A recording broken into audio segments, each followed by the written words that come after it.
First, I'll just do a few things like this.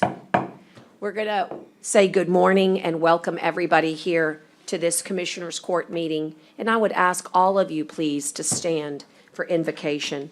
Please remain standing after invocation for the Pledge of Allegiance to the United States of America and to our Texas flags. Welcome, and may I say, with gratitude, thank you for being with us. Yeah, thank you for having me. It's an honor to be here. And so let's bow our head, close our eyes as we pray. Dear Lord Jesus, we do just come before you right now, and we thank you so much for who you are. We thank you for everything that you are doing and everything that you're going to do. And Lord, we just commit this meeting right now into your hands, Jesus. We pray that it will be a productive meeting. Lord, as multiple things are being discussed, Lord, I pray that you will just dwell here, Lord God, and that we will make the best decisions for our city, Lord, and that you will just go before us. I pray that you continue to have your hand upon Judge Canales, Lord God, and the commissioners. I pray, Heavenly Father, that you will guide them in everything that they do. And so, Lord, we hand this meeting over to you right now, and it's in Jesus' name we pray. And everybody said, amen. Amen. I pledge allegiance to the flag of the United States of America and to the republic for which it stands, one nation, under God, indivisible, with liberty and justice for all. Honor the Texas flag. I pledge allegiance to thee, Texas, one state, under God, one and indivisible. And for the clerk, it's 8:36 a.m. I would call it maybe 8:33 when we started. And at this time, I will make note that we are in the third floor, thank you, of Commissioners of the Nueces County Courthouse, which is the Commissioners' Courtroom. And this notice of public meeting has the need to make sure a quorum is established. And so I will say that Commissioner Chesney is here and Commissioner Mattis and myself. And I bet we'll see the others here shortly, and we'll make note of that for the record. But for the meantime, as the presiding officer, I do certify that a quorum is present.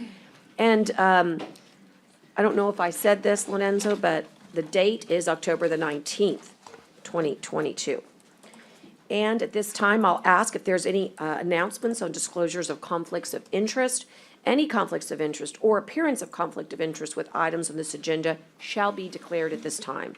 Members with conflicts will refrain from voting and are asked to refrain from discussions on such items. And of course, if there is a conflict discovered later in the meeting, then they can disclose at that time. I'll look to Rebecca now for an important safety briefing, and I'd ask if you would please kindly give her your attention. Good morning, Judge, Commissioners, and attendees. Our safety briefing for today, October 19th, is being held in the Nueces County Commissioners Courtroom. The restrooms are located on the right-hand side of the third floor atrium, past the Human Resources Office. There is a fire extinguisher located at the rear of the courtroom, and also 5 additional fire extinguishers located throughout the atrium area. Bleed control stations are on every floor.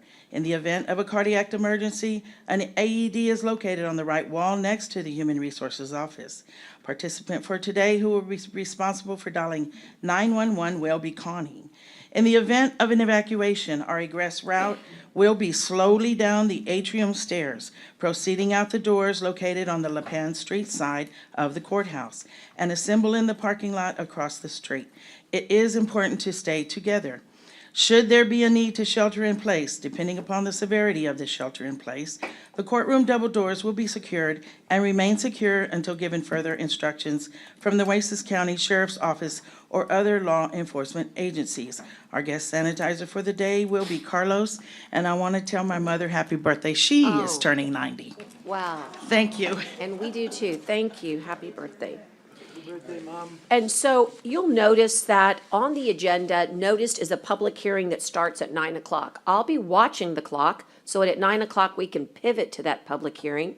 But I'll move right now to public comment. I have 3 folks signed up here in the courtroom, and I'll call upon them now. I'll also ask Connie to be thoughtful and see if there's anybody online. And if you do wish to make public comment online, you just need to raise your hand, the icon, virtual icon of a hand, and let us know. We'll call on you. And so we'll first start with Marshall Davidson. And I'm just going to remind everybody, there's this digital clock that you'll see on the screen. We ask that you be kind to your residents, neighbors that are here to also make public comment, but we won't cut you off. We'll just Okay, allow sure. you to finish your thought. And welcome. Thank you, Commissioners. Thank you, Judge. I'm Marshall Davidson, owner and operations manager of J.M. Davidson Construction. We recently finished the demolition of Bob Hall Pier, and as a result of completing that project, I put something together for each one of the commissioners and the judge as a token from the project. It is not very glamorous, but it means a lot to us, and it should mean a lot to you guys more than just a regular old piece of broken concrete. It's a piece of the pier that we salvaged and Awesome. mounted on these Awesome. That is cool. beautiful little plaques, and that's a memento and a keepsake for all of you That's awesome. commissioners to have and keep for you. as long as you all shall live. So, Thank you. Hey, when you pay a couple $1,000,000, you ought to get a rock, right? That's what I Damn like. right. You damn Thank right. you. You That's should at really least get very a cool. rock. That's a very nice gesture, and that is Yeah. really nice. okay. Thank That's you. really nice. Thank All you. right. And thank you all once again for putting your trust in J.M. Davidson to do the job, and I'm glad the job went well, so thank you. Thank you, sir. Thank you. Thank you. It's really cool. And if you think we're being reserved, just, you'll have to look at our body language during public comment. We don't, we just engage with the public, we listen to them, but we don't really speak back. But allow the smile to tell the story. At this time, I'll call upon Bobby Chestnut. Welcome. And I should have said this, the clerk always likes it if you announce your address, if you don't mind. Good morning, Judge. Good morning. Commissioners. I'm Bobby Chestnut. I live at 5116 Siesta Loop. That's in Calallen with a Robstown address. I'm here once again to just bring it up to the Commissioners and Mr. Hernandez about the drainage in our subdivision, Valley View. I'm just trying to find out where we stand on the funding that's supposed to be coming this way. I noticed that Mr. Winslow saves the county $8 million, and we'd like to see at least a couple, maybe $3 million spent on the drainage that will protect our subdivision in our area of Calallen. Also, I want to thank all of you for showing up today, being kind to each other again. Like I said once before, it's nice to see our county commissioners and the judge really get along and work together. The other thing I have is if we can get the city of Robstown to maybe work together and getting part of the drainage ditch on 69 cleared again. I just came by it again this morning, and it's grown up completely full of trash, tires, batteries, televisions.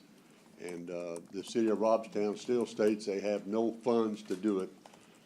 But they asked that we call upon the commissioners again to maybe see if they can't get something done in that area and get that taken care of. And then also the drainage ditch from 69 and County Road 50 that goes across 77 and on down by the railroad tracks. If we could get maybe some of that dug out and leveled to where it would take some of the drainage off of Valley View subdivision and the new subdivision that's being built in that area again already, that's already been flooded with the last little rain we had. So I do appreciate it, and thanks for the help. Thank you. Thank you, sir. Well, now, I'll just check to see if there's anybody online. Once more, it's time to raise your hand if you wish to make public comment. Seeing none, I'll call on our last public comment registrant here on the sign-up sheet, and that's Mr. J.J. De La Cerda, our Veteran Service Officer. Morning, Judge and Commissioners. I'm here to bring you some good news. We just got word, and I wanted to mention that the Coastal Bend State Veteran Cemetery is currently tracking to exhaust all of our casketed plots and columbarium niches in just over 2 years. Our Nueces County staff and the Veterans Land Board identified this, and we put in for a grant. That grant was awarded by the National Cemetery Administration for $5 million to expand the Veteran Cemetery. We will have 3,130 pre-placed crypts, 1,020 columbarium spaces with all associated grading, drainage, irrigation, and landscaping to be included. This should be sufficient for the next 10 years at least. On top of that, the Veterans Land Board has announced that they will be providing an additional $500,000 in funding for everything the VA did not cover, which includes pavement and roadway widening, 10-inch irrigation line repairs, the Space Force, so we're going to be placing the Space Force flag out there along with the emblem, the seal, and perimeter fencing and automatic gates for the cemetery. So we will be meeting on November 14th over at the Veterans Cemetery to start this project, and I wanted to announce that good news with you. $5.5 million coming to the Coastal Bend State Veterans Cemetery. So it's a great day. Good job. It is awesome. Thank you, JJ. Yes, sir. Other big smiles. Well, that's all I have here for public comment. And so what I'm going to do, given that we still have a few more minutes before 9 a.m., I want to do some housekeeping. It's my, I do want to check with Commissioner Modis. Commissioner, I know Dr. Geffert could not join us. Would you like to present or wait? I just want to make sure I Oh, understand. no, we can go ahead and just read it. We'll go ahead just and act read on it. and sure. Wonderful. I'll ask Belinda and draw everybody's attention to letter I-1 in recognition of Dr. Tim Geffert. And then my understanding that Commissioner will present this to him at a later date. In recognition of October 26, 2022 is Dr. Tim Geffert Day. Whereas Tim Geffert graduated from the University of Texas Houston School of Dentistry in 1981, whereas his wife, Bobby Geffert, at his side, served as his dental assistant, office manager, and account manager, and they grew his practice in Nueces County, not once ever advertising his services. Whereas Dr. Geffert remained committed to this community and selflessly provided services at no cost to those in need. Whereas as a young dentist, he worked with the Catholic Charities to provide dental care for Vietnam refugees, and to this day, over 40 years later, still provides services to one of those refugees. Whereas he regularly volunteers time with Mission 911 to provide dental services for the homeless, where he generously provided services to Nueces County inmates and assisted with the establishment of a county clinic. And whereas Dr. Geffert is now retiring after 41 years of practice, his last day of practice being October 26, 2022. Now therefore, be it resolved by the Commissioners Court of Nueces County that the 26th day of October 2022 is proclaimed Dr. Tim Geffert Day in Nueces County, Texas. And further congratulates Dr. Tim Geffert on his outstanding dental career and recognizes his many accomplishments and contributions to our community. The court urges the citizens of Nueces County to join the court in wishing Dr. Tim Geffert a healthy and fulfilling retirement. Thank you, Belinda. Commissioner, would you like to make that motion? So moved. And I'll second for you. And would you like to have any discussion? Sure. Many in this community know Dr. Geffert, just of his giving to the community. I've heard countless stories of him helping people in need who otherwise wouldn't be able to get much needed dental care that could impact their lives. And he's just the kind of community servant that you are proud to call a resident of Nueces County. He's going to be retiring after many years of service, and he's not one to make a fuss. And to be honest with you, I know he's probably working on teeth right now, and he has no idea that this is happening. Oh. But he wouldn't probably approve. He probably would not be here, even if he could, because that's the kind of person he is. He doesn't want fanfare, but I wanted to honor him. My wife Gina has worked with him proudly for over 20 years now as a dental hygienist, but I just getting to know him and the work that he has done. It's just, my honor to be able to recognize someone like that has done so much for the community and does it just out of his own pocketbook. I mean, just on a regular basis. And what I found really neat was that he had helped start a program for our inmates back, I believe, in the 80s, early 90s, that helped get those inmates much needed dental care. And many times they would come in early before hours, before the rest of the regular patients would come in, and he would treat them and see them, and they would come back to the jail, and then after that eventually started up a program. I'm not sure if we still have that in existence, but it would be great if we didn't to get something like that in place again. But I just want to thank him for his service to Nueces County on a volunteer basis for that and many other things that he has done. And so it's an honor to recognize him like this. Thank you, Judge. Wonderful. Well, that's probably indicative of so many unsung heroes. I'm glad we were able to do his recognition today. All those in favor signify by saying aye. Aye. Post same sign.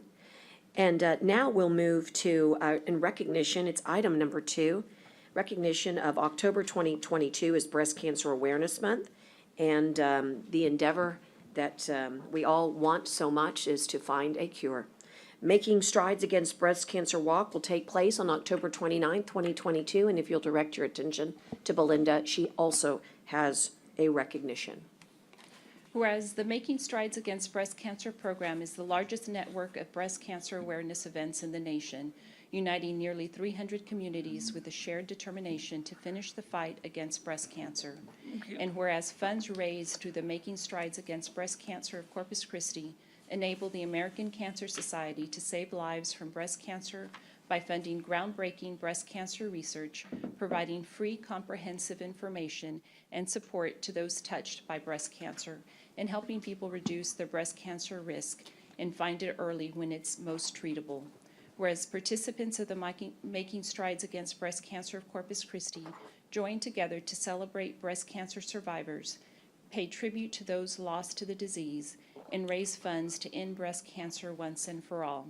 Now therefore be it resolved that the Commissioners Court of Nueces County, Texas does hereby proclaim October 2022 as Breast Cancer Awareness Month and October 29th as Making Strides Against Breast Cancer Day in Nueces County, and further urges all citizens of Nueces County to help finish the fight against breast cancer by participating in the Making Strides Against Breast Cancer of Corpus Christi's event at Texas A&M University, Corpus Christi on Saturday, October 29th. Thank you so much. I'll make that motion. Is there a second? Second. And I'll call for discussion and recognize Jill Stresnick, used to be with Nueces County, and she is now doing great work at the American Cancer Society. Welcome back home. Thank you so much. And for the record, Jill Strisnick, and I am with the American Cancer Society. And as a former county employee, I know that I don't have to tell this court just how much your support and your recognition means to your outside agencies. So thank you so much for that. As Belinda stated, the American Cancer Society, we advocate for life-saving policy changes. We promote healthy lifestyles to help prevent cancer. We fund cancer research, and every minute of every day we provide information, answers, and support for members of your community, your constituents, just every minute of every day, for those not only touched by cancer, but their loved ones. So this year in Texas, it's estimated that over 139,000 women and men will receive a new breast cancer diagnosis, and it is because of them and because of that we are so grateful to the Making Strides Against Breast Cancer walkers, the donors, the sponsors, and the volunteers who are raising money, promoting awareness, and celebrating the lives of our breast cancer survivors.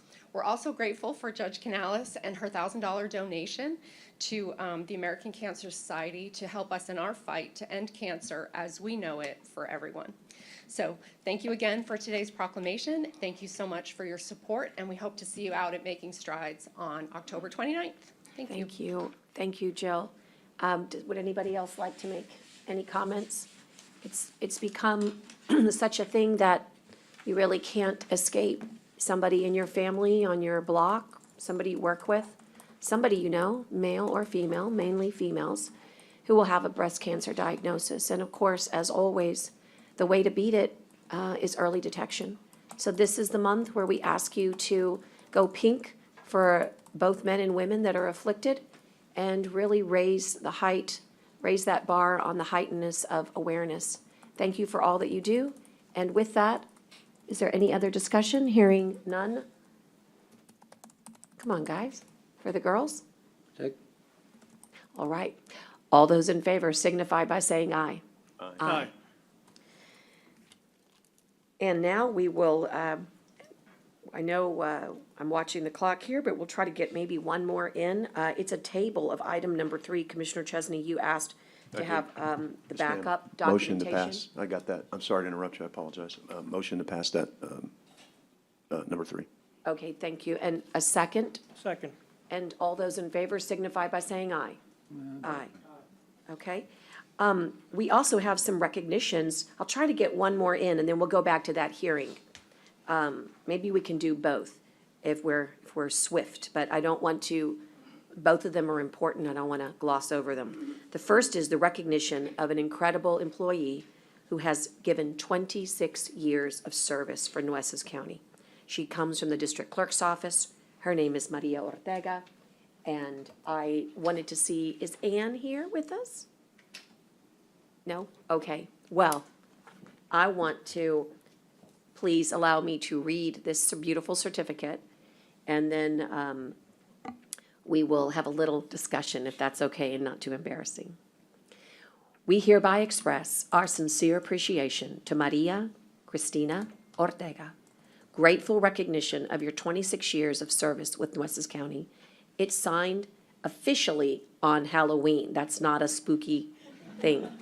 It must be, that's the real date that it comes up. It's not, you're right.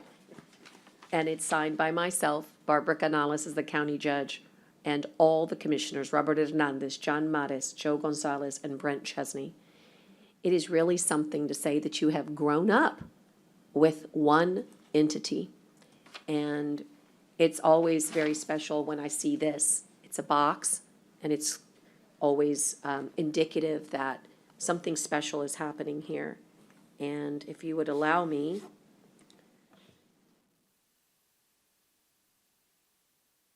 I do want to tell you it is a trick. It's not a Rolex, but it looks just like one.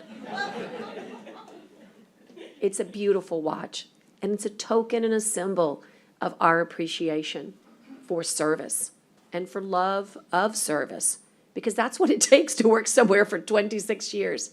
And today is our opportunity to say simply, with so much gratitude for a job well done, could we please recognize, I don't know if we do this by motion or not, but I'll do it so that you hear it well. Thank you, Commissioner. Is there a second? Second. A motion and a second, and I'll call for any more discussion. Co-workers, family members, would you all stand or at least, show your, there we are, back there. Show some appreciation there.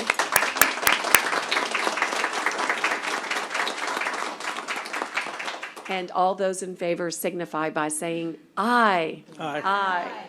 I have a beautiful watch to present and a certificate, and would you mind coming forward and allow us the honor of taking a photo with you? And again, you don't have to, but we would, if you want to make any comments, all you have to do is go back to that microphone so that all those online who are wishing you well will hear you. Thank you. I appreciate the opportunity to be up here. It's been a long road, but a happy road. It's been a great passion of mine to work for the county, and I've always had great leaders, including yourself, Ms. Barbara Canales. Thank you. And I have loved working here. It's just wonderful. Thank you so much. Well, you're so young. We're wishing you the best second life, whatever that is for you. Career, second career. Grandkids. Grandkids is a second career. Yes. And taking care of my parents. A noble cause and a beautiful one to boot. Thank you. Again, let us allow all of us to come and wish you the very, very best. Commissioners, did you get I did the aye, right? Congratulations on all, thank you very much for all the Thank time that you. you've spent here. We really appreciate it. And Thank you. congratulations on retirement. Thank you. Congratulations, Appreciate it. ma'am. I remember when we used to walk across to the cathedral Yes. for lunch. Yes. And so it took a lot of prayers to get you here. Thank you. Thank you very much.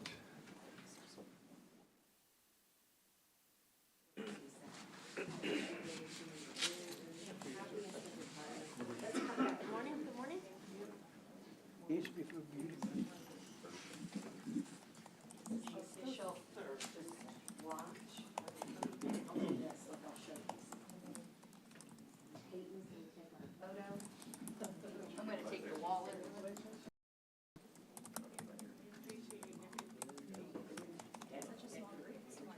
Okay, do y'all want to take one big step this way? Yes. There we go. Perfect. Oh, we gotta get the. Okay, ready? 1, 2,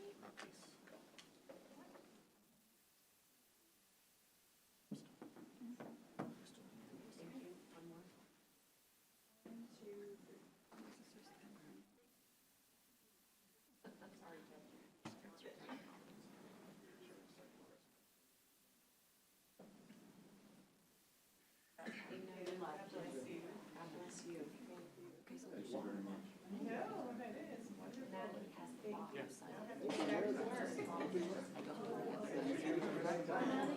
Thank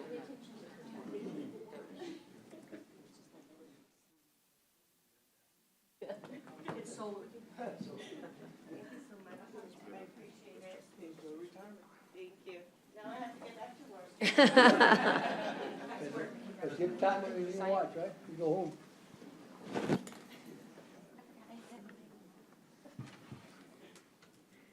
Well, if you'll indulge me in a strange way, J2 goes along beautifully with our public hearings. And it's just not quite 9, so I'm going to go to the acknowledgement and recognition of Nueces County Public Works Director. I want to, Judge, I think I want to wait till after the public hearing, because that's going to take a little while. But 9 o'clock is the public hearing? Yes. I'd like to wait on that one until we come back to the public hearing. Okay, well then, I was going to dovetail it because it makes sense to have Public Works and then another Well- issue on Public Works, but we can, I was also wondering if Ms. Longoria was going to be here. I was waiting for her, But she is her in family. Houston campaigning with her son, and She won't be we're here. gonna, and I told her, and Chuck, we're gonna do a nice big middle of November where we invite everybody, their family. Okay. Do a big thing out there at the site. Okay, We'll that's what I was- coordinate with their families. Okay, because that's why I was waiting. I thought, Yeah, I'm since sorry, it I wasn't should've- quite 9 o'clock, we should wait for the Longoria. No, I should have family. mentioned, she said she might try to get on Zoom, but that she probably was not gonna make it in from. Understood. Well, that helps. And so what we'll Right. do is we'll proceed to the, and just give me a little bit. It's 9:01 a.m. on the record, and I'll suspend our regular agenda and go into this public hearing, which is very timely. And this is a public hearing pursuant to Section 251.013 of the Texas Transportation Code. And we do this in order to change the name of a particular county road. The county road is County Road 18, and it's from the intersection of County Road 43 eastward all the way to where it stops, where it dead ends. And this is to name this road Betty Jean Longoria in Nueces County, Texas. Of course, for those of you that don't remember, she was an incredible public servant in our community, serving both city of Corpus Christi and Nueces County. She was a Nueces County Commissioner. And she can't be with us here today, just for those of you online that may not have heard just moments ago. She is in Houston with her son, doing what she loves the most, and that's getting out the vote. And so she, we hope, will join us at a later time, according to Commissioner, in November, where we'll have the time to celebrate properly, maybe even at that location. But for the now, Commissioner, would you like the opportunity to make the motion? Judge, I think we have to have the public hearing. Actually, I'm sorry, to Right. make comments Right, with regards to this. I'm happy to make comments at this point, Judge, and then if we could advance the agenda items 14 and afterwards. 15 shall be advanced. Thank You're you. absolutely right. If you want to do them one at a time? One at a time. Sure. Judge, it's an honor today to author both of these resolutions, and I know the court supported this with a unanimous, without pause vote for both of the folks today that we are discussing. Betty Jean Longoria has been was more than a public servant. She was just a great person, is a great person. I've known Betty Jean, I can't even begin to tell you how long. Her brother Johnny Cortez and my father worked together at Exxon for many, many years, and so I probably have known Betty Jean since I was born. I don't even know how long I've known Betty Jean Longoria. But she's just a wonderful person who served this community for so well. She also served on the Corpus Christi City Council. I never did have the opportunity, unfortunately, to serve with her, but her work there was legendary as well. And I just thought it was appropriate when we had to do this. And there's a reason we're doing this. We're not just changing county roads for grins. I think it's important to note so that the public is aware. The city of Corpus Christi is going to be annexing these roads for their use and their future development. And so I find it good practice that when a county road is no longer going to be a county road, that we rename it. We did this with County Road 33 when we renamed it London Pirate Road. When these two both came up, I thought who better than to honor than two former county commissioners who have done great work. And when we get to number 2, I'll speak a little bit more about Chuck as well. But on this one, Betty Jean's been a longtime friend, and it's an honor to be a part of this today. Thank you. And of course, I know that I wholeheartedly concur, and Commissioners, I'm certain that you do as well. Would anybody else like to make any comments before I proceed? Okay, again, public hearing, we're also happy to hear from you, our residents and those of you that are online. If anybody wishes to speak at this public hearing, we invite you to do so. All right, I'm going to move on to the discussion of item number F2. It's also pursuant to the same statute, which is 251.013, the Texas Transportation Code. And this one would change the name of County Road 43 from the intersection of FM 2444 southward to County Road 18 to Chuck Cazalet Boulevard in Nueces County, Texas. And I also would yield to Commissioner Chesney at this time. Thank you, Judge. Very similar comments. I haven't known Chuck since I was born, but I have known Chuck Cazalet and his family for many, many years. Chuck was an outstanding public servant for so many years here in Nueces County, and both these folks were public servants, not just as elected officials, and Chuck's done so much to this community before he was elected, after he was elected, during he was elected. He represented the area that I represent. It's changed a little bit because of redistricting, but it's an honor to sit in a seat once occupied by Chuck Cazalet. So again, I thought it was a very appropriate, when given the opportunity to rename these roads in my precinct, to author this resolution, and again appreciate the court again unanimously supporting this without pause, and I can't say enough about how much Chuck did, especially for that area. So I think it's really appropriate that we're doing it for Chuck in an area that I think he used to represent. Like I said, it's been redrawn so many times, it's kind of hard to know, but he was Precinct 4 Commissioner for many, many years, and we appreciate everything that he did, and would, when we get to items 14 and 15, would ask the court to consider continuing to support. And I know Chuck and his wife are here today, and I'm sure we'll speak either at this point or on the agenda items. But again, as I relate to Chuck also that Judge, what I thought we would do, and commissioners, is kind of have something, kind of a fun deal where because their roads are going to actually intersect. And for those of you know, Chuck and Betty Jean worked together for many years too. So their roads will actually intersect, and I thought we could do a cool on-site thing. I've actually got the signs I'm going to show everybody here in a minute, that we would put them up and invite their families, like I said, sometime middle of November, weather permitting, and get all their families out there and all the court out there and staff, and just have kind of a neat deal right there where their roads will intersect in the London area, well, in that area of the county, I should say. So that's all I had, Judge. Thank you. So this is just a public hearing. We'll hold your motion here, but anybody in the audience here today wish to desire to make comment. As I said, as actually Commissioner Chesney said, I think it's important to know that these roads will be annexed by the city, and so this is best practices. And not only that, but it just symbolizes something great. Growth is good.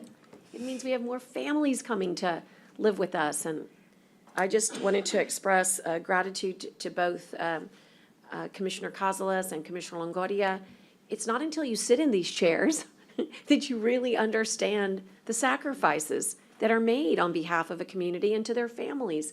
We also want to express our gratitude because it's never just one that gives. It permeates throughout an entire family unit. And so this is very special to have you here today. I'd like to say something, Jim. All right, please go ahead. I just want to say congratulations, Mr. Cazalet, and to Betty Jean Longoria. And I've known Betty Jean Longoria and her family for a long, long time, and I've had many, many coffees with her husband and at Jalisco's and Conoco stores. But Chuck might not remember, but Chuck remembered that they even hired me at Reynolds Metal Company. That's a few years ago, right? You know, and I remember that I went through personnel and you were there, and so that was probably one of my biggest jobs I've had, and hot, so I left, right, because it was too hot. So, but I want to thank you for hiring me at that time, and I really appreciate that. And you know, and I worked with your brother, you know, for many years also, Bill. So. I've got to know some of the Cazalet family, so I really think this is something that's very worth while. What we're doing here today is something that you both deserve. You know, it's a recognition, small recognition, but it's something you both deserve. You worked hard for it. You know, you did what you had to do when you were sitting in these chairs where we are now, and I wish people knew sometimes some of the things that we go through, but anyway, I just want to congratulate you, your wife, your family, for everything you've done for this community. So my heart goes with you and my prayers, and hopefully God will give you many more years. Thank you. Without, Judge, I would like to chime in a little bit, please. Congratulations, Commissioner Costas. Congratulations to Betty Jean Longoria.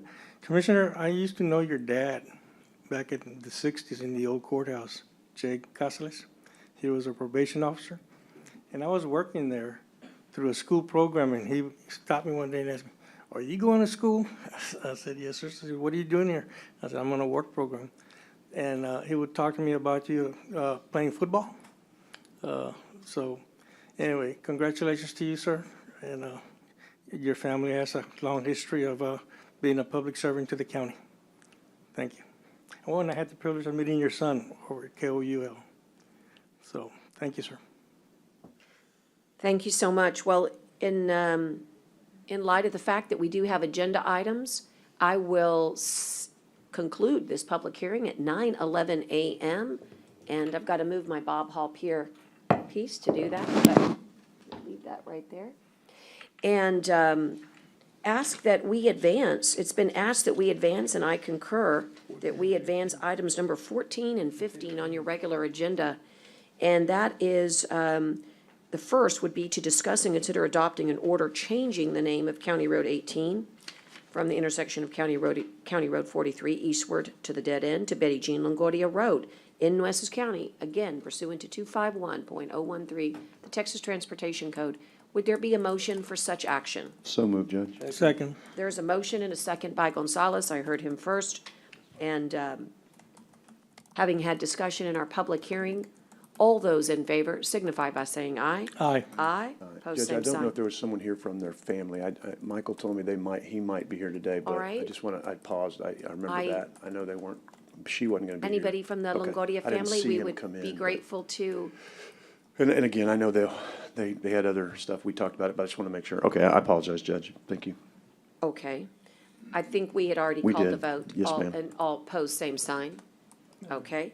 And now we'll move to item number 15, to discuss and consider adopting an order changing the name of County Road 43 from the intersections of 2444 southward to County Road 18 to Chuck Cazalet Boulevard. And we do so pursuant to 251.013 of the Texas Transportation Code. Of course, these are roads inside Nueces County, Texas. So moved, Judge. Commissioner, Second. I've got a motion and a second from Gonzalez. Any Judge. discussion? I didn't know if Chuck wanted to say anything at I- this point. You don't have to, or do you want to wait till it passes, just to make sure? As they say, you know the drill. The magic number is 3. You need to get on the mic if you want to, but if you want us to, Let us do the housekeeping and yeah. we'll invite you. All those in favor signify by with a resounding aye. Aye. Aye. Opposed, same sign. Commissioner, we welcome you, and as Commissioner Chesney said, the mic just helps us send the voice a little bit better through the internet. Judge and Commissioners, I appreciate it on behalf of my family. I know each of you, Commissioner Hernandez, Mattis, Gonzalez, and Chesney, and you, Judge. And I got to tell you, I hope our children learn the value of the government that's closest to the people. And it's designed by our Texas Constitution. And y'all perform a very important role in our society. And that's why I was involved. And my father, who worked here for about 40 years, he's looking down, and I'm sure he's happy. So, and my wife, Sandra. And I got to tell you, it was nice seeing Belinda this morning. She's a real attribute to y'all. So anyway, thank you very much. Thank you. Judge, Commissioner, I think you have some, as they say, some props. Props, Judge. Judge, I've got. May I wanted to help get a you picture. hold Yeah, I'll let you one for Betty that. Jean? Yep, and then you wanna take a picture, we got that made for Commissioner? you, everyone, so you can see that, Chuck, so that Yeah, you know. we can come down. Let's do Chuck's. Yeah, we can and- go down there, Okay, or up here, whatever everybody else. let's come down. Let's Okay. After you, sir. Oh, you're welcome.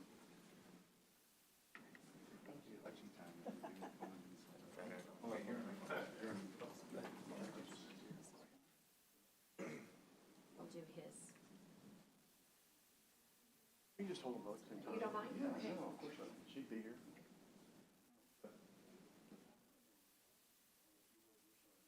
All right, we'll do that.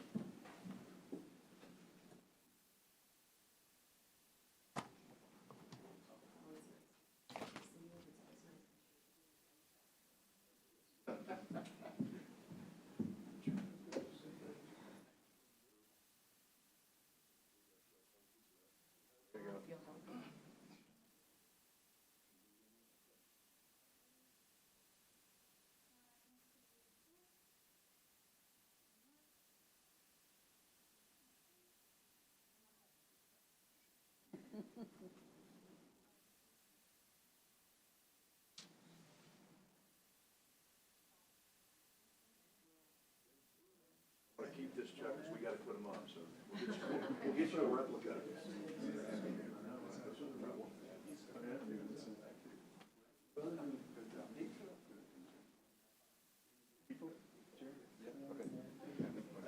Yeah, no. If I put them up, they won't be singing upside down. Yeah. Yeah. Commission. You want to take them? Yeah, that way, we're ready. Yeah. Thank you very much. Good to see you, Commissioner. Okay, that's a nice way to start the morning, don't you think? Yes, ma'am. All right, and it gets better because we have an acknowledgement and recognition that I think will make the taxpayers very, very happy this morning. And so I would direct your attention to J2. J2, and it's an acknowledgement of Nueces County Public Works Director and County Engineer Juan Pimentel and his entire staff, who many of them are here with us today. And they are being recognized for the savings for the county of approximately $8 million in drainage and county road work over the past 2 years. What we have done here is participated as a county in the Innovative Readiness Training Program that's affectionately known around here as IRT. And that is a program with the Department of Defense. And we want to welcome the Public Works Department and the staff. And we have a recognition here that is a certificate of appreciation. I will read it as well. And there's actually two, so I'm guessing maybe one is, well, we'll just see who we want to. Kara, are they both official? Okay. Okay. Certificate of appreciation presented to Public Works Director Juan Pimentel, PE, and Public Works staff for saving Nueces County approximately $8 million in drainage and county road work over the past 2 years by participating in the Innovative Readiness Training Program, Department of Defense. And you guys know that we, the Commissioners Court, put in the money for the materials, and then we cooperate and coordinate with members of the military. And the Marine Seabees have been here with us the last few years. And it's just an incredible program because beyond the medical piece that many people know, they come in and help us with road work and with drainage. And when you get a value for all that work, it turns out the last 2 years have been valued at $8 million. So I want you guys to imagine a big check, and it says Nueces County taxpayer, $8 million, because that's $8 million that we did not have to allocate. It was money that we received in value, but it doesn't come without sweat equity, and it comes from the men and the women of the office, those in the field. And I also want to salute, I know he was here earlier, he may have left, but a lot of this coordination also happens through Inland Parks. Edward Herrera, he might have escaped on us. And of course, Ana Velasquez from Grants. Prior to Ana's arrival and grants. Maria Bedia really helped us get all of this paperwork in. So congratulations to the entire staff. And we would like to hear from you, but we also want to present this to you in just a moment at the appropriate time. You want to introduce your staff to us? Yes, Judge and Commissioners. Just want to thank y'all for assisting us and helping us out, especially when we're requesting for the materials and the equipment that was needed for this project. I know that we've these men and women here, there's just part of the group that were part of the process with the RRT. And I want to thank the commissioners. I know that, when we're out there at 7 o'clock in the morning till sometimes at 9 o'clock at night, Saturdays and Sundays with the CBs and the Marines, they kept on saying, hey, we're going to work Saturday and Sunday. And our staff said, hey, just let us know, and we're out there to assist the military. This was part of the Marines, the Seabees, the Army, and also the Navy. And this was a successful project. I know we did a lot of work through all the precincts 1, 2, 3, and 4, from drainage to parking lots to a park road that was deteriorated, that needed to be upgraded, and then of course the drainage. So it was a great opportunity, and we're working with the Navy and the military, and it was successful. And when you say $8 million, it's $8 million that they assisted us with us, and with the equipment and their labor. And I know the first year we did approximately 8 miles worth of roads, Jerry. And I know this year we did about 1 mile. The first year we did about 2 or 3 miles worth of drainage. This year we did about half a mile. So I just want to thank y'all. Thank you for the recognition. I do want to present some of my staff. We have our administrative staff here, and we have our clerks. We have our foremen, our assistant foremen, our operators. Of course, we have Jerry here, our lead foreman, who said, hey, Juan, you call me and I'll be there at 6 in the morning. I'll be there at 5 in the morning to get this project going. And, nobody, and I just want to make sure that everybody knows this, nobody in our staff said no. When we asked if they could come in on Saturday, they said, hey, how many people do you need? How many people can we assist? Sunday, or how late? It was one of those things where they kind of said, hey, we'll do it. I also want to take the time to thank Bird and Michael and them. They're the ones that prepared the estimates and how much material was needed. My staff, Yolanda, and I'm going to say some names real quick, but I don't want to leave anybody out, but I probably will. Mary Jane, Nora, they're the ones that make sure that we get the materials on site to get them ordered, and our equipment. And then the clerks too, for making sure that, the time and they keep up with their times, and making sure that all our people our times are logged. So I just want to thank y'all, commissioners. I want to thank you to the court for your help, and thank you for everything. Jerry? Yeah, I just want to thank everybody, especially Commissioner Jack, for getting us involved in this and bringing all you commissioners participated. But I want to thank you, Commissioner Jack, and we're ready to do it next year. Thank you all very much. God bless. Thank you, guys, so very much. I'm not sure if it's in the form of a motion, but it's all right to do it. It doesn't hurt. Is there a motion to approve? We don't really have like a resolution, but It's not a discussion. it's just sometimes it's just nice to just hear it. So, Second. motion and a second, and all those in favor signify by saying aye. Aye. I'd like to say one thing, Judge. Yes. Juan, I just want to salute you and your staff, because anytime we need something, there's no negative behind it. It's always, what can we do? Well, let's do it. And I really appreciate that. And when you said about working with the CBs, the Marines, the Navy, we seen it. We seen it in action.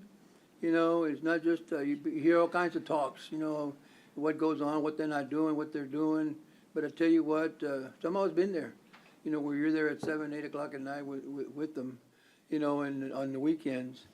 And also, you know, that the drainage, you know, and we call you that there's a problem with the drainage, you guys are there. I've called Juan in the morning at 5:30 because of the rains that said we're already putting out the barriers out there in the streets. You know, when you drive by there, you see the little sticks, they're out there with the color. That means they've been out there. They already measured the water.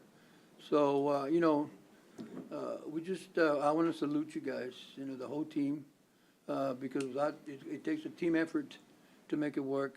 You know, you can't, just like a basketball team, you know, you got 5 good players, it's going to work. If you got 3 good players, then you're going to have a hard time. But it's a team effort that everybody comes together and does it. So the IRT team has been a success, and they, not only that, but I just want to mention the fact that y'all make the national news in the military. And y'all came out in the national magazine for the military. That's an honor. When they put you in the national magazine for the military across the United States, that's an honor. You know, it's an honor. Because, you know, that, I don't think has happened before, you know. So, and you know, I get calls all the time. They want to work with you. They want to, you know, they really appreciate working with you. They really want to do more. So, this IRT thing has been a success for the last 3 years because of the dedication of all our partners and dedication of you and your staff. So, but I got to thank our partners too that participate, because without our partners, we wouldn't be able to do it either. So, but I want to thank you guys from the bottom of my heart, and thank you for everything you've done. Anybody else, Commissioner? I'd like to say something, Judge. Go ahead. One, I just want to let you all know that I really appreciate the work that you all do. I was out there with you guys on County Road 73, and I know it was hot, okay? Because I had to look for some shade. I had that opportunity to look for a tree. But I really want to thank you guys for all you do, okay?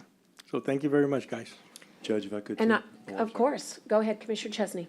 Sorry, did I? Go ahead. Okay, thank you. Juan, and to you, I want to, I see Juan a lot, I see Jerry, I see Michael a lot. I just want to thank all of you that are here today, because I know you don't get to come to court, lucky you, but you don't get to come to court a lot, and you don't get the recognition a lot, and you should. You deserve it, and I'm really glad that whichever commissioner put this on the agenda today did it. I guess Commissioner Jag probably, or Commissioner Nueces, I'm not sure.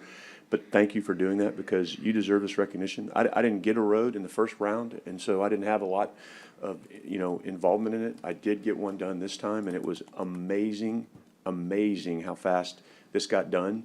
I mean, literally, I had a meeting one week with Juan, and they were working on it the next or something, and I don't even know how my road got in there. So, but it's great, and it's a road that's going to definitely help with the growth and the development that the judge was talking about earlier in this county, and it was really something that needed to happen. So, you know, thank you. I mean, seriously, thank you to all the staff, and again, I'm not overlooking Juan and the ones that we see all the time, because I'm grateful for what they do, but I don't get to say thank you to y'all enough. I don't get to see you enough, and I really do.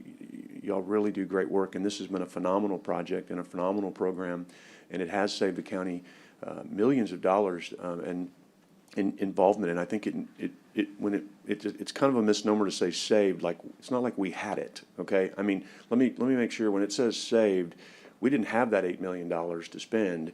We were only able to get this done because of this program and because of the hard work that you did. So it's not like we have $8 million now sitting in our bank. We would have not gotten these roads done without you. We wouldn't have. I mean, because that was not, I don't know when we would have gotten these roads done, because we didn't have them funded. We didn't have funds to do these things. So thank you. So what we should have just, I don't know if saved is the right word, but, because I think, like I said, I'm sure Mr. Chestnut thinks that $8 million sitting over somewhere, and it's not. Because we didn't have any funding for this before. So thank you very, very much for doing this, because these are roads that people in this county, it may have been 10 years before we got these roads done. And because of your hard work, because of the program that came in, because of the military, and I'm not overlooking the military at all, they're just not here that if they're here, please raise your hand. But thank you to them. We want to send a big thank you, a big bouquet of roses, whatever we need to send to them too, to say thank you for all they've done. So I really appreciate it. And like I say, I got a road this time, so I'm not saying thank you just because of that, but I know personally now, because I went out and saw that road in my precinct, and it was done quickly, well done, and really made a difference. So thank you all very, very much. Commissioner Modas. Thanks, Judge. Like the rest of the court has already said, I mean, it didn't matter what time of day, what day of the week, y'all were out there assisting the military. They were on their schedule. They could only be here for 2 weeks or up to a month, but they had to get it done, or they were swapping out units, and y'all had to continue to work with whoever the change of command in or their personnel.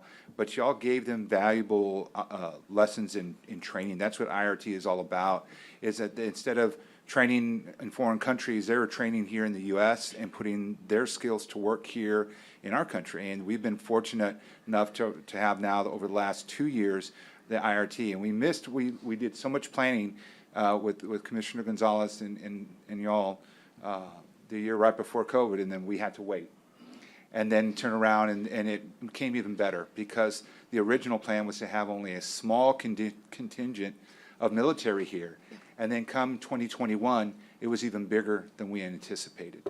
And so thankful that timing worked out, but it wouldn't have happened without you all. I know that many of you helped show the military what to do, how to use this equipment. They didn't know what to do. I mean, they're having to be trained on how to do this, and maybe in other parts of the country or other parts of the world one day. And to know that you train those men and women that are going to have to utilize those skills somewhere else one day when they're called upon, we can't say thank you enough. And I know this is only part of your staff, Juan, but of course extend our gratitude to all of the other personnel that are actually having to continue that work, that good work that you all are doing. So thank you for all that you're doing. And I agree, there's so many other departments we really need to recognize, but we know so much of Public Works because you're out there with the streets, with the ditches, with everything, in my precinct, with the fairgrounds and the work that was done out there and paving that parking lot. So thank you all for your work, and keep up the great job. Thank you, Commissioner. And to the staff, I just want to highlight exactly what Commissioner Modas said about it, and really echo Commissioner Gonzalez about the national profile. When we go to the Pentagon twice a year, there's a group of us from Corpus Christi. They know you. They know Nueces County because they know how important this work is. We're a military county. We're a veterans county. That's who we are. And the way that they see us is not just a location for their bases. They see us as the training ground for the future, whether it is, Army or Navy or Marines. And the fact that we can not only be so hospitable to them in helping them stay with us like they have before, but to work side by side. Some of us always wanted maybe to serve in the military. This, if you did, we owe you a huge debt of gratitude. But if you didn't, know this, that your service within IRT is like your service for your country, because that's how important it is. And so to not have to send them across the ocean to do the work that they need so that they have the experience when the crisis comes and they have to go build an airport in the middle of a desert or a road, right? That's what you've given them. And as a result, we can talk about whether it's word savings or not, but I know this, when the people need a road, you have to find a way to find the money to get them from A to B. So this is a huge taxpayer win for this $8 million. And we, the court, celebrate that with the taxpayer, with our military, and of course, with you, the staff that has provided all of that background work. We look forward to doing it again. We need to remember this so that we can save the money, because we have skin in the game too, right? All those materials and all those, we've got to pay for that in order to get them to come. So we got to remember that so we can create a little savings account so we can be ready for this coming year. And we've already, as they say, spied with our little eyes, new areas that need attention. And you know where they are. And so go ahead and start thinking about what progress we can make together this coming year. With that, we're going to ask you to join us for a photo. And there's a Excuse me, lot of Judge? you. Go ahead, one. Judge, can I say a couple of more things? Yes. Just real quick. And Commissioner Jack, I was going to use the analogy of a football team because I used to play football, but you are correct. We have to be a team, and in order to be successful, and we have. And I was going to use football because I used to play football, but you gotta have. But you gotta, somebody can be the quarterback, somebody can be the receivers, but at the end of the day, we all gotta work as a team. And I just want to make sure that Public Works, when you're successful, it's because you have a good team. And that's the reason. That's with my staff. We have a good team. Along with y'all, we have a good team. Along with the other departments, we have a good team, and that's why we're successful. So I just want to thank y'all. And then one other thing that I want to request, and this is just a joke. Nobody in Public Works can retire in the next 15 years. So no, I'm just kidding. But just want to thank y'all.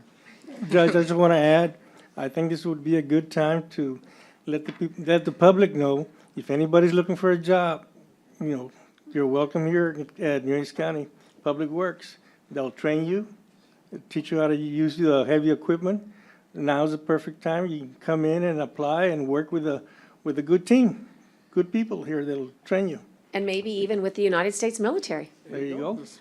We have a certificate. There's two. I bet maybe one is for the office and maybe one is to represent staff. But we'd like to take a photo with you, get it on our social messaging. Tyler is here to do that. There are a lot of you, so let's do this. Some of you will be here, some of you will be here, and we just invite you to come forward at this time.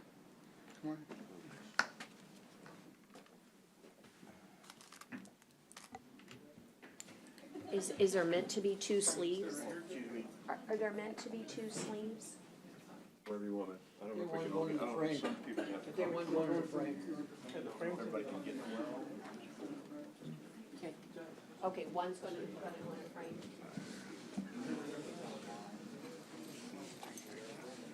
Thank you.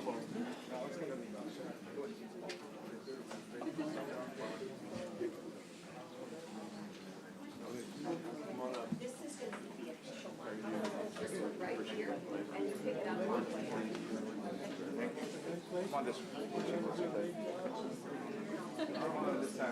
Squeeze you over here.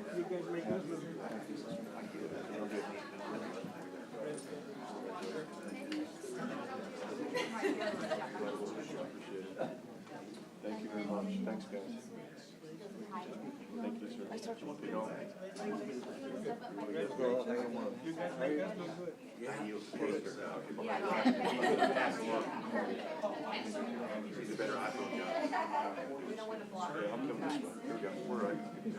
I'll fill in the blank. Okay, are y'all ready? Everybody in? 1, 2, 3.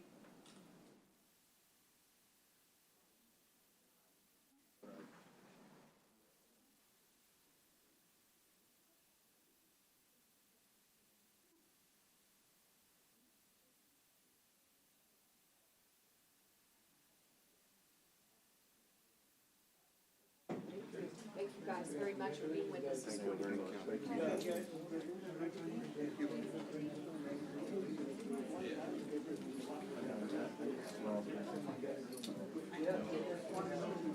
Yeah, I know.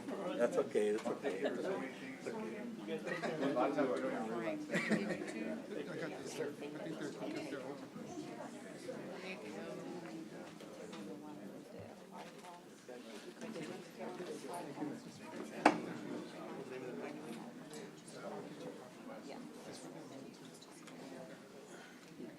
Commissioner, good job. Congratulations.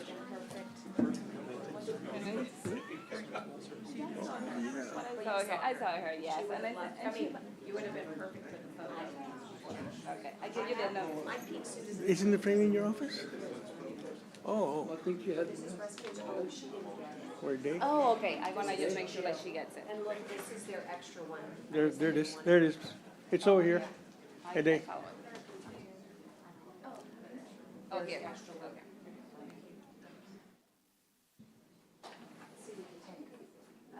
gonna see if I can get you guys out of order so y'all can get back to the.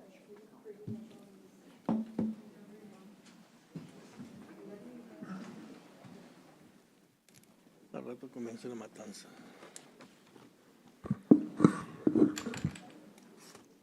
Oh, yeah. Oh.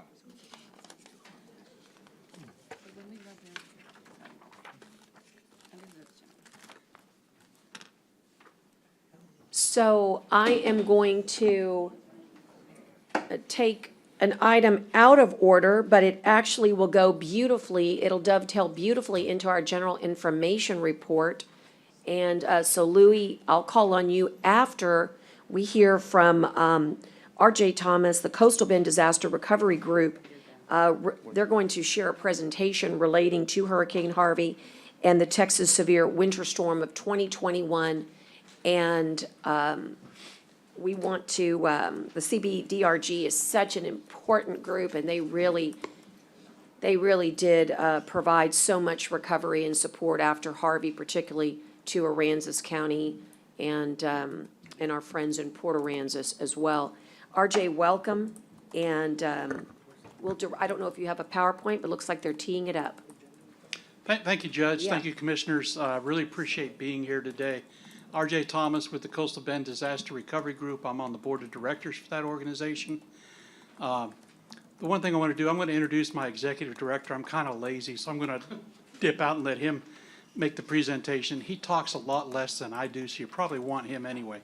But I would like to say that not just Aransas County, not just Port Aransas, but other areas that this group has been active in, and a lot of it would not have happened if it wasn't for Nueces County itself. There are people that have been with our organization from the very beginning that you would recognize. Rebecca Rausch has been with us since the very beginning, one of our founding members, and very instrumental in the start of the organization back in 2015. Other people who were instrumental in a lot of the things that we've done in our first outreach, which was in 2015, which was the flooding, which included areas of Nueces County.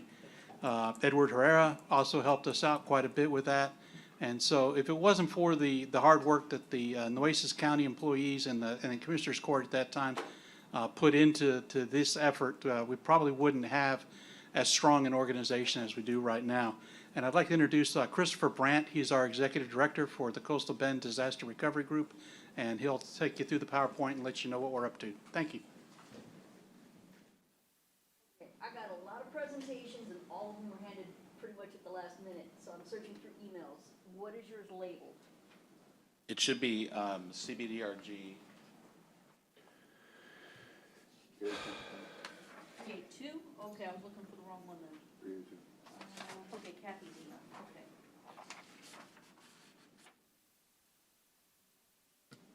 There it is. There we go, all right, let me share my screen. Okay. Good morning. Good And morning, thank you guys for Christopher. allowing us to be here today. My name is Christopher Brandt. I'm the Executive Director for Coastal Bend Disaster Recovery Group.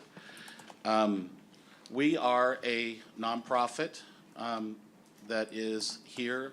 We're all, part of us are all from the Coastal Bend.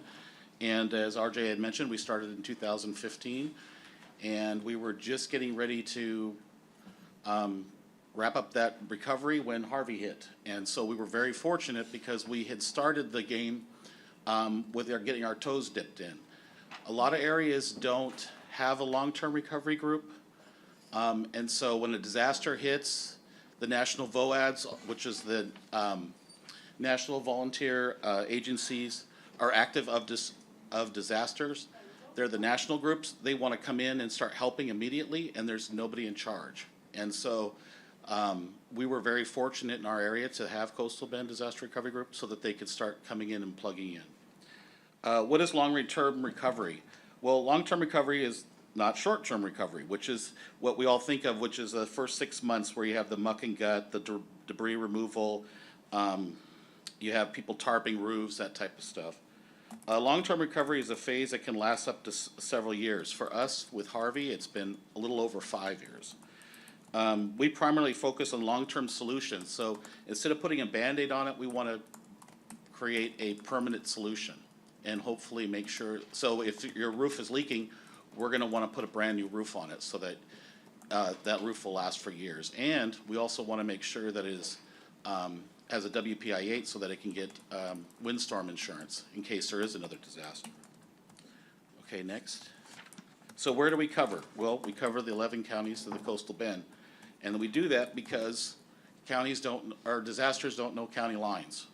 So that way we can coordinate for the whole area. And that way, instead of having to talk to one group in one county, another group in another county, the national VOADs can come to us and we can coordinate in the whole area.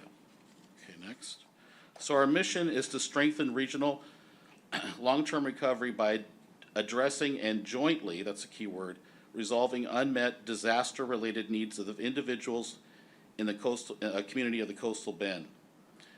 So that's part of what we do is we try to coordinate with other nonprofit agencies so that we can be more effective in helping people recover from disaster. Okay, next. What is an unmet need? Well, an unmet need is a basic, safe and sanitary and secure need that is disaster related and the survivor is unable to obtain because they lack either part or all the resources to obtain that. I always like to say, like, you might have had a granite countertop broken or destroyed in you know, from a disaster. Well, we're going to maybe get you a Formica one because it's going to be clean and safe. So it's not about replacing exactly the way it was, but just making sure people live in basic, safe, secure housing. And who are our clients? They're the vulnerable population, low income, seniors, veterans, single parents, and people with disability. And when do we activate? We activate when there's a federally declared disaster and individual assistance has been approved. So to date, we have activated 3 times. 2015 with the flood in Nueces and Jim Wells County, 2017 Hurricane Harvey, and then in 2020 the Texas severe winter storm. So with the Texas severe winter storm, I think I still had, I don't think I had power during that, and we got a phone call from the Mennonites Disaster Services, and they called us and said, how can we help you guys? And so we already established with the national VOADs, and so they started calling us, and so they volunteered plumbers, came down and started helping. So we were able to restore 141 homes with basic water services.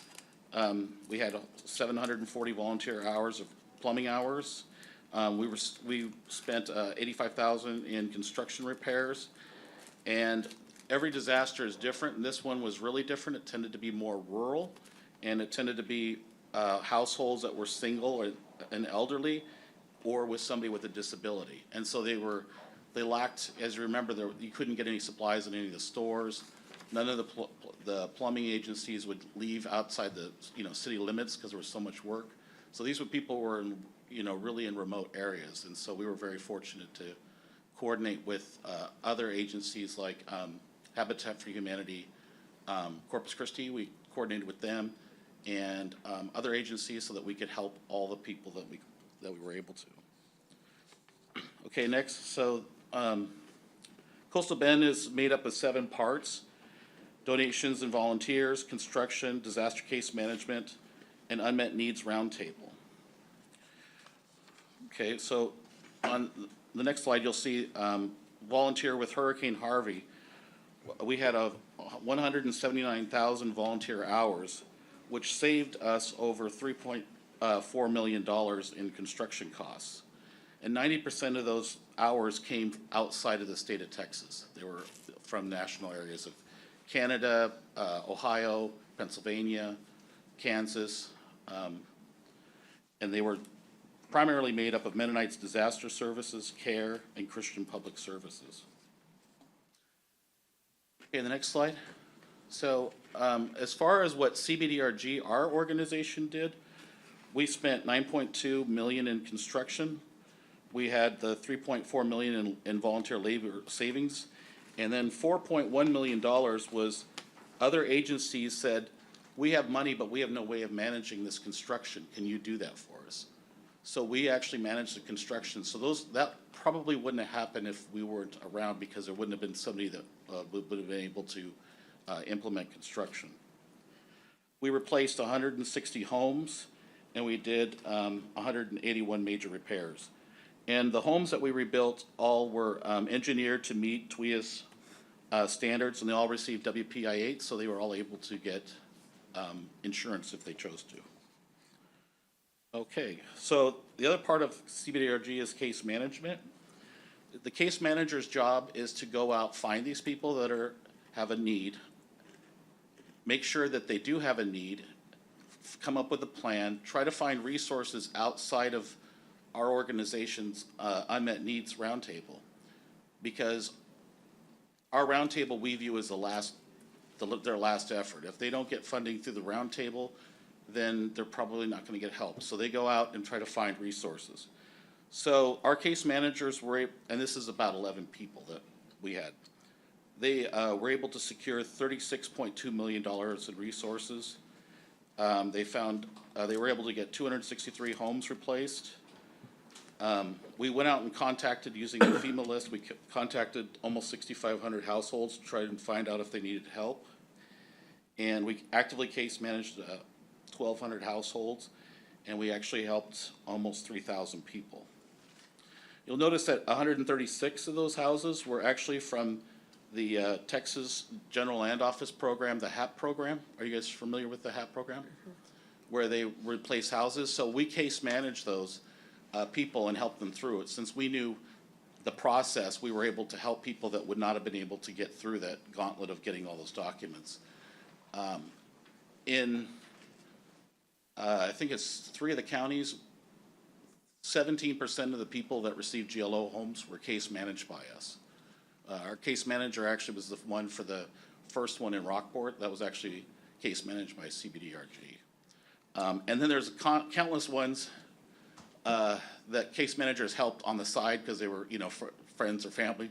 And so there's no way of knowing how many of those houses there were. But we're very proud of how many of our clients were able to get through that. So I talked a little bit about the Unmet Needs Roundtable. And what the roundtable is where it's a coalition of the willing, where other long-term recovery groups can come together, and the funders, and they sit on one side of the table, and then disaster case managers present cases of these unmet needs. And then we, as the funders, will go in a room and try to figure out how can we coordinate, because a lot of times the disasters are too big for one organization. I like to give the example of one particular case. All Hands and Hearts was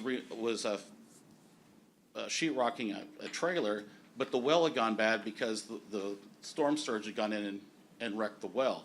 Well, they don't have the resources to do that. So when the case came together, one agency said, well, I'll pay for the well. Another agency says, well, I'll provide the labor, I'll provide. And so by coming together, they were able to meet that client's basic needs. If they worked individually, they wouldn't have been able to help all of the client's needs. And so through our Unmet Needs Roundtable, CBDRG and our Coalition of the Willing, we were able to fund 359 major repairs, replace 262 homes, and obligate $22.3 million. So the next slide, if you look at it, is kind of the summary of the impact between all these numbers I rattled off of case management, construction, unmet needs, roundtable. So altogether, we were able to secure $50.9 million in resources to the Coastal Bend. And we were able to replace 413 homes with brand new homes that are, will hopefully ride out the next disaster a lot better. Fantastic. So the next couple of pages, I just wanted to show those 2 pages. Those are just showing you how many people we work together with to make this happen. And like I said, I usually get emotional because we are a group of volunteers. CBDRG does not receive any government funding. It's all through donations. All of our grants are donations. And so these are good people that actually present empathy for somebody that they don't know and donate money or their time or effort to help them. And so I always find it very amazing, you know, in this day and age that we can be so successful when we come together and put aside our disagreements and just focus on the major task at hand. Okay, the next slide. So I'd like to thank you guys, and what we're trying to do is we have been successful in 2 counties are completed, but we're trying to formalize our relationships with the different counties by asking for a memorandum of understanding, so that between the counties and our organization, and we're working with the county on trying to get a memorandum of understanding set up and in place, so that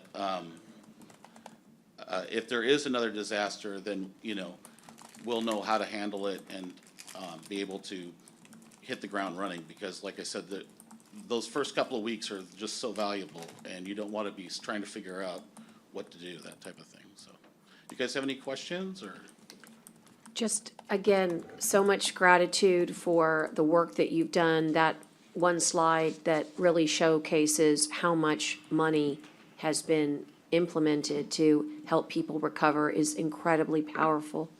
And that's the one, and the amount of homes as well. I just want to say thank you to Danielle Hale, who really spearheaded this Coastal Bend Disaster Recovery Group.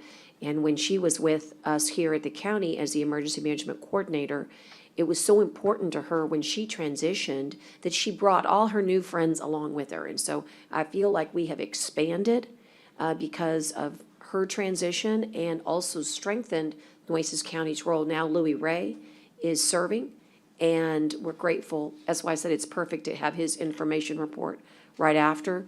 But it's, I think, important when disaster strikes, people want to know how they can help. This is how you can help. This is how you can help safely, right? You just don't want to just give without knowing that it's going to go to the right, in the right ways. And so your partners are the partners that are the right partners to ensure people's donations do affect people. So I just wanted to say thank you for that, and please introduce your team. this is Donna Ross, and she's our board president. Yes. Hi, I just wanted to mention one more thing. You know, CBDRG, I was there with Danielle in the beginning.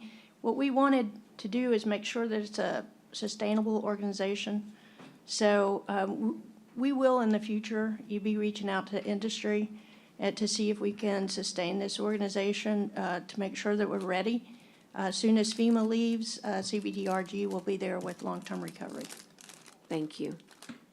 Thank you so much. This presentation only, are there any questions at all, or thoughts, comments? I also wanted to say that Louis Ray is on our board of Yes. directors, so we want to make sure that he is recognized as well, and that Nueces County is an active part of CBDRG. Yes. As Danielle would want it, and as they say, and demand it. Yes. I think we might have a public comment. Would you mind approaching the dais and announce your name? Is it a comment regarding CBDRG? Yes. Okay, thank you. Just tell us who you are. And Yes, good morning. I am Javier Ramirez. I am the new floodplain manager for the Nueces River Authority. Yes. So this is a new position that was created to aid in these efforts. So I just wanted to make myself available to the organization. Like I said, this is a new position that we work right now. Is working on the regional flood planning for the state. And here's my card. And then I know I don't have to ask permission to my bosses if another emergency strikes. I have a truck that I know is very valuable during recovery efforts. And my heart goes to you. I mean, I'm from Puerto Rico, and hurricanes and floods, and 2 times I had to rush my family out of my house because the water was just entering the house. So I know what is going through. So just to extend my collaboration from us, from the Nueces River Authority, and count from us whenever you need. And we'll look forward to work together in these efforts. Thank you very much. Thank you. Very good comment. Well, again, thank you so much for your great presentation. I'm going to make sure that it gets distributed to all the commissioners in their offices. Again, we don't want to think about disaster or crisis, but it makes it a little easier to think about knowing that you're there. And because it's that long term that really makes for, you've got to know that someone's not going to leave you. And I think too that that first slide, we'll have to maybe reemphasize it, but you come in when individual assistance is declared. And that doesn't always happen, right? That's our trigger. So just want you to know that. And if there is anything you need, you can work through Louis and he'll bring it to court. Thank you again. Thanks for being with us. Thank you again for your time. Absolutely.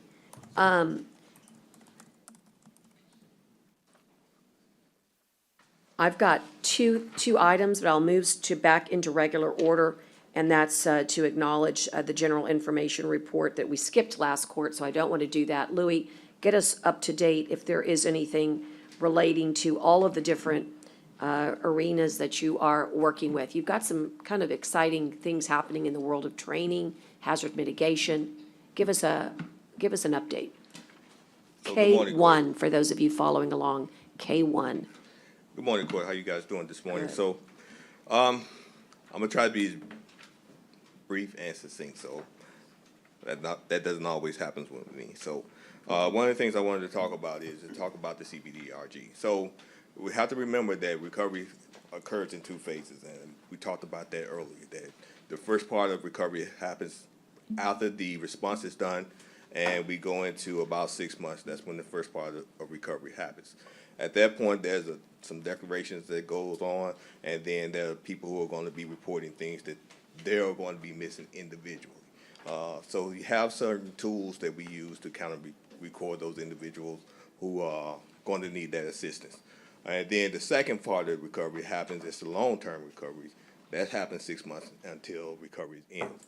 The recovery process itself is not designed to make a place better.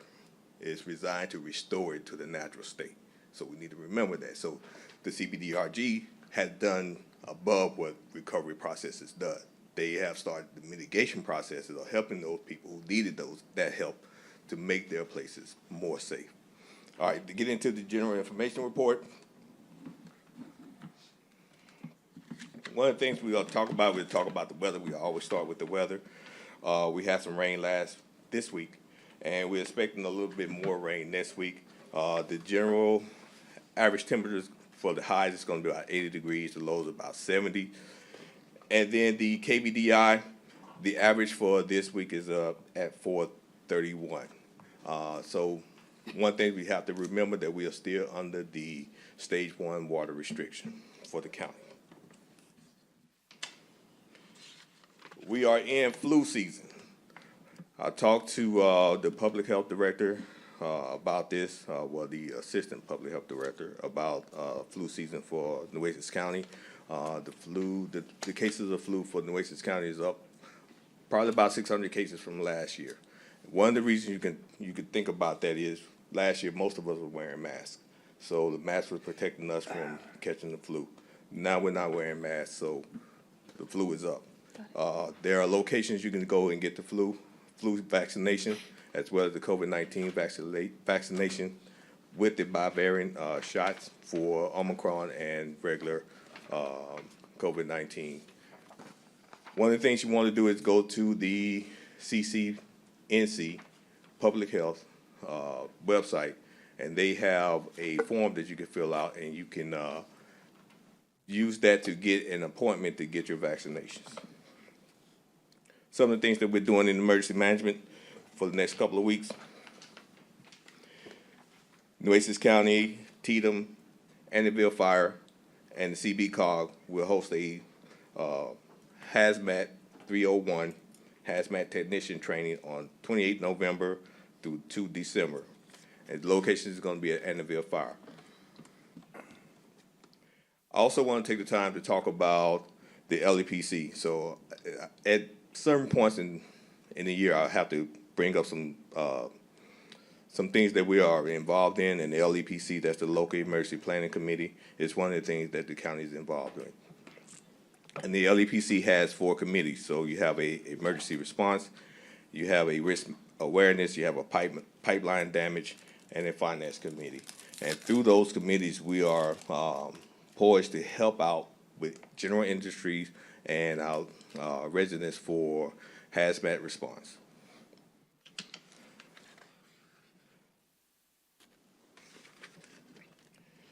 And speaking on LEPC, the LEPC will be doing a commodity flow study.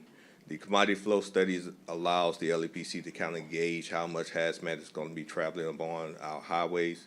It gives us an idea, moreover, our highways and our railways. It gives us an idea of how to respond, what training we need to develop to help out in case there's a spill or an accident. And then HMAP, we're going to have a meeting for HMAP on Monday.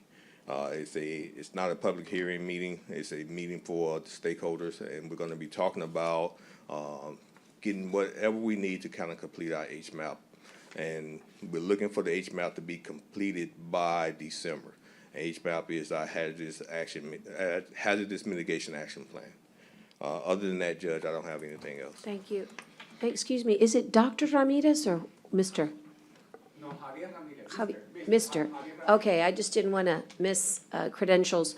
Mr. Ramirez is the new, he has a floodplain manager role that's been newly created. And so that's something I want to make sure you two connect with, because he should be at that hazard mitigation action plan gathering. Okay, Judge, no problem. Thank you. You guys can exchange cards. Yeah. Wonderful. Are there any questions at all regarding some of the activities that are ongoing? It's amazing how many things happen in your backyard that maybe you don't know, but every day we're training, every day we're preparing, every day we're educating within not only the experts, but within the community with regards to hazard mitigation. And so just want to make sure if there are any questions, this would be a good time to ask. You've got lots of experts in the room right now. All right, Louis, thank you again. Thank you, Court. Appreciate it. I'll move on to the consent agenda, and then Forrest, you'll be on deck. The consent agenda is items A through R, and I'd look for a motion to approve at this time. I want to pull C, C, number 24. number 24. Anything else? Anything else? Okay, can I have a motion to approve A through R with the exception of C 24? That means everything else inside C would be approved at this time. So moved, Judge. And I've got a second with Commissioner Modis, and all those in favor signify by saying aye. Aye. Okay, let's move to C 24, and Dale, if you would help Commissioner Gonzalez. I just want some clarification here. I mean, I don't have anything, I'm going to approve to pay whatever we need to pay, because if it was done, it was done. But I know at the last meeting, Dale said that some of those invoices were signed, and I guess they were not signed. And then, I don't know what happened after that, but evidently I got a report, I think everybody did, from Teresa. I guess she initialed everything, approving everything. As far as I'm concerned, I thought that should have come from the Commissioners Court manager instead of Teresa, because how did we approve that without going to the proper channels? Yeah. We received the invoices from Commissioner Court Administration, and Teresa was the one that authorized the signing off. I'm sure they worked with Ida and our staff on this, and I know it went back and forth between them and other departments that were request that, but we had a signed invoice, so. I don't know, did they work with you on that? I mean, I thought it would be your initials on there, not Teresa's. Yeah, correct. Yes, so last week we talked about these invoices. Then Teresa worked with Anna to start making sure everything is correct for the dates and expenses, and that's what it was submitted to the court to make sure everything. And it was correct? They review it. Teresa and Anna review it, and it was correct. The process here is, now we're getting away from the process, right? I think, I mean, the process should be going to Dale, not to Teresa, not to the grants, and the process should be going to Dale. That's who pays the invoice. I do not approve invoices here. I pay the invoices. I have to have them approved by the department that But somebody's gotta provides approve the services. invoices in the contract it says it's gotta go through Public Works. That's what the contract says. So now we're going to Teresa. I don't understand the change on this. You know, for some reason, it really bothers me that we go around all these things and we start making new rules and new, you know, I think everything needs to stay according to the contract. You know, and the contracts, you know, it's very, went back to the contract, very simple, very clear, says how the process is. Correct. So Ade, will you Yeah. check into that? And will you also check into the Sure. fact that, And I make sure like everything, I mean, because what we do in the department, and that's what it is, like we contact the department who is overseeing the contract to make sure that everything is fine. So that's why we work with grants to look into the dates, and then we talk to Susan Roth as well to make sure that everything is fine. And they got into the decision that everything, what they submitting is correct to process But evidently payment. those did Okay. not go through the process, you know, that's why they weren't signed or approved. So something went wrong there, that we changed everything in the midstream. And, you know, and if it's good, pay it. But, you know, we need to stick to what the contract says and how it's supposed to be done. and we also need to pay pursuant to the Texas Prompt Pay Act. And I That's know correct. that you have worked on that, and we need probably a policy, because what happens is that we do look to you, and you did it in this case, to figure out why somebody is holding up invoices for 6 Correct. months. And when that happens, it does need to come back to you. Regardless of contract, if someone's internally, you know, needing help, you can provide that help. That's correct, So- yes. And that's what we did with our process, but I make sure like everything, I mean, I try to oversee everything and work with the And the staff. same thing goes today to all the other subcontractors, because I know some of the subcontractors have not been paid till 2-3 months later, not because nobody approved them here locally, it's because, you know, Susan Ross had not submitted them. You know, that's the other thing we need to look into, right? That all the subcontractors should get paid according to the contract. That's correct. So Okay. That's my Dave. concern. So let's pay everybody on time. Hey, Dave, the Correct. way I understand this, I thought it was Public Works that was overseeing this project. It, Well, that's what I just told her about look at the process, look at the Correct. contract, and let's stay with that. Do whatever the contract says. And in this case, it was more complicated because grants had a role in it as well. That's Because correct. this is a grant. The contract is with the state. And so the state also dictates when, what the rules are and the compliance. But in this case, we're good. They've been reviewed. You've Correct. reviewed them. Anna's reviewed them.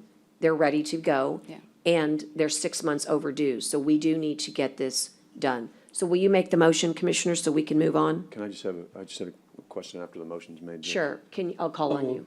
And I'll second, and go ahead, you've got a question, Commissioner? Okay, so the bills today, The total is $8,000 for the Okay, so- May through September. right, and the question I had, Ida, was on some of the meals.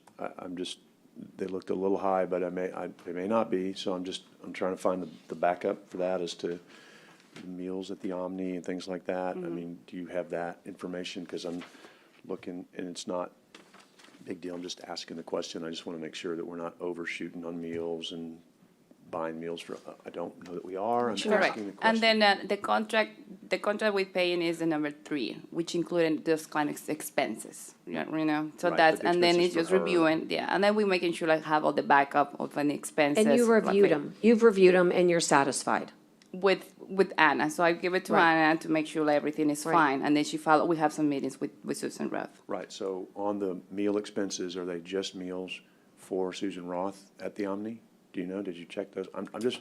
Commissioner, don't- every time, I'm trying to ask. Talking to her, Judge. no, I'm but, really but just the trying to ask. implication I'm is, just, no, I'm not, I'm the asking. implication is Judge, I am maligning. asking. Let him finish. It's maligning. Almighty. Let him finish. Thank you for letting me finish for once in my life. Commissioner I'm Gonzalez? asking Ida questions. You have a Ida, question? have you checked have you checked these receipts to make sure that they are only for the vendor and that they are appropriate? That's what I'm asking. That's what I was told by Anna, and to look into the invoices, that's Okay, correct. so can Anna just provide me something, the backup, something that shows what those Of course. were, that they're, just want to make sure that. Yeah, because they Hannah's are. overseeing because as the judge stated, is going through the grant, with the Texas Wildlife Development Board. And I will point out one more time, these are so old, this is from a previous contract. Your Judge, current this contracts one is don't even from have travel. 9/25 of 22, the one I'm looking for. These are. I'm That's right, it's talking- under a previous contract. Judge, but these are not old expenses. They were just made in September of 22, a month ago.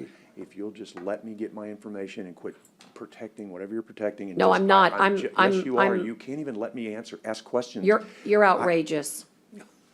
You're For outrageous asking that you would questions. malign I somebody. understand that I am asking. A day. Everything is fine, that's what I was told, and A I'm gonna day. provide all the So backup. if you would just provide me the backup. Sure. That for whatever reason the judge doesn't want me to have and thinks that me asking No. questions about someone that she wants to protect is outrageous. I'm No. going to continue to ask those questions because that's what I do. I want to make sure Point of that those order. questions are appropriately answered. These are dollars that need to be accounted for for the taxpayer. So if you could please let me have those, and I would We do. appreciate that. We do, Yeah. Commissioner. And also, And- I and would every- appreciate if we would check, I echo Commissioner Gonzalez, whatever the contract says, however Correct. it's supposed to be paid, pay it. If there's a problem with being promptly paid, then certainly someone, Dale, should have that, or somebody can bring that back to court too. Sure. And let's discuss that as well. So Okay, thank you we very do, much. I we do, appreciate it. It's Commissioner, unbelievable. everything's Hey, fine. Dave, I'm The also libel. concerned, I would like to have the same backup, I would like to see receipts. My understanding is there was there's one for $600 and some dollars. You know, I want to see if it is. I will provide all the receipts to the Thank you court. very much. Yeah. But everything is reviewed by Anna, and I'm gonna provide all the backup, so this should be And not processed just up for Anna, payment. you yourself met with her. Correct, both, yeah, Right. we were working You- together. You yourself met with her. That's And- correct. And are we ready to, let's just vote, okay? Let's I just have vote. one more question, too, Sure, since I brought this is my item. right. Um, I'm glad you brought that up. This was Are we doing yours. this- Are we doing this right? I understand that there are in-kind is being paid through Gomesa, right? Am I right or am I wrong? I think, I read somewhere that the in-kind for Susan Ross was being paid by Gomesa. I think that's right. That's Was correct. right? That's Now, correct. is that coming from a grant? No, it Oh, says wait. Go Mesa funds. Yeah, It's the but Go from a Mesa grant. funds. Yeah, I Well, don't think, can we No, do that's, that? you're wrong. Hold on. I'm just asking. We go over this all the time, and it's just a shame that nobody can keep it straight on my right. Go Mesa is called the I Gulf keep of it very Mexico. straight, Judge, and- Enough, please. Gulf of Judge, Mexico. You're so rude to people. People can't even ask questions without you. You can No. gavel all you want. Are you, but people why are- don't, you just let Commissioner people Chesney, answer. you need to stop Please because let you don't people have the ask questions. floor. Please let people talk. Commissioner, Please let people Commissioner, represent their constituents. It's very sad that we can't even talk in this courtroom without you gaveling us out. I think- The man's just asking questions. I'm asking No. questions. I know you don't like the questions, but let us ask questions, please. actually, the questions reveal yourself and reveal Commissioner I'm- Gonzalez very well. as to You your all enjoy comments, maligning Judge, as people to in your this courtroom. comments And of I won't total tolerate it. You cover-up do and- it to women only. If Oh, anybody my. studies it, it's amazing. You did it last week with the Banquetti superintendent, and today you I do know, it Judge, with, because I- you, we Judge, ask it's a women's you, world, right? it is a women's Yeah. thing, and women in this county But, you know, recognize I it think every time you I think speak. you're out of order. You're the Yep. presiding judge. That's Out of nice order. of you to You're out of order. recognize it. You're Out of order. I mean, I have the floor and you're out of order. Y'all are funny. So- And really, you all think that you're making a point, but all you're doing Oh, is Judge, making we're mine. just asking questions. I've No. supported Susan Roth from day one. I've voted for every single thing she's done. I've met with her every single time. I've done nothing but pay great respect to Susan Roth. But for you to not even let me ask a question because she's a woman and you're going to protect her, I don't even understand that concept. Susan Roth does a great job. I've stood up for her for this court. I've been on the opposite sides of Commissioner Gonzalez and sometimes Hernandez on this issue. But you accuse me of everything you can because you're trying to continually make a point that you just can't get along with anyone and you want to always blame it on women, the fact that you're a woman. No, I was simply asking questions. I wasn't maligning anyone. I still stand up for Susan Roth and still say she's doing a great job. I'm just asking questions that you won't let me ask because I don't know. I don't know why you won't let people ask questions.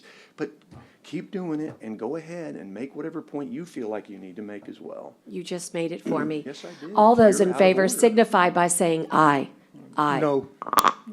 Okay, 2 noes. Commissioner Chesney, will you be voting? I voted aye, Judge. Okay, Commissioner Modis, I didn't hear you. Okay, it's 3-2, the motion passes. The bills from the last item, C-24, pass. And we'll move on and go into regular agenda, but I did say to staff, I was going to do it at 10:30, but given that it's a presentation next, I'm going to ask that it's less than 15 minutes, as Ms. Sands pointed out to me the last time, and we're going to take a bathroom break for staff. Please be back here no later than 10:30, and we'll begin with the presentation from the Southwest Transplant Alliance on organ and tissue transplantation.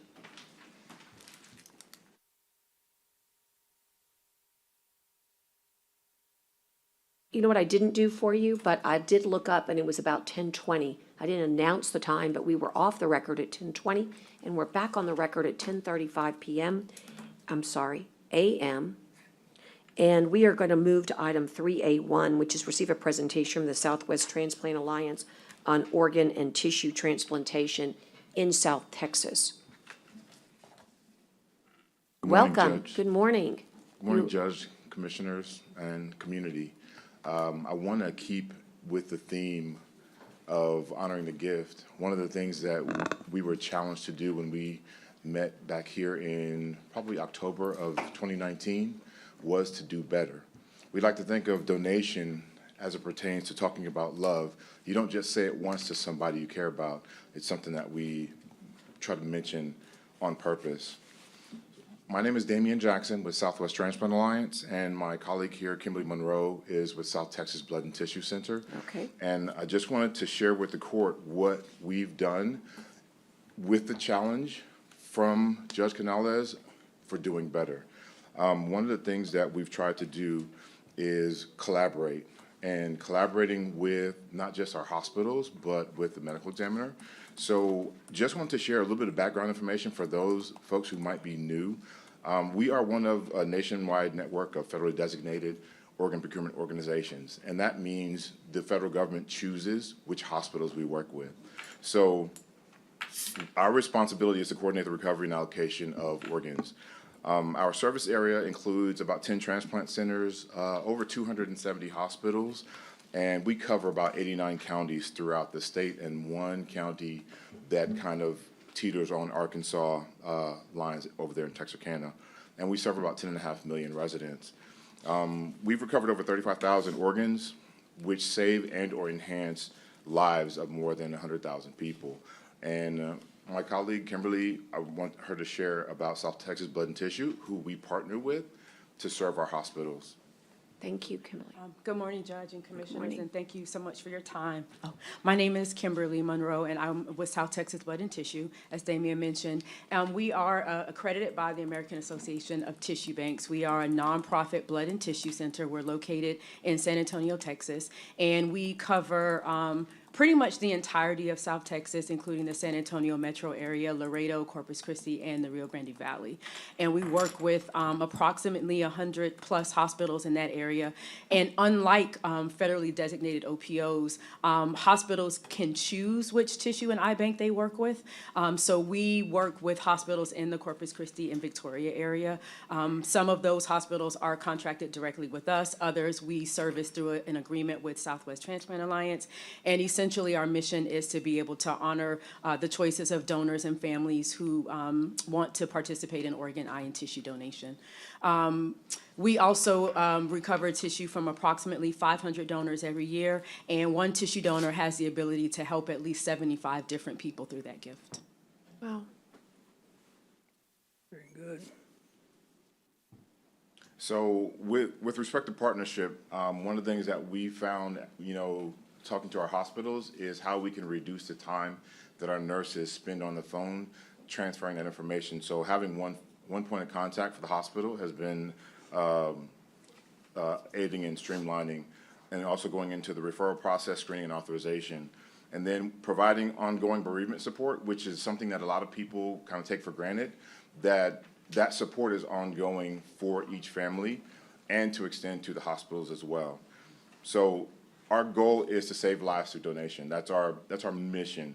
And then promoting donation in the community and encouraging our donor registration partnership with Donate Life Texas. So you guys have probably seen where when you register a vehicle or try to get a license, there are different ways that you can sign up for the registry. When I started back in 2005, that registry population was about maybe 600,000. We're up to about 14 million now, Wow. if that shows you anything with respect to growth. We all know that Texas is growing. And like she mentioned, for tissue, one person can save 8 lives through donation. And the bigger picture that I wanted to share is saving life is something that transfers to us as humans. So take away what we do each and every day, any one of us can either be a donor or a recipient. That's kind of the way we look at it. So moving forward into the donation process, the process begins with the hospital initiating the referral. And initiating the referral is basically a cursory overview of what led to the demise of this individual. So usually trauma, right?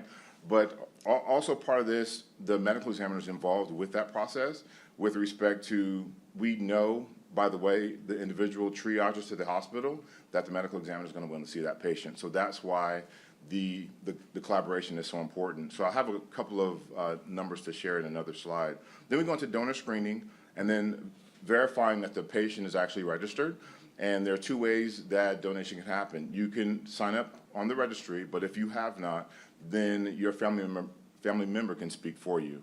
So those are the 2 ways that you essentially become a donor. And can I add one thing? The one thing I'd like to add to that a lot of people may not be aware of is that Texas is what we call often in our field a first person consent state, which essentially means that when a person registers their desire on the state registry to donate, it's looked at as the same as like an advance directive. So that individual, their gift and their choice is irrevocable, even by their family. And the reason that we like to point that out, as Damian mentioned, we've seen how much the registry has grown. So it just shows that Texans are very much interested in helping other people through the gift of donation after their passing. So with respect to that, one of the things that we encourage people to do is just have the discussion. Do your family members know what your wishes are? So that's the overarching message. And then the next slide goes into our COVID year, where we had 11 organ donors and we were able to transplant about 33 organs. And out of those 11 cases, 9 of them came through the medical examiner's office. And then into 2021, we had about 14 organ donors and then 57 organs transplanted. So out of those 14, all 14 were seen by the medical examiner in some way, shape, or form. So when you talk about the power to give and save life, that's why we go back to how we recognize this process. So through education, we're going to try our best to be diligent with getting the message out. So you may see us in the hospitals, you may see us at large events for Nueces County, but that's just to reiterate, every 9 minutes a person is added to the waiting list. That's a statistic. Only 1% of Americans die in a way that they may become an organ donor. Those are real numbers. So I just wanted to share, this is just a high-level overview of how we're trying to do better by Nueces County. That's all I have for today. Thank you. Thank you so much. Well, I want to thank you guys for everything you do. Really appreciate the population you work with, and But I'm a donor. I'm a donor myself. I have my card in my wallet, and my family knows that. My children know that too. So, it's just whatever I have left, I guess anybody else can have, right? If it's any good, but I say something's got to be good for somebody, right? Even if it's just part of it or whatever. But I just wanted people to know that if you can't use it, let somebody else use it, right? And this is how you can save lives.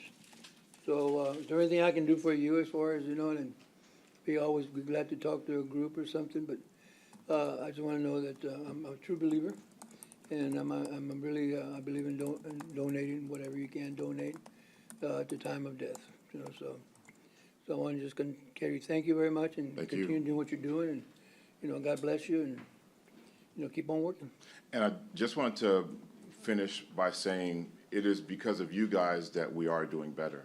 You may not see it immediately, but you guys have made some recent choices in the past 24 months that have contributed to that. So working with Dr. Fagan, working with Dr. Cannon, working with Mr. Mitchell, those are ways that we can move this mission along. So I just want to say that things are going well and we're having real conversations. Very good. There's some things that are happening behind the scenes, obviously, because we're trying to grow. Because if you think about the healthcare system here in Nueces County, I remember a time where there were more facilities than there are now. So trying to do a little bit better with what we have. So, so you're saying this is through the medical examiner alone. So those that are in the hospital, they don't necessarily deal with either one of your networks, or do they? Oh, no, absolutely they do. Okay. At the beginning of the referral process, and let me just, and I'll be brief, take a step backwards. One of the things that the federal government did as a response to the critical need for organs, as Damien mentioned, about 1% of people will even die in a manner where they can be an organ donor, which is different from tissue and cornea donation. CMS, the Center for Medicare and Medicaid Services, actually implemented policies that require all hospitals to participate in the organ and tissue donation process. So if a patient meets a clinical trigger to be referred for potential organ donation, or if that patient expires in a hospital, hospitals are actually required to report those deaths to their OPO, and they're required to have a contractual relationship with the eye bank and tissue bank of their choosing. The purpose for that is to be able to give families the opportunity for their loved ones to be donors, for donors to have the opportunity for their wishes to be carried out, and then, of course, for patients in need to have access to organs because there is such a critical shortage. So most of what we do starts at the hospital. Where the medical examiner gets involved, if the patient that's being evaluated, if their death falls under the jurisdiction of the medical examiner, that's when we basically need to speak with the ME to be able to see what organs and tissues can or cannot be recovered based on, what the investigation might, need to find. So it's more of a collective partnership between hospitals, organ procurement, and tissue recovery agencies, and the local medical examiner in that county. I hope that made sense. No, it does. Okay. One of my guilty pleasures when I try to unwind from Commissioner's Court is watching Grey's Anatomy, and that show highlights so much about tissue and organ transplants. And unfortunately, we had a close member of our church family a couple weeks ago who passed, but who was maintained long enough and was even transported, I believe, to Dallas to make the transfer easier and probably better, easier air access or whatever to then branch out throughout the country. But he was able to save countless lives. And it takes a lot for me not to get emotional to think about that, but what a beautiful gift that he was a veteran. He designated, that directive to his family, and so the fact that you all are here promoting that, I think it's just continue to promote and continue to just make the public more aware of the importance that they can continue to give even in the most darkest of times in their lives. When they're dealt with that with family members. But thank you all for your presentation. Appreciate it. Thank you. Thank you, and I know that Dr. Fagan is online listening, as well as Forrest Mitchell, our Director of Operations. I would invite, if you want to, you don't have to, or if you're here just to listen and be supportive, as they say, just give me the thumbs up. Appreciate that. Just wanted to acknowledge, and we are building a forensic institute, and you are now evidence of that fact. So grateful for your presence and the education, and hopefully you'll send us ways that we can better public message. I think that's a good way we can continue to help. And just like we have the Blood Mobile here, there are ways that we can message to assist you. So I think that's maybe a good way to say, maybe stop by our public information office, just right around the corner, drop off a card, and offer any literature that you might. Thank you. Thank you. Thank you so much. Okay, we'll move back, and again, in order to try to get everybody back to where they need to go, I'm gonna see if I've got Edward here.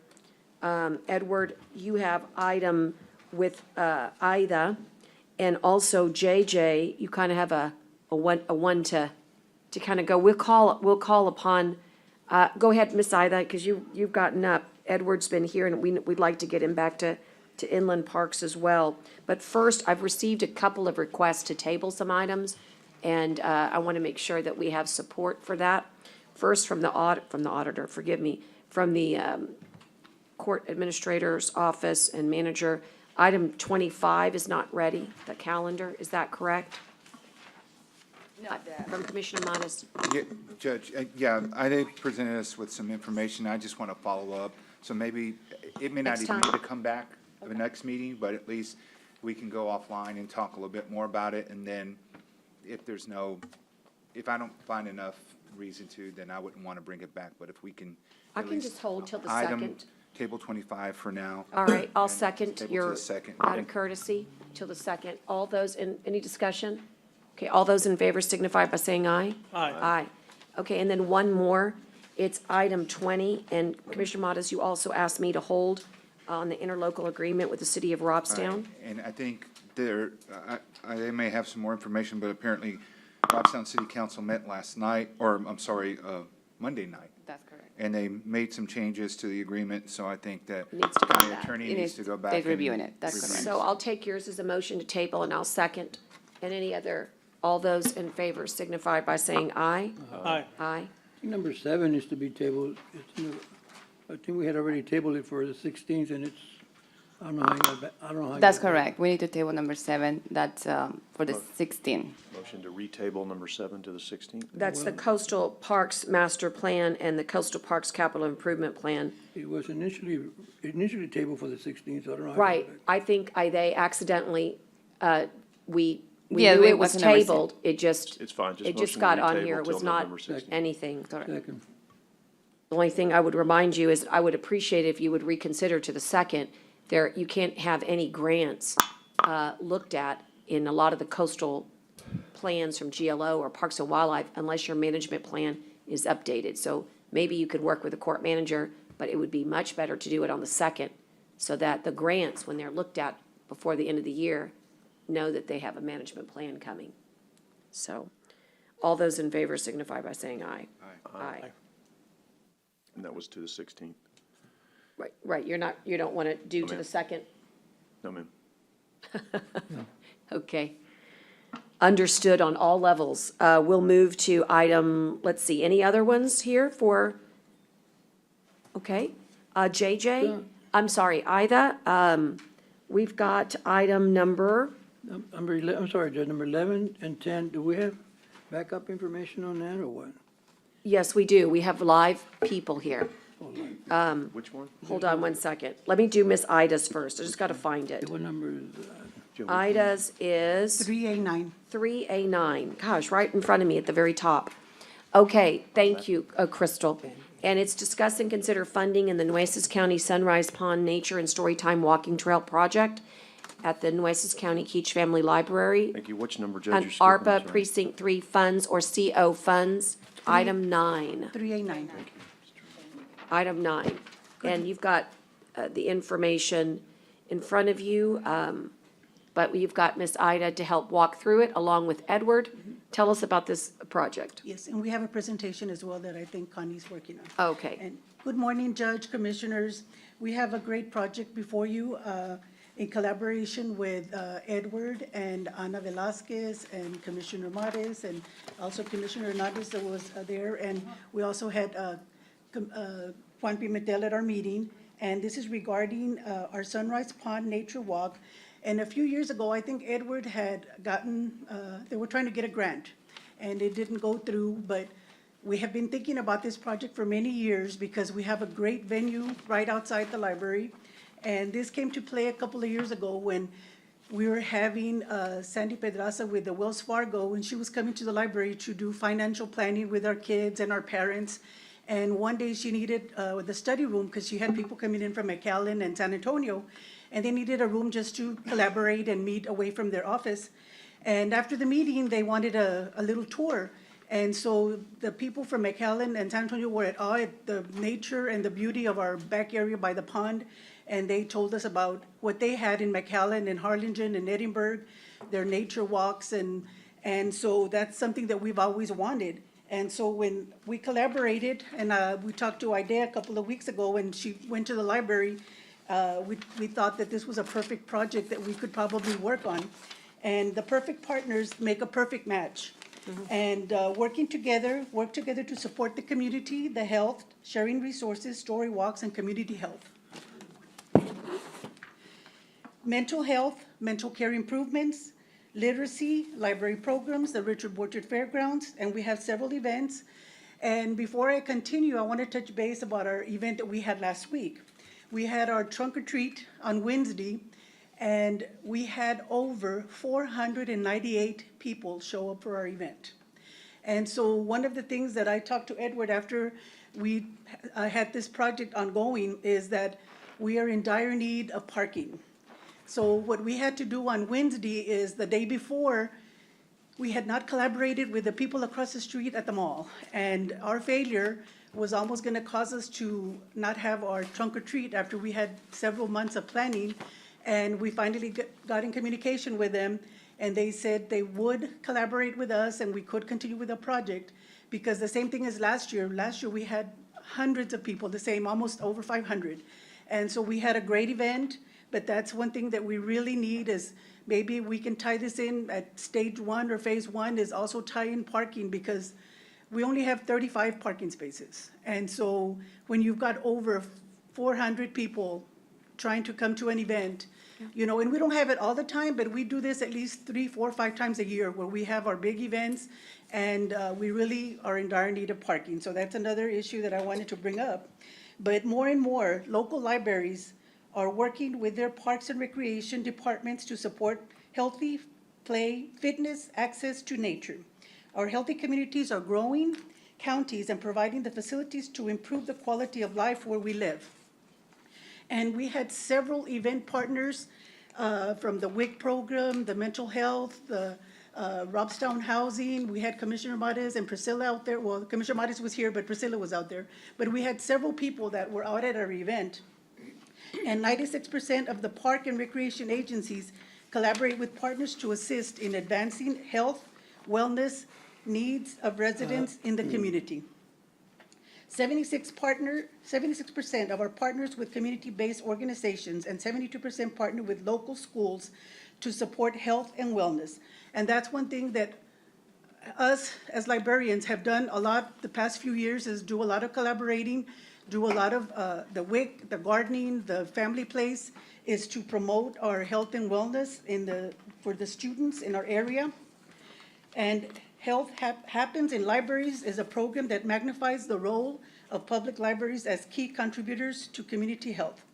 And a recent IMLS study showed that an estimated 30% of library computer users use library computers and ask to seek assistance from libraries and health and wellness issues, including learning about medical conditions, finding health care providers, and assessing health insurance options.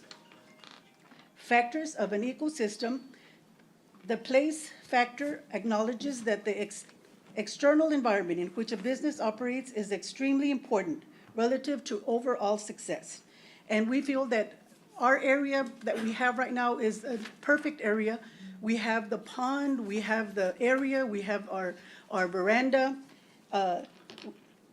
Coffee houses, libraries are places that allow for entrepreneurs to remote workers and small businesses to interact and accidental collisions. And especially like in Hidalgo County has an abundance of areas for biking, trailing, and now we can also collaborate with the Texas Parks and Wildlife, which Ana Velasquez is doing their group right now as well to probably help us out with the several phases that we have ongoing. The recreational trails, and we are stronger together. Nueces County Public Libraries, Commissioners Court, Nueces County Public Works, the Grants Department, and of course our inland parks. We couldn't do it without them. And I guess I'll have Edward start talking about his project. So, as Ida said, this is a glorious project. It affects a lot of departments are involved in it, and affects a lot of people. So while Connie is bringing up the schematic, in 2009 with Commissioner Ortiz, we looked at this project. This was a connectivity project done from TxDOT So essentially what we were trying to do is connect, since the highway splits down the middle, we're trying to connect the walkway from the community to the fairground so it would be a useful project. So the idea was they get across the highway, they get to the fairgrounds, and then from there, they can move to the different locations. Whether it's going to be the outlet malls, whether it was going to be the library, whether it was going to be the fairgrounds in and of itself, or just walking around the trails. So as Ida said, this new component that we're adding, which is the Storytime feature, we've worked with before. Before you, commissioners, you have the legend. It's a layout. So essentially, the area that we're looking at for this first phase is the red area. So I don't know where it is. It's not part of the email any longer. it's all right, Connie. Thank you. We'll get it. We'll put it on the website. So essentially, that's going to be about 700,000. So that's including the Storytime area. That's the boardwalk. That's the little workout station. So we wanted to include all the facets of everything that we do. The physical plant there at the fairgrounds is over 500 acres. And if you've ever been there, not only do we have the stock shows there, but we have ponds in the back that you can walk around, that has water in there all the time. It's a beautiful, beautiful area.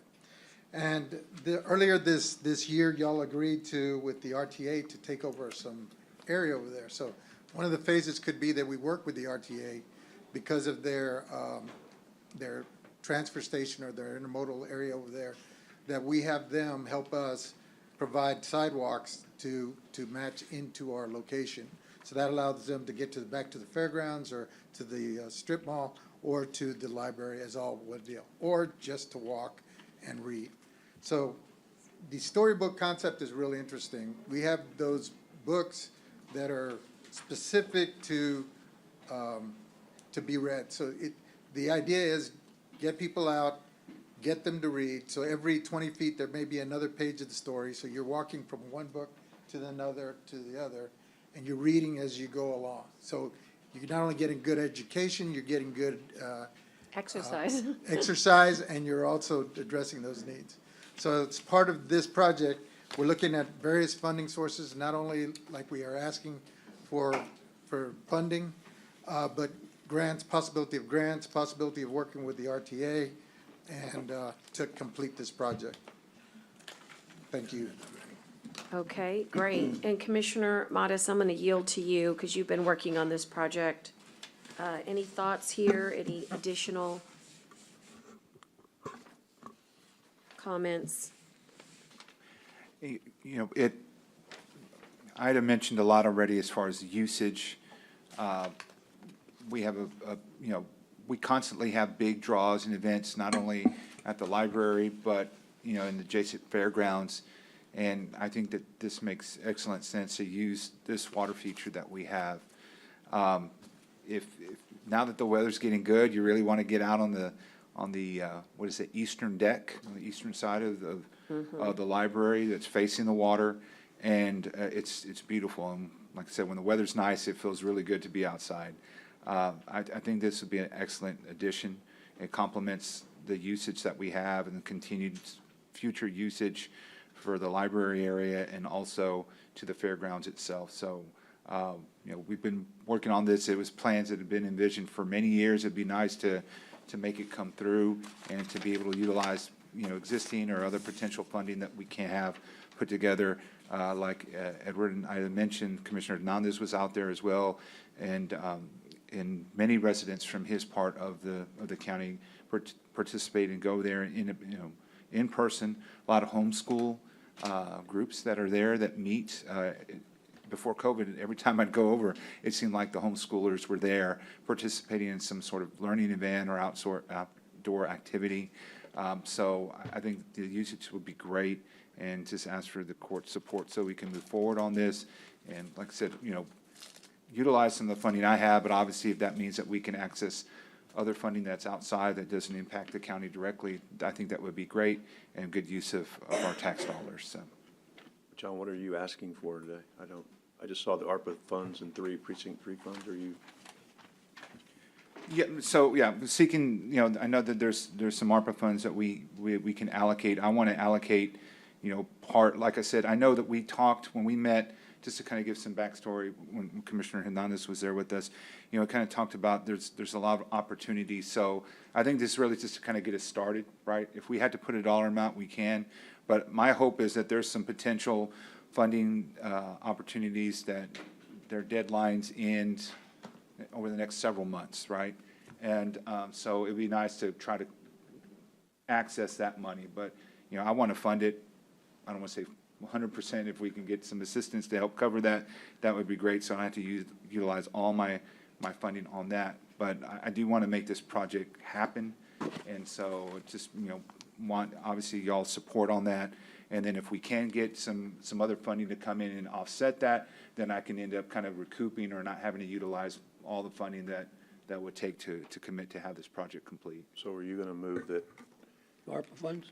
your ARPA money today, and then with underfunding, if money, or how are you going to, I'm just asking how you want to do it? Well, and that question I'd Or you leave want up to to, I do- know Edward can help us. And also, since we just are in the process of hiring someone to help guide us here internally, but also, you know, with Haggerty, I hope that they can continue to help us until we have that transition of someone internally to help work us through that. But of course, we count on they to help us and everyone else on the team here to help me figure that out. But it's just, we wanted to get, you know, since, 2009, kind of wanted to get this going, right? And especially since we were just kind of all talking about the same time as far as what can we do?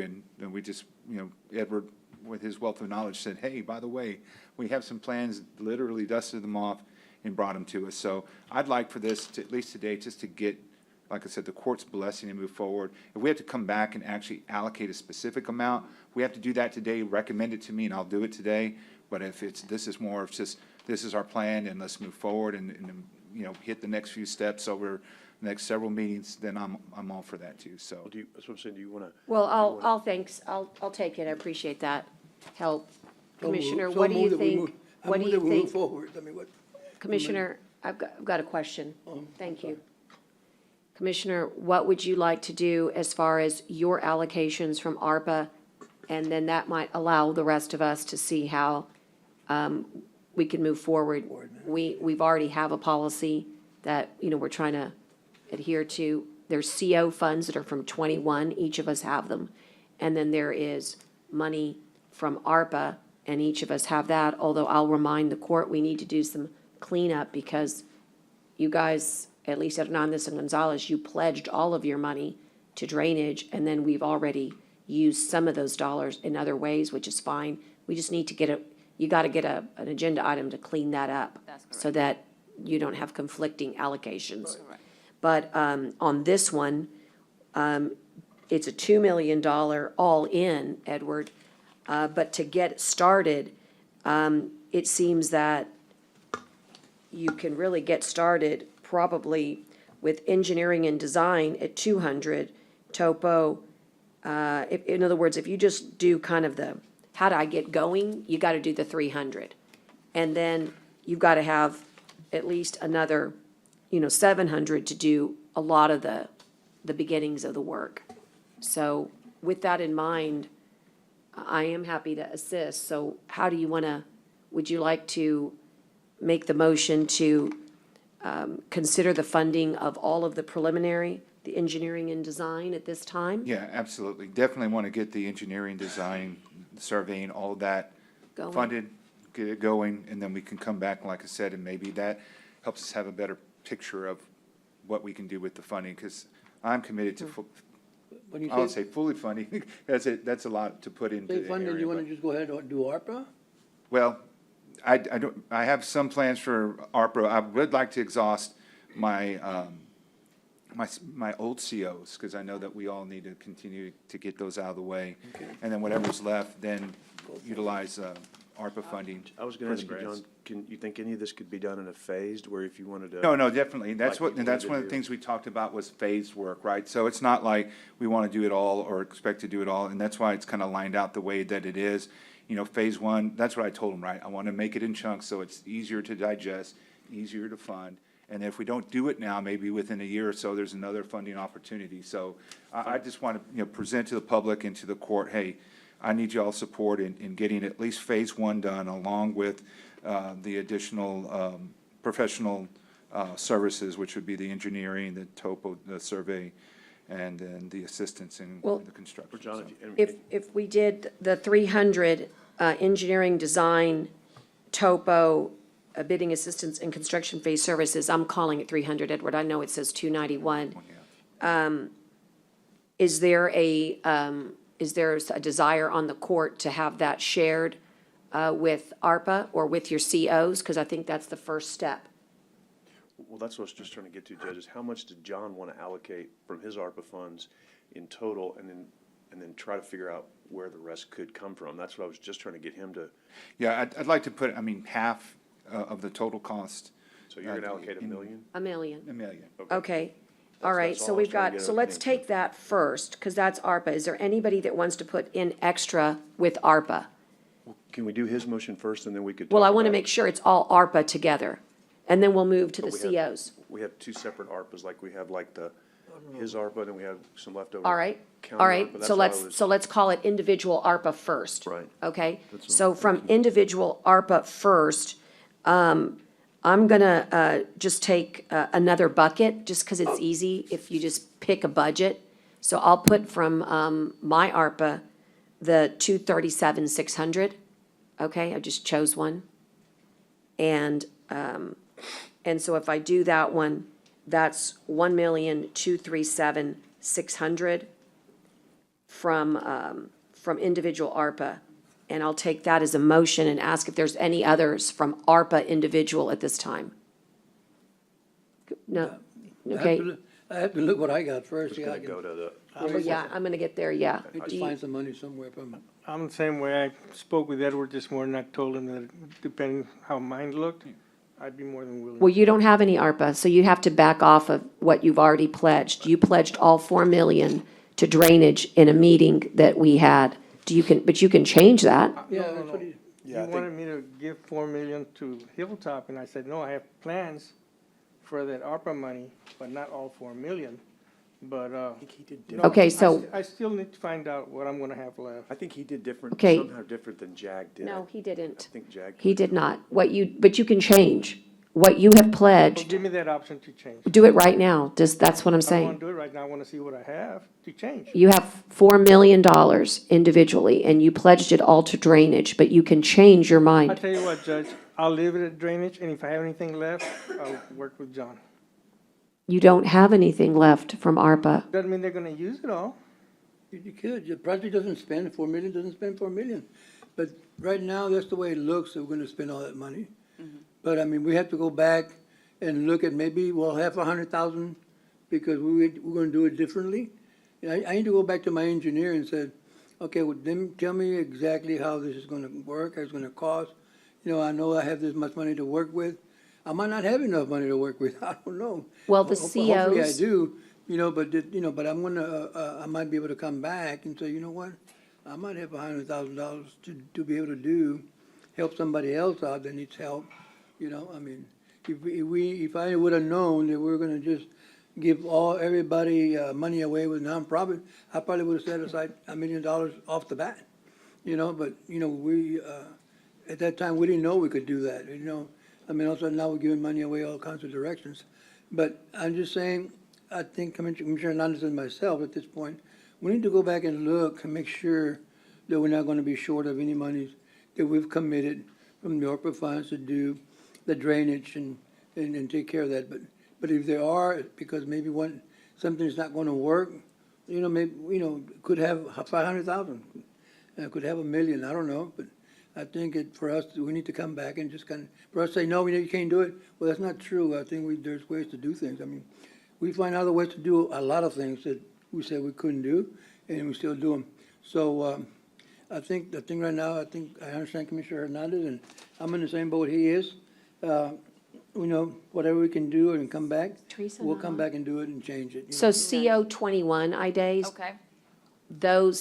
they need to be reminded that each commissioner has a substantial amount of dollars in county COs, county COs from 2021. Correct.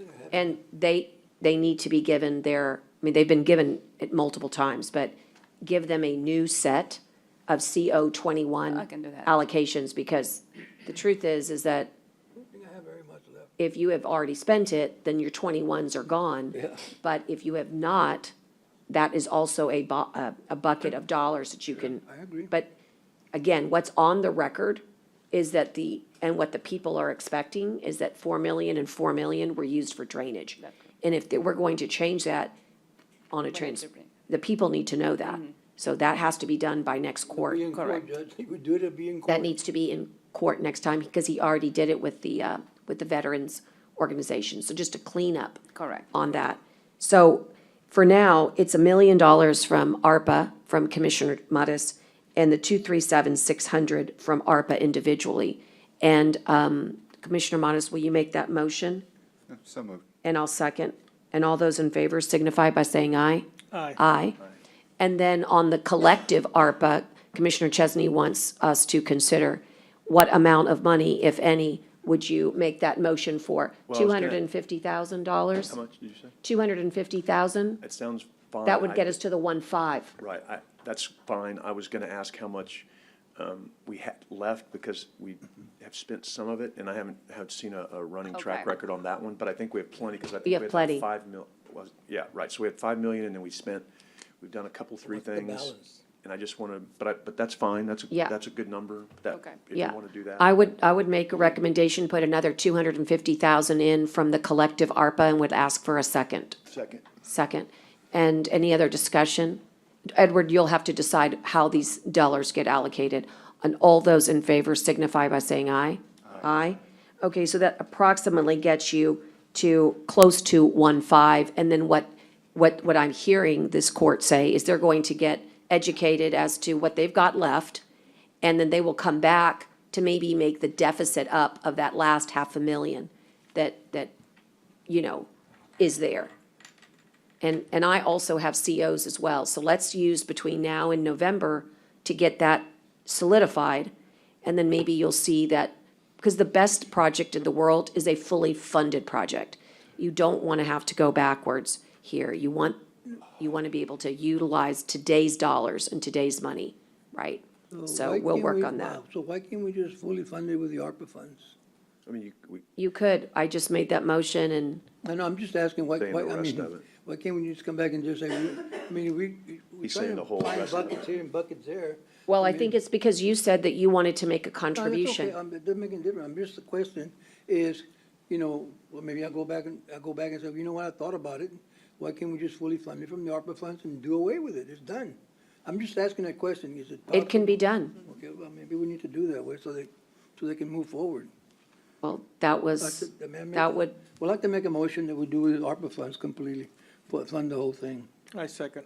well, the deficit, because we already have 1 million here and 237 here. So it's the remainder. Another 507,000, I think. Okay, all right, so it would be the remainder, Edward, if you wouldn't mind doing the math and getting it to the clerk. It would be the remainder of the two. And now you have a fully funded project called Nueces County Sunrise Pond Nature and Storytime Walking Trail Project. And the children of Nueces County are going to greatly benefit from this. And I know that there's still more to do. We just need to get. For the other library, but this will be the way that we can pave the way, so to speak. And then if we could just get Teresa to update us on where that leaves us on the 5 million that we had, and now we're down to, I don't know what. Yeah, I'm gonna try to get a report and I can give it today to everybody. Yeah, Yeah. Did we vote on it? or- All right, and there's a motion and a second. Is that right? You're good? All those in favor signify by saying aye. It's kind of an amendment, if you will, from the last one. Aye. Okay? Judge, Commissioners, thank you. Yes. It's going to be a very good project. It's going to be a Thank you, great Edward. project. Thank you, Ida. Thank you. Judge, Commissioners, this is very overwhelming. Thank you all very much. We've really worked really, really hard with everyone in the community and the county and all our partners, and especially the inland parks and the public works and every department.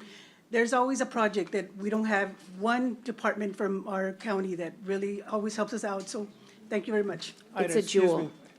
Ida, I just wondering, did you get any help from Jason with the golf cart? and Yes, Transporting people? Yeah, we were supposed to have them only from 15 till 5 till 6 o'clock, and they had to stay till 6:45 because the Really? people wouldn't leave. Well, that's good. So- My concern was Yes. the elderly Yes. and the handicapped. And I thanked him, he was there, and we were very, very fortunate that he was able to help us till 6:45, so we didn't get out of there till after 7:30, but thank y'all very much. It's a Maybe great later on we can- project. We can Thank get you. y'all a golf cart. Thank you, guys. Four-seater. Okay, super. And let's see, JJ, I'm going to call upon you next. Edward, don't leave because this is the Field of Honor, just if you don't mind. I know you want to probably celebrate that, but this won't take long. It's item number 10, and it'll make sure that JJ is out the door as well. The Field of Honor, give us the background, and of course, there is a consideration today, and it's to do what we did last year Yes, for our ma'am. veterans here in Nueces County. Yes, ma'am. As you mentioned, Nueces County, in partnership with Military VIP, that's Mike Shaw's foundation, is gearing up to host the second annual Field of Honor, the Coastal Bend Field of Honor. The ceremony is scheduled for Veterans Day, November 11th, 2022, at 4:30 p.m., 16:30 for you military folks, at the Richard Borchard Fairgrounds.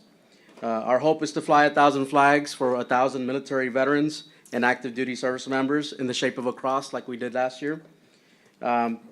If you recall, last year's event was extremely successful, and we're planning to make this event even better. During the ceremony, we plan to have a military static display, which includes Humvees and military vehicles. We'll have a Coast Guard flyover. We are working on another flyover with the Army as well. Flower Bluff NJROTC will have a drill team performing. We'll have a bagpipe player, a DJ, and so much more within the ceremony itself. We are, however, looking for financial support. If the court is willing to help, we would utilize those funds to build the field and event. We could also recognize all veterans who work for Nueces County with the 3x5 American flag.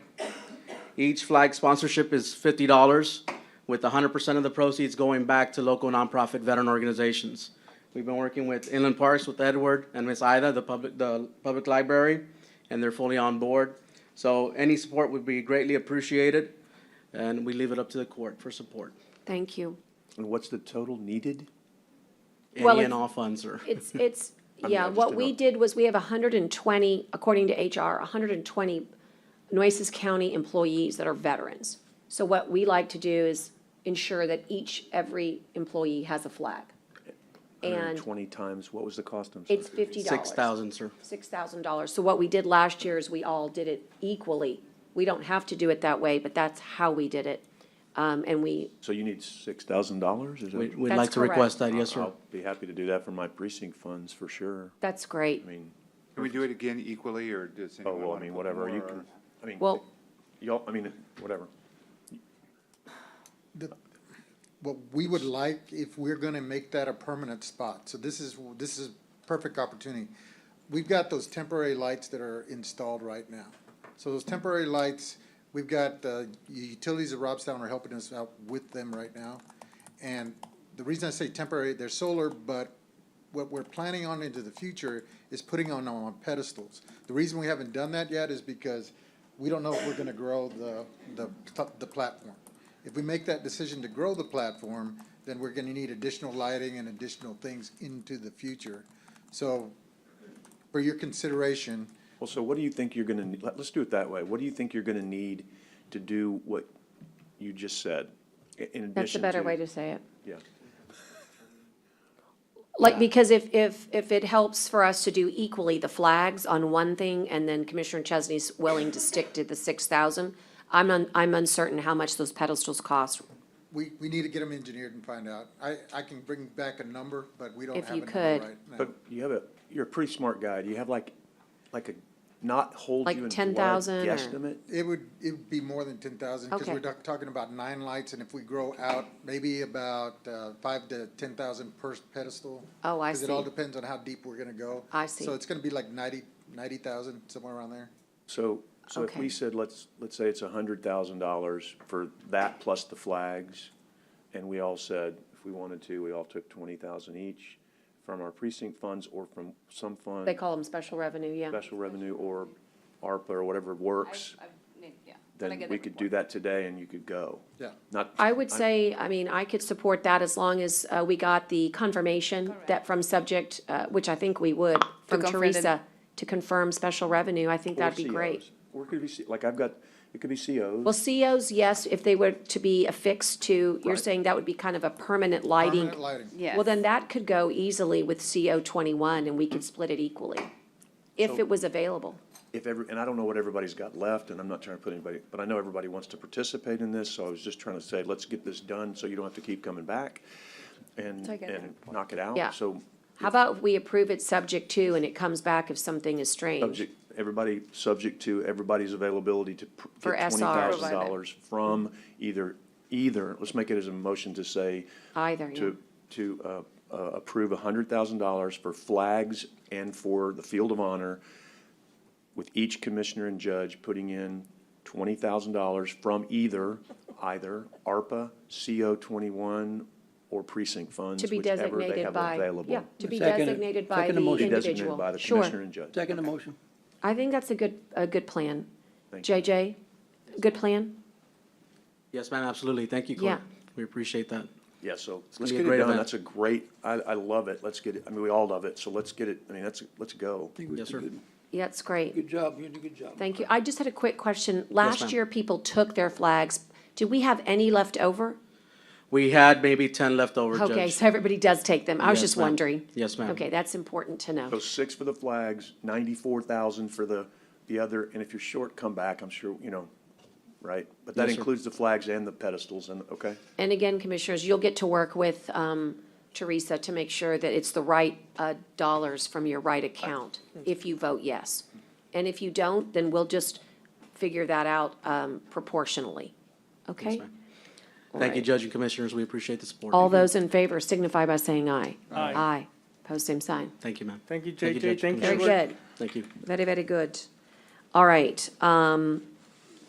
Now working my way back to making sure we took care of everybody who was, because I know we had Veterans Court, but we're not expecting the judge at this time.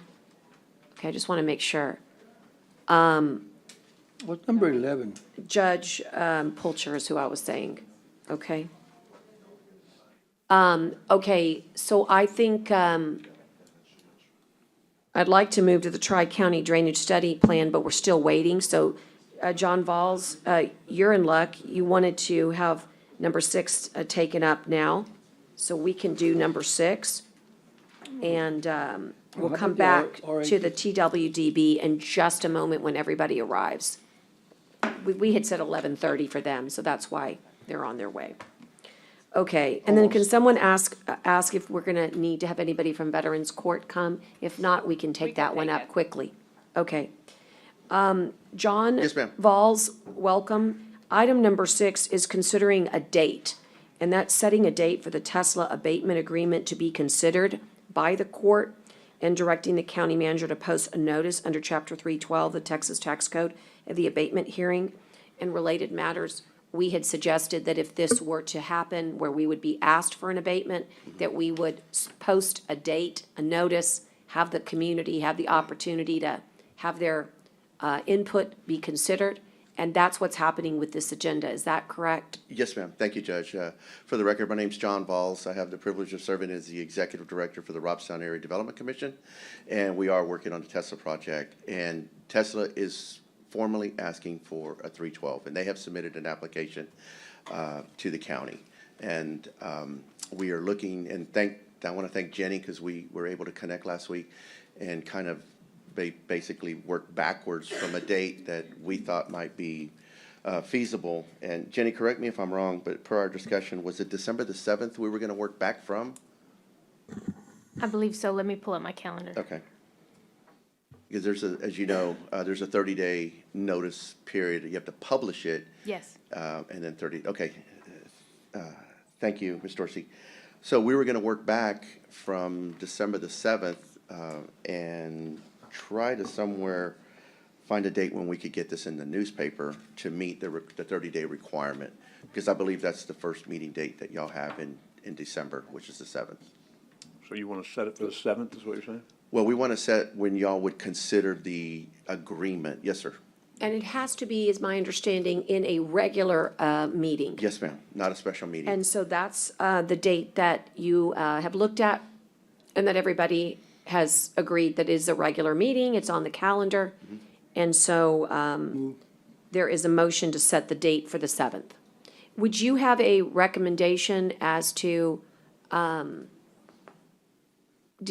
for a public hearing as well? Well, you can hold it at the same time, and I would actually encourage the court, and I think we talked about it, to hold the court, or at least a public hearing, out at the fairgrounds, because we've gotten a lot of requests from the mayor and a lot of folks from the Robstown area to hold a public hearing out at the fairgrounds so that a greater percentage of the Robstown community could come and attend. I know the public hearing for the reinvestment zone was held here, and it was not necessarily attended by folks from Robstown. So, they've asked to request that the court consider holding the public hearing out there. And that may be a date when you hold it in conjunction with your regular meeting, And so you the city of can do it Robstown on-site. need to have their own hearing? No, the city doesn't have any jurisdiction here. It's all the county. Oh, so it's only the county? It's So he's only the just- county. He's just requesting then? It's just- Right, that's- right. In Well, fact, I don't think we can have a regular meeting outside of our court, but we could certainly have a public public hearing. hearing, right. Absolutely. Right, you could have the public We hearing could out have it there. in, we could have multiples. But we wouldn't, would we have to, never mind. We wouldn't, It could for be the done. 312, you're saying, not for the three. For the 312, yes, sir. 312. For the public hearing. The 312. 313 has already been voted upon. Right, that's the done. school district's abatement, Right, or so partial valuation. Well, so if the only thing that's being discussed right now is the date that the agreement would be voted upon. And consider. that day would be December 7th. Right. Okay, so let's- But as I mentioned, you could hold it on the public hearing, you could hold it on the same date as the Commissioners Court. So unfortunately, you would have to go over there for the public hearing, let's say early in the morning, and then you would have to come back here to Oh, I hold your see. regular Commissioners I Court see. meeting in your regular place of. You have to have the public hearing outside of here? You do not have to have a public hearing outside of here, but it has been requested by several folks from the Robstown community, including the mayor of Robstown. That way, more participants from the city of Robstown in that area can participate. And as you know, like I said earlier, when you guys had the public hearing on the reinvestment zone, it wasn't necessarily attended by a whole lot of folks from Robstown. So they've requested that it be held there so that it's easier for them to get to. But logistically, you would have to hold it, you could hold it over there, the public hearing, do your business, and then come over here and convene your actual regular what I meeting. might- Or just do I the have to be public on the hearing on same December day? Does 6th not. or something. You can do it on the 6th. just do the day Commissioner Chesney, you're before. right. Yeah. You could do it on the 6th. I'm just Logistically, trying to that keep sounds y'all like a from. nightmare. What you're suggesting agree. is to have it over in Robstown, and then, especially if it's gonna have to be held during the day, then bring it over here. I would Right. just, as long as we don't have to worry about logistics as far as timing it the same day, I would suggest that we do it all at once, but. You can do it on another day. I'm just trying to be considerate of your schedules and knocking out all the meetings in one day. Yeah, I think it have to be another day too. But as Commissioner Chesney, stated that you could do it on the 6th. I mean, that would be the freshest, because that would be like, right before we're gonna vote, we would be Right. fresh on our minds. I mean, Right. so. And that's I a good would idea, actually. Suggest we have the public hearing on December 6th at a time convenient. Well, we to the don't have court. to, we don't have Oh, we to, don't have to do that today? You don't yeah, have to- do that today. Right. But I would suggest that we suggest that to the court administrator on November 2nd. We can bring all that up. And I know people are going to say that many of them work. Right. And so we may have to figure out what In the you might evening. recommend to us to have it in the evening. Could we so just that- not, I'm sorry, Judge, I apologize. I interrupted you, I apologize. Are you doing okay? Okay, so yes, I mean, you want to be, considerate of folks' time, especially out there when they're requesting it. So maybe an evening public hearing, 5:30, 6:30, something like that might be more And more again, we suitable. haven't posted that. No. So I don't want to take that up. We're just Right. discussing the concept.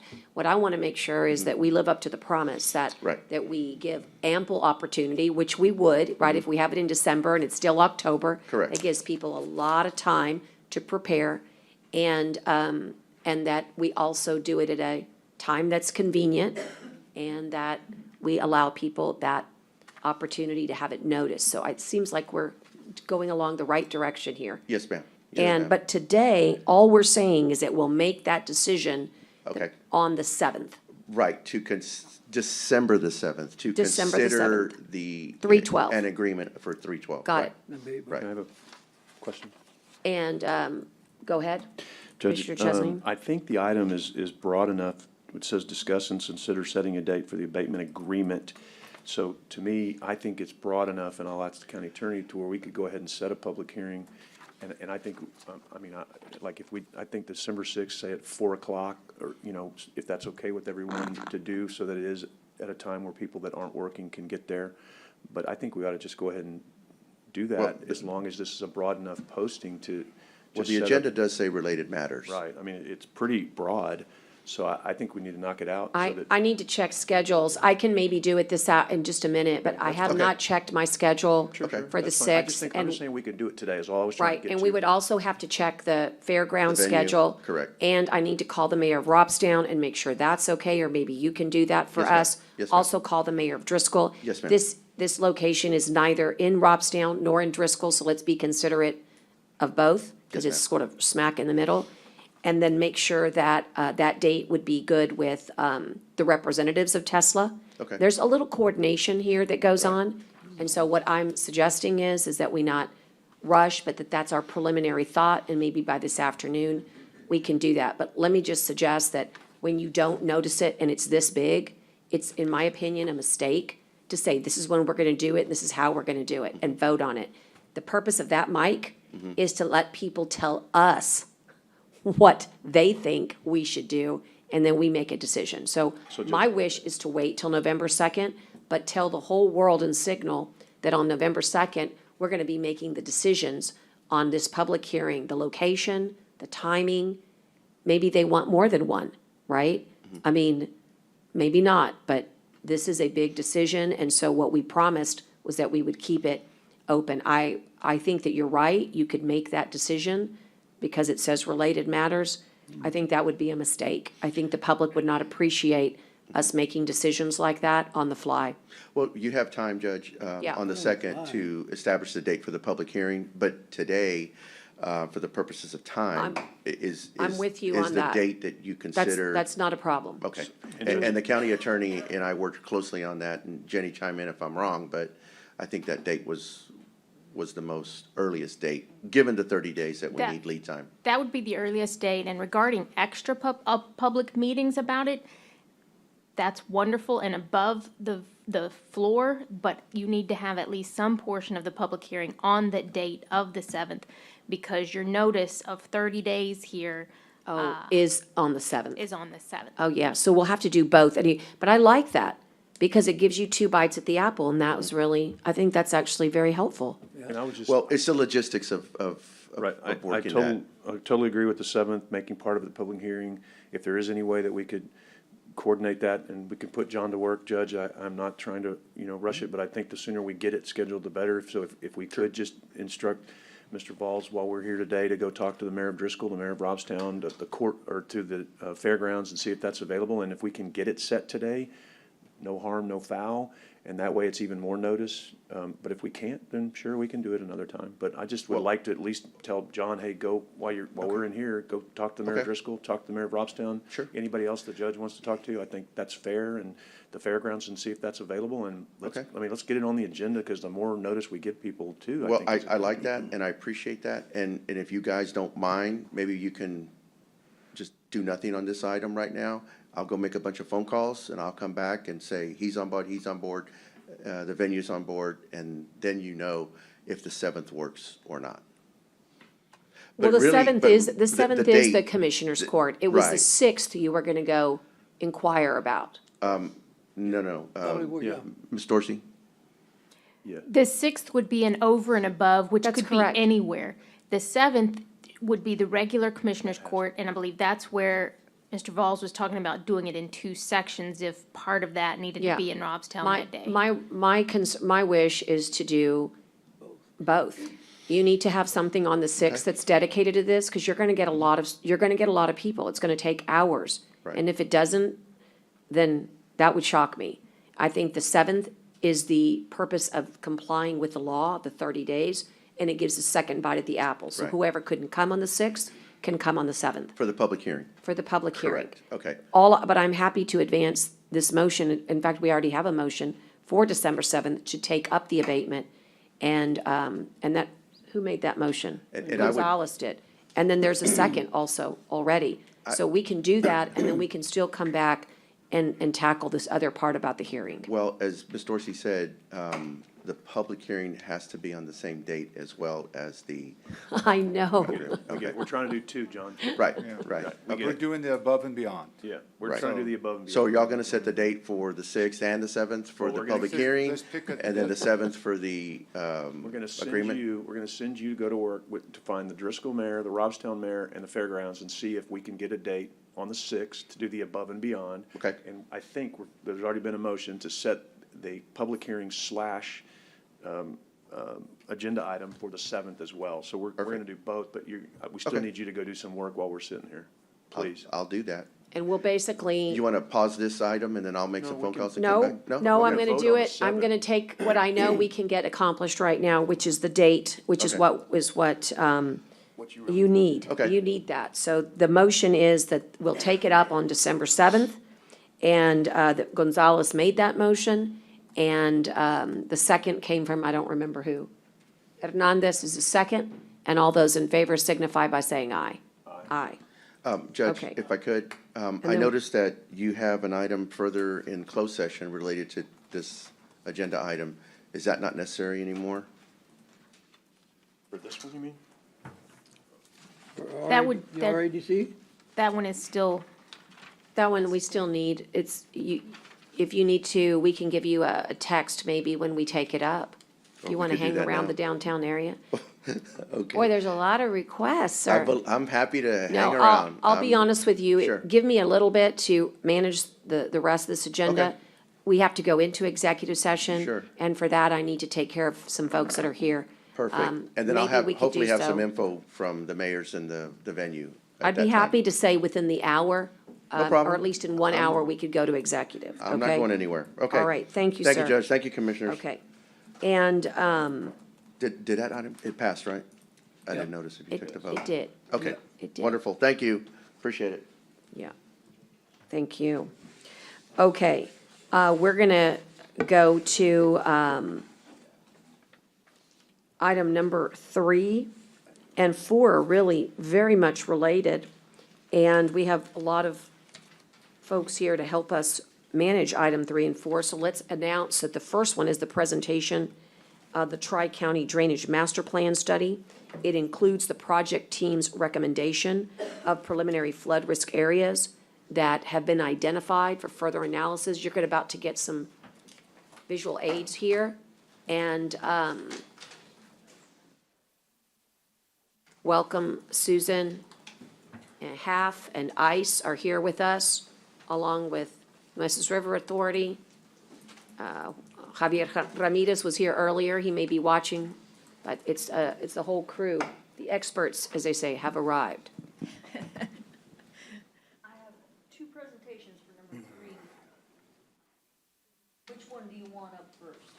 There's one that's kind of a light blue covers page, and it says 3.A point, Not the versions I have.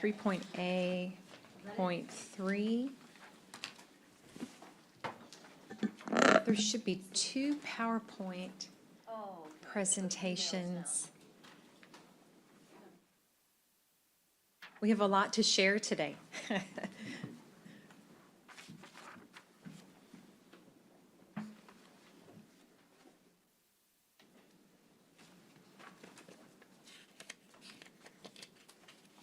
that one? Oh, yes, that's perfect. Thank you so much, Connie.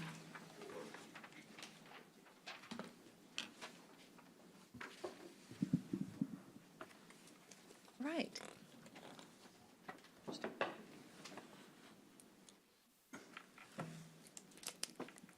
Okay, perfect. Judge Canales and Commissioners, thank you for the opportunity to come and visit with you all today. We really appreciate your time, and we have lots to share as far as an update on this regional drainage study. I also want to introduce members of my team. I've got Robert Schultz with HAF, and I've got Ivan Luna, who's here representing ICE. And like I say, it's been a complete team effort. And of course, I noticed we've got Nueces County Drainage District number 2 over here to my left. So appreciate you guys as well. Yes, let's go ahead and get started. This first agenda item, just to let you all know, is just not to take action today, but just to give you guys an update and to generate some good discussion. And we will come back to you at next Commissioners Court, or that's what we would like to do, come back on November 2nd for you all to take action at that time. So today we're going to be just going through my team's recommendation of the preliminary flood risk areas. No, it's making a little bit of a noise. Identified for further analysis. And then also, like I say, we'll be coming back to you guys on November 2nd for approval. Next slide, please. And so just to give you guys a quick background or update on this study, I know many of y'all have been involved throughout this whole process. As you know, we started this back December 1st of 2021. And of course, it's not quite a year yet, but we've made considerable progress. The main item that I really want to emphasize on this slide, and I showed this at each of the public meetings that we've had with Texas Water Development Board. And as y'all know, we have 5 of those meetings that are required through Texas Water Development Board. We've already had 3 of the 5. But I really want to emphasize the very last bullet item. What's really important about this study and why I need y'all's input and feedback and make sure we're all on the same page is that this study will be a roadmap for the counties, all 3 counties really, for that part, with the next step as far as applying for grant funding, for low interest loans, to be able to finance the different solutions that come out of this study. And I really just want to emphasize again, this study is planning only, and it's helping you guys develop basically a capital improvements plan, a CIP list for Texas Water Development Board that you can take to Texas Water Development Board, and that kind of dovetails into the next agenda item, which I'll address that separately, but it deals with Region 13, the regional flood planning process. So we want to make sure that we have Nueces County, all of y'all in good shape as far as being able to go that next step when it comes time to actually apply for funding, to actually do the engineering, design, construction, and so forth. So again, the purpose of this study is just high-level planning, the Flood Infrastructure Fund planning from Texas Water Development Board. Okay, next slide. Really quick, this is a summary of the scope of work, and this was developed through guidance from Texas Water Development Board. Just a friendly reminder, this was what was included in our grant application. We have completed to date the first 5 bullet items, the ones in blue, and then that teal colored as well. All of those items have been completed to date, and we're now moving on to the last 3 bullet items, which are noted in black. And so part of the discussion for today is to help give our team guidance on the flood risk areas that we need to focus on for developing flood mitigation solutions. And that's the bullet, that's the 3rd one to the end. As you can see, the very first black one that's listed up there. That's what we're going to need some guidance today so that we can keep on schedule and so that we can continue to move forward as far as making progress on our study. Okay, next slide. Okay, just this slide gives you again a summary of our timeline. We've had, as I had mentioned, with Texas Water Development Board, we're required to have 5 public meetings. I call them big public meetings, the tri-county public meetings, the ones that we've had at the fairgrounds that many of y'all have attended, or you've had your assistants attend on your behalf. Thank you for that. And just so you know, with these meetings, we've had the first 3. The 3rd one we just had recently on September 29th. Our 4th meeting will be scheduled for early February. The 5th meeting will be in late April. And then we contractually need to submit the draft report, our final draft report to Texas Water Development Board for their staff to review. That's going to be June 2nd of 2023. Final report is due to them no later than November 30th. And again, this is contractually listed between the county, Nueces County, and Texas Water Development Board. And I share that because it's so important that we stay on schedule, and we have a very tight schedule. I know this whole project has seemed like we've had so much time to study this area, but it's been very tight, just with all of the work that we've had to complete. Okay, next slide. And just quickly, just to share, this is some of the work that my team, that we've completed to date. A lot of the data collection activities have occurred. We've done the field surveying. All of that has to take place at the beginning of the study. We also have teamed with Texas A&M Kingsville. They've been wonderful. We've had 15 graduate students out of the engineering department with Dr. Wren. They have provided in-kind service and conducted site visits for us, almost 50 site visits. And then from that information, my team has been able to build these hydrology and hydraulic models.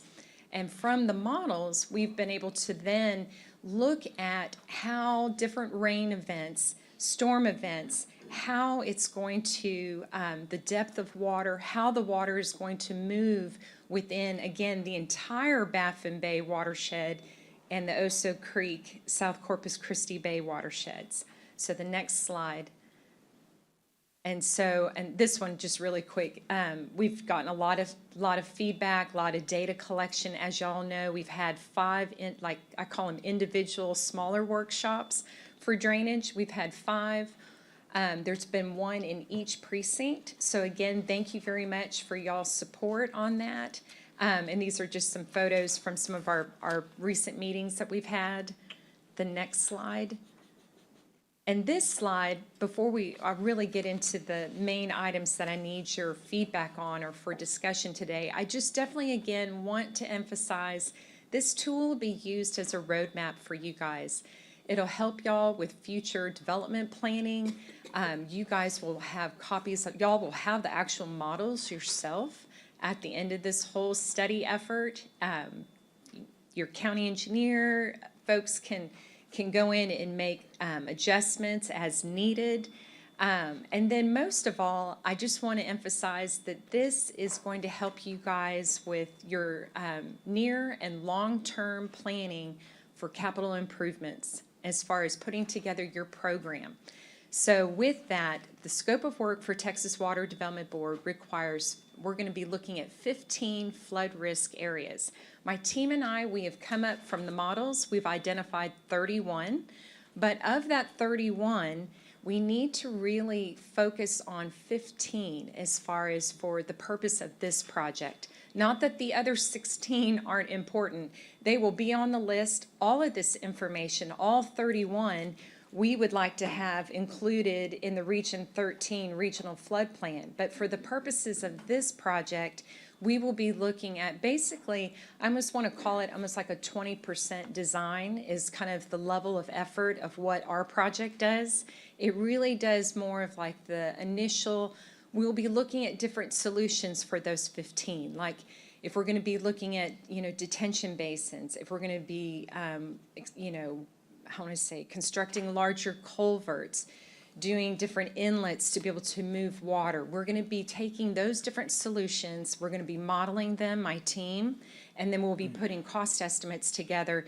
That's the level of effort then for us to be able to provide that to Region 13 and to Nueces River Authority and HDR. They're the folks that are in charge of Region 13 for Texas Water Development Board. Then from that information, then it's like you've got those 15 that are, we call them flood mitigation projects or FMPs. So our list will be 31, but really you'll have 15 that are well put together or well outlined as far as for purposes for Water Development Board.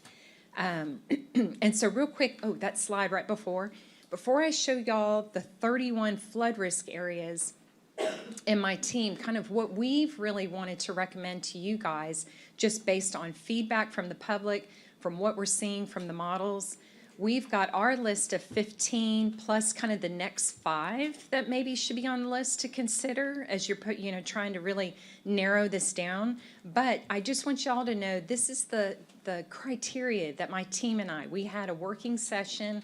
Gosh, Ivan at y'all's office, September 9th. We were there all day. There was like a dozen of us between CSC, ICE, myself. And so we established this criteria as far as how we have designated these flood risk areas, how we came up with the 31. We're looking at areas that have high population. We're looking at areas that have critical infrastructure as far as schools, hospitals. We're looking at areas where we know there's been substantial flooding that's occurred, like there's the number of structures that are in an area. We're also looking at areas that are primed for growth. So those are some of the items that we've looked at, and I put a little asterisk on that slide for you guys. We have been coordinating with IDA and others. We think we have the list of all of the ARPA projects that you guys have identified for your precinct, and even those that you've got discretionary funds allocated for. But that's something today, if we can make sure that that we're all on board, that we have y'all's lists of which projects you guys already kind of have covered, we would like to then remove those from this list of 15, just so we don't duplicate any efforts. The next slide, this shows you, and this is a handout. Y'all should have a copy of this. This was also in your packet for today. This gives you the list of the full 31 areas that we have identified, and we call them flood risk areas. And in fact, I've started this process a month ago with trying to meet with many of y'all. Commissioner Chesney, thank you so much. When we came and met with you, like we originally had 30, and then you were like, oh, make sure and get Santa Maria on the list. So we've added that as number 31 on the spreadsheet. So we're just trying to make sure that we hear from y'all, that we get your areas, that are high priority or that you want to have on the list. And so the ones that are in green, really quick, those are the 15 that my team and that we're thinking should be on y'all's list. But again, this is y'all's study. We want to hear from y'all. The public, if you can see the second column to the right, at the September 29th public meeting that we had just recently, we did an interactive exercise with the public. I had the public, they each got 10 dots, and they got to go around and look at the maps, and they got to help us prioritize areas of concern to them. So based on just kind of that voting exercise, that kind of, there's a number of, factors that weigh into finalizing this list. But I always feel like it's a wonderful exercise just to get the public involved, hear from the public, and know from them where are areas of concern for them. And so you can kind of see the feedback that we've gotten from the public, and of course, looking at some of the data that we've collected. We've received considerable information, say like from Mayor Howard with Aqua Dulce, Robstown, Petronila, oh goodness, Driscoll, I can go on and on. All the communities that have provided us with really helpful information. And so the ones that are highlighted in yellow, those are kind of we call it the next 5. So if there's certain ones that are on this list in green that you say, oh gosh, I've already got ARPA money allocated for this area, or I already have discretionary funds taking care of it, then we can remove one of those projects off the list and maybe take one from the yellow.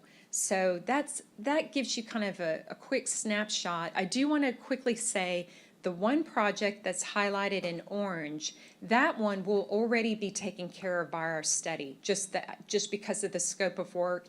It's more from an environmental standpoint, and we had some folks from Kings Ranch in Clayburgh that attended our meeting. They were concerned about sedimentation and erosion control, and so that's already. So we've kind of taken that one off the list as far as from our 15. Susan. And then real quick, Commissioner, the maps that you all have gotten, those I want to say, give you a snapshot, a zoom-in area of each of these 31. Okay, Commissioner, I'm sorry, I don't mean Just, it. actually, Commissioner Gonzalez pointed this out to me, on the one, on the list, it's the U.S. Naval Base, it's listed in precinct 2. If it's, it should be in precinct 4. That was just a. Oh, should it be precinct? Okay, Yeah, thank you for, okay, thank you for clarifying that. Okay, that just in a quick snapshot is kind of where my team and I are at. And then just again, sharing with the overall project schedule, what we'll be doing, my team and I, we need to be able to take action on this by November 2nd so that we can stay on course. Because we have quite a bit of work that has to be accomplished for these 15 as far as looking at different solutions, modeling them, basically doing like a 20% design. So for us to be able to get that completed so that we can bring that back to the public in early February, again, time is of the essence. So I just welcome your feedback. And Susan, so what I've done is I chose 16, 15 plus my one alternate in case that through consensus, one rises higher to another, I can join in on that. That 15 or 16 can change. But we don't need to rank them amidst the 15, right? Oh, thank you for clarifying, for asking that great question. We do not need to rank them. It's That helps. just, we just need to make sure we have 15. Right. And so, so that's the ask between now and really it's as soon as possible. And we need to get everybody to choose those 15. And like I said, I chose, I want to have a little bit of discussion as to, it's hard when you get down to the very last 15th.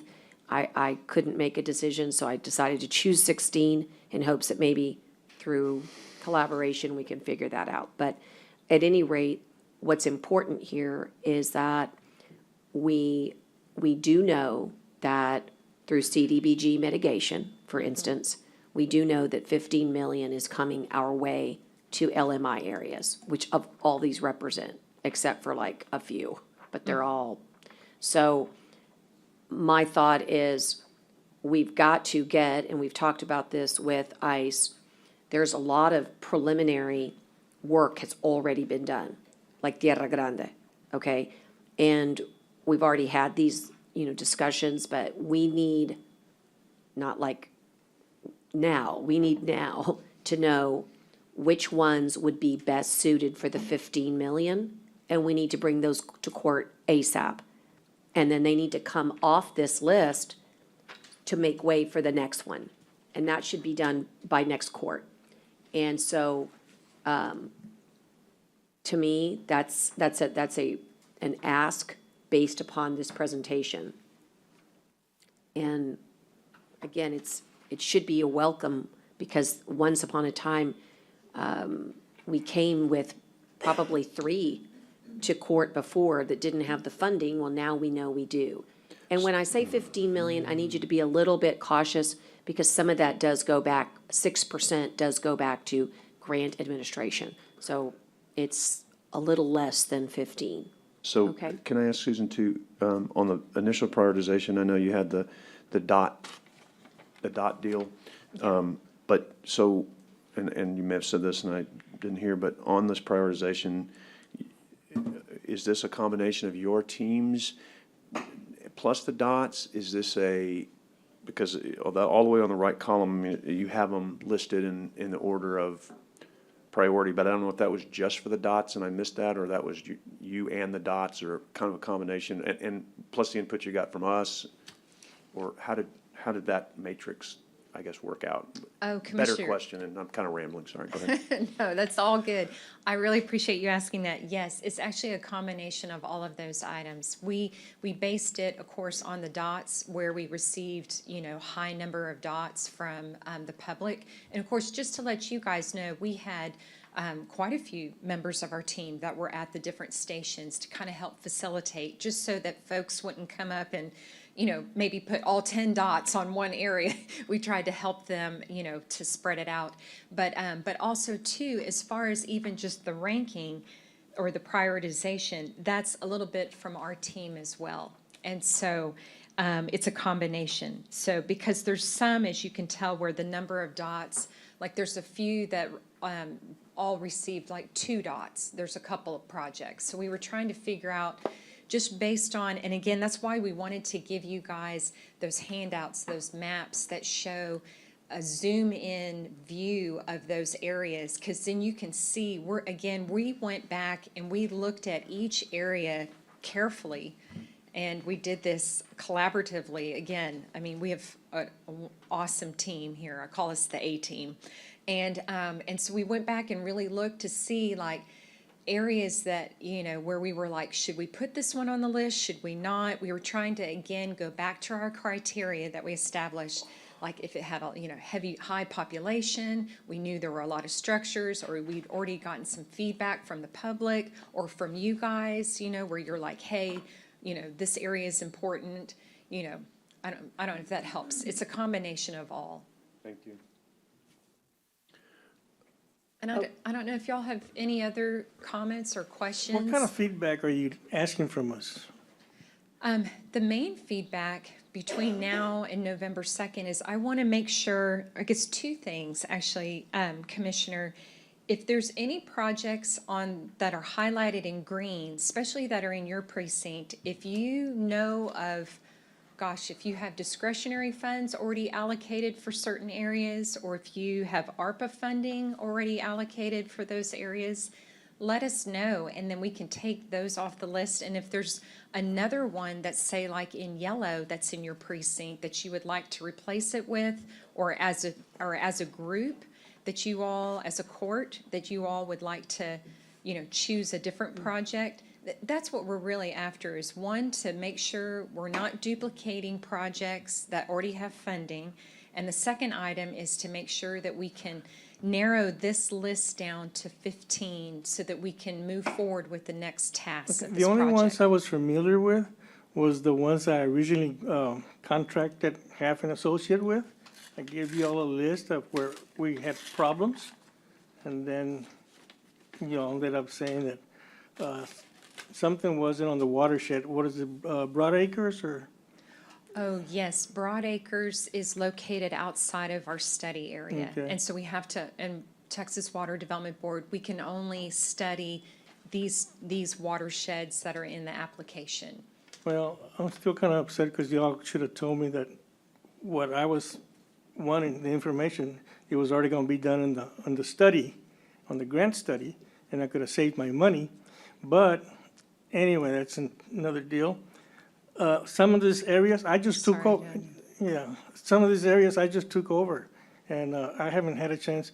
We haven't had any rain for me to go out there. The reason I know about the list I gave you, because we, Mr. Pimentel and Jerry and I went out there and we saw where it was needed.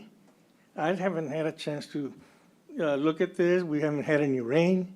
So, and we're kind of depending on you all to tell us what we need. I'm not an engineer, okay, and neither are the citizens. And maybe, you know, if you have one or two that are, might be engineers, but all I'm saying is we're depending on you guys to tell us what we need. Well, and I completely agree, and that's why we put together the list of 15 for y'all, and that's what we recommend. Yeah, And but then if for some reason you already have a project going on in an area that we don't know about, we've been trying to coordinate with y'all. And real quick, this is the same, I don't want y'all to feel like this is a surprise as far as sharing this list. This is the same information as far as the original list, not the ranking, but the list itself is what we had brought to y'all, gosh, about a month ago.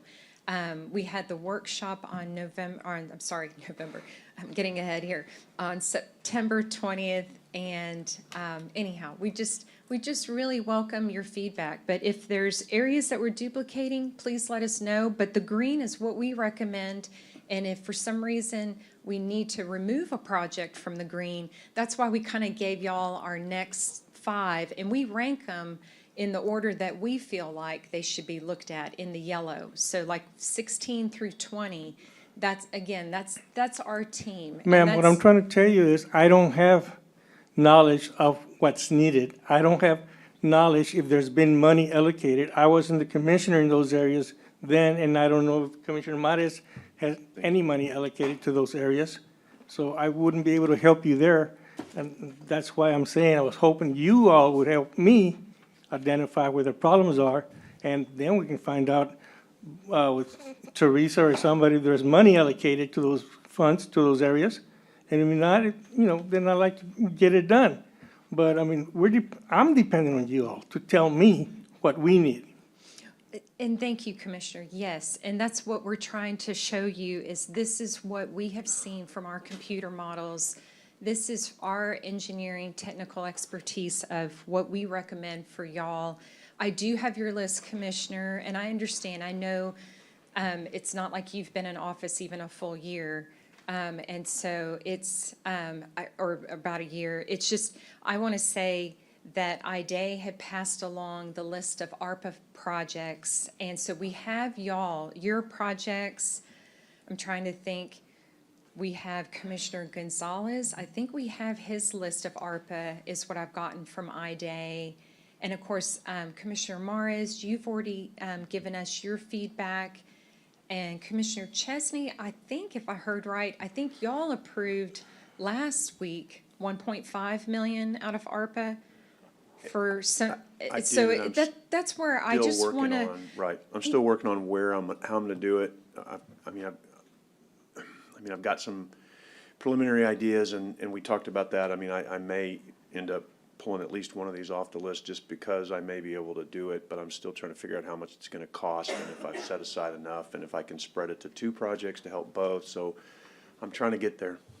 And I really appreciate that. Sure. And really, just what you're bringing up, Commissioner Chesney, that's what Commissioner Hernandez, that's kind of what we're trying, or what we're after. We're just trying to hear from y'all if you're like, hey, keep that on the list, or, oh, I have money for this, And part of mine, Susan, maybe, and Juan and I've worked on this a lot, and so part of this may be, one may come off, because a couple of the other ones, they're bigger problems, and it may just be that we're able to kind of do work around the areas that are on my list, so, I don't know, I'm just not sure where I'm going yet, so tell me when for sure, again, like this has to be submitted, I know, and so I'm not comfortable pulling anything off today, and it's not for lack of trying to get there, but, I mean, it took me a while to get this neighborhood together anyway, so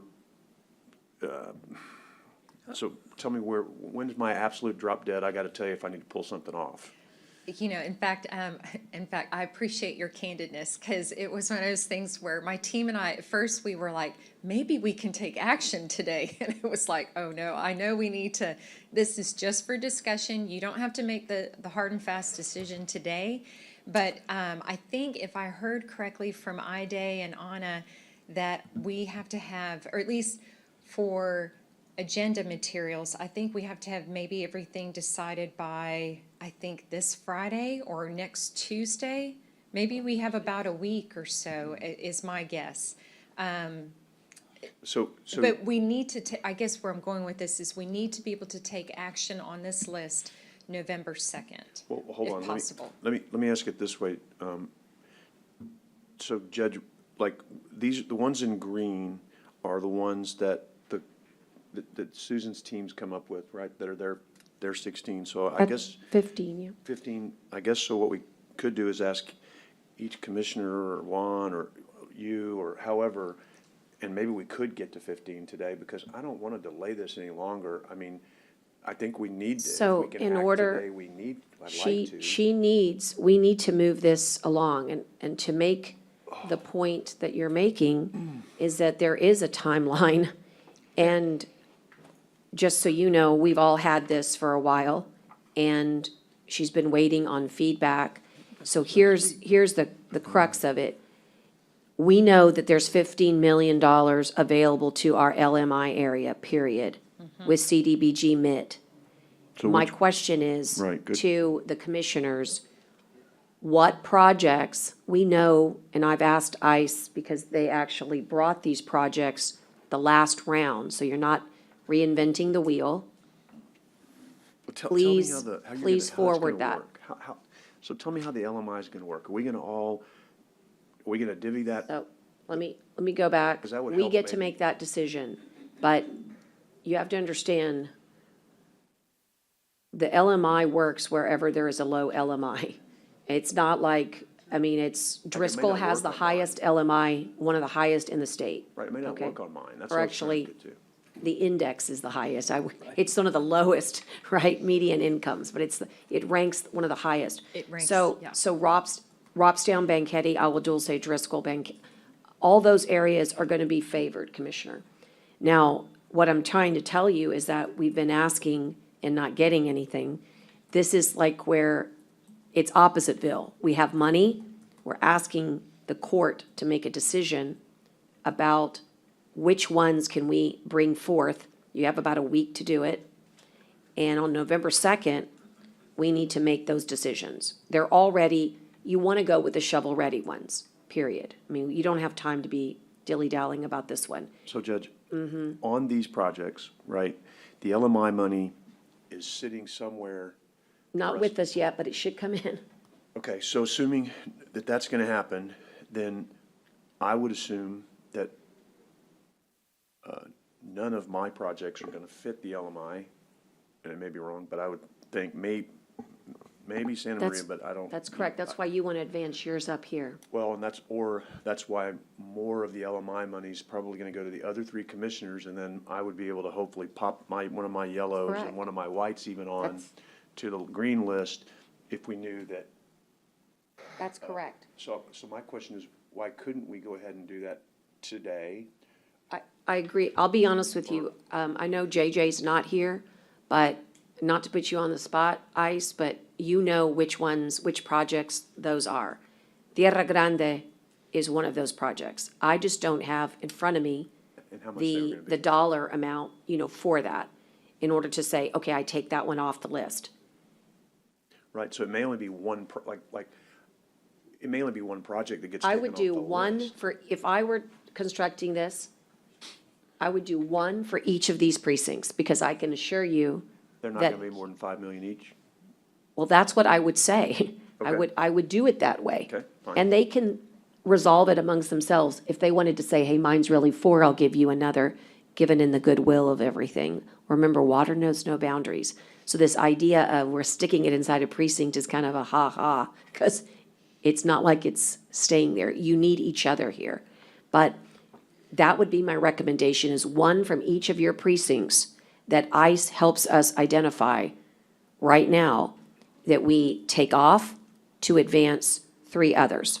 And we could literally pause right now and let them go work on that, because Yeah. I think we need to move this forward if we can. If nobody's comfortable with it, okay. But I'm ready to push it forward if Susan and Ice and Juan and whoever can go sit down and, right now, and figure out, because I'd be okay with that as long as, what I would hope is everybody would then say, okay, then maybe a couple of my projects can be pushed on, since I'm not getting any of that LMI money and I don't qualify for it, because there's a couple of mine that are on here that are yellow and white that I'd like to move to green. Even if I move one of my green off, I'm still only can move one off. So yeah, I mean, if we could do that, Judge, pause and let them all go sit down and see if they could come up with that, is that reasonable? I mean, we're gonna be here all day, so. I mean, It's reasonable, and I can tell you that I mean, we may not work it out, but at we can Tierra try. Grande, I mean, again, they already have come to court once before with backup and information and presentation. We could ask you to go pull those. DD2, you might even have them handy. They were all brought forth last round. Right, so Judge, I mean, if you, doing the way you're constructing, if you said, if we made kind of a motion to say that of the $15 million that's coming in LMI, that there would be one $5 million project in each of the other 3 precincts, and that as part of that motion, then my 2 projects that aren't in the green get moved into green, would that be a fair motion? Because I don't think either one of mine I don't think those other 2 are equal 5 million, so I think it's kind of a fair distribution, if that's, and then let them go see if they can work that out, And so if- we could get this list finalized. And also, I can tell you there are some action that I wanted to ask Susan we could take right now, because if you'll look, it says, discuss and consider approval of the official response to the public notice And then it says, discuss and consider request to include 31 additional flood management evaluations, flood projects identified into the draft regional plan. Why don't we act on that today? What that says is, all of the projects that you see on here, they've got to be a part of the statewide plan. That's a no-brainer. Thank you, Can we, Judge. can we just focus on that one, and that way we know that these that we've identified through the process will all be included in the state's plan? Because remember, the state's got their own project working on flood management, and that study, we're a part of the Region 13. We want to make sure that we ask the state of Texas this legislative session for money for all of our Flood 13 projects. Travis, you want to come up, highlight that? Because that is an action item that we can do for you today. That would be excellent, Judge, and that's agenda item 3.A.4, the next one. Yes, and we want to make sure all 31 projects that are on the spreadsheet list are submitted to, you guys already submitted, Juan and LJ, y'all submitted projects last fall for Region 13, and this is because of the study, we've now been able to identify the 31. Of the 31, 15 will eventually become FMPs, is what they call them, as I've been kind of talking about this 20% level of design. That's how we would classify 15 of those, and the other 16 will be called flood management evaluations, FMEs.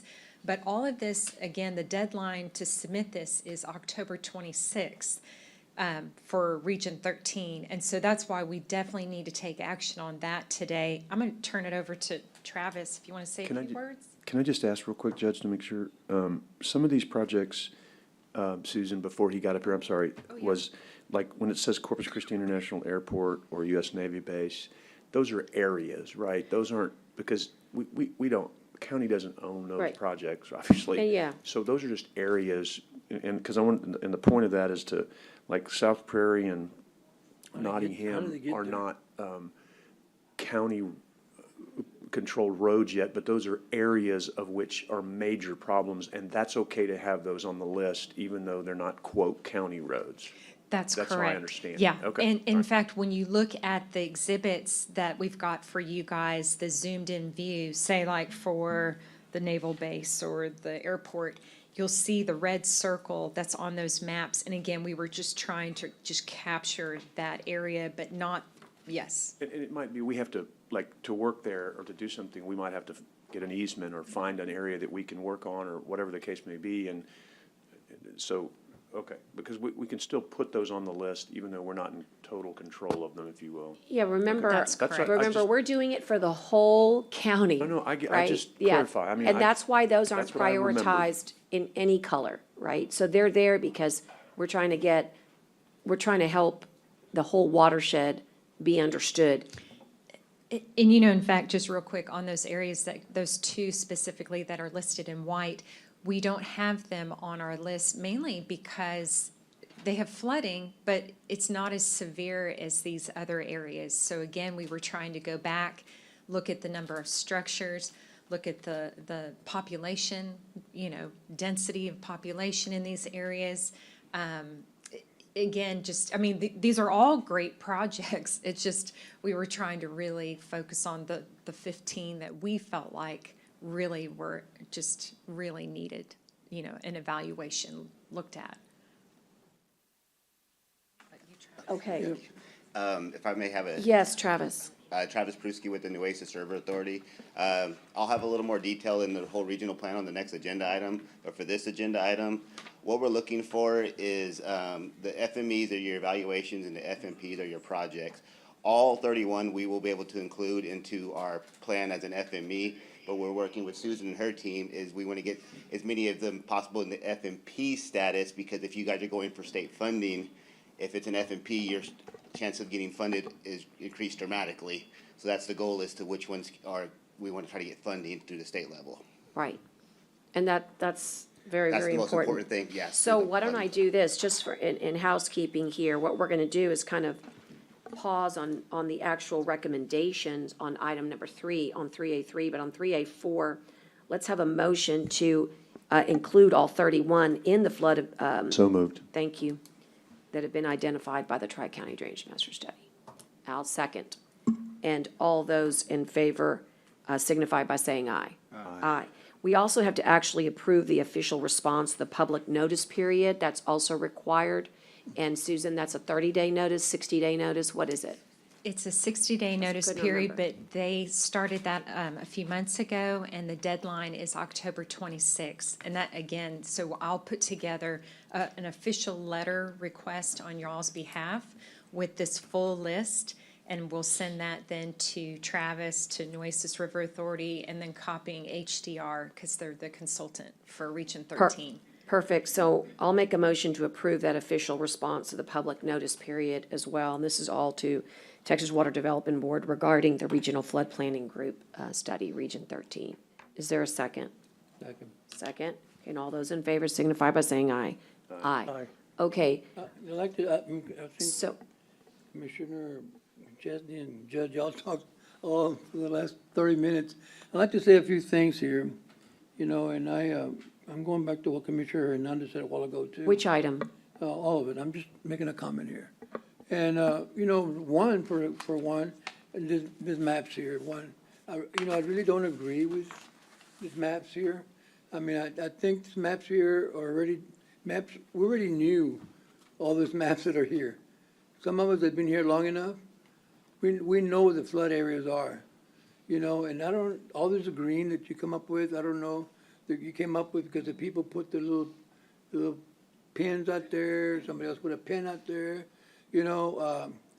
So, I mean, to me, I expected, you know, and I know that about 4 years ago, before this grant, before we had money, and there was an extensive study done, you know, from ICE, and I asked him to look for it because I think I need to bring it back to court.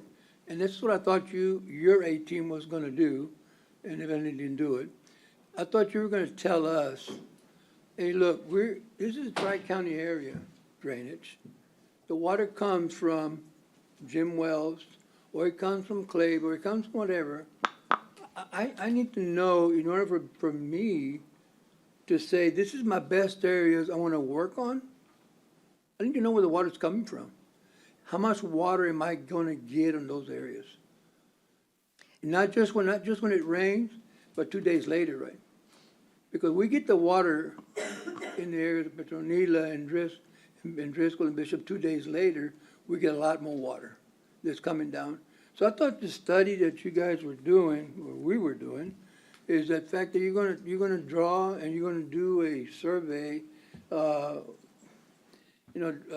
telling us this is where it comes from, this is where it goes to, this is how it travels. So now, Tierra Grande, I mean, this is really my area. I'm just surprised, you know, because the judge doesn't recognize me when she talks about Tierra Grande, but, you know, I've been working on Tierra Grande for years, you know, in Petronila for years, well, at least 12 years, right? But, you know, for somebody else to tell me what I have in my area and what I need, you know, really makes me feel kind of like, I don't know what I've been doing here, right? The judge's only been here 3 years. I've been here 12, 13 years. And I know what we need in Tierra Grande. I know what we need in Petronila Estates. I know what we need in Golden Acres. I know what we need in Bishop, and I know what we need in Bell Lane. I'm just, you know, I went to your meeting several times, and I sent Sandra a couple of times, but you know, to me, the study that JJ did 4 years ago is tremendous. That study was a good study. That study really covers where all the areas coming from. Where is really the water, and where does it hit? And, you know, where do we stop the water? That's what I want to know. How do we? The study to me was, how do we block the water? What do we stop? What do we need? And don't wait till it comes to my area, and then I'm going to try to get it out of my area. I mean, how do we? I expected the study to show us the fact that, okay, the water comes from Jim Wells. The water comes. Okay, now do we need to do something in Banquete? Do we need something in Petronila? Do we need something to be able to eliminate the people that really get flooded out, the water in their houses? You know, how do we? You know, that was my vision, my perspective of this big study that we were gonna do and, you know, spend all those thousands and thousands of dollars, you know, from the Water Development Board, you know, and, I just, you know, and that information, here's what information we've given you from the early days. You know, it's not like, you know, it's something that you went out, I haven't, and I don't know how many times you guys have walked the streets in my area to talk to the people and said, do you really flood? I know you expect them to come to the meetings, but how many times have, and after we gave you the areas, how many times have you all gone out there and said, ma'am, do you flood here in this, how many times have you been out there? How many times have you been in Golden Acres? How many times have you been knocking on the doors at Petronila Estates? That, to me, it's a survey.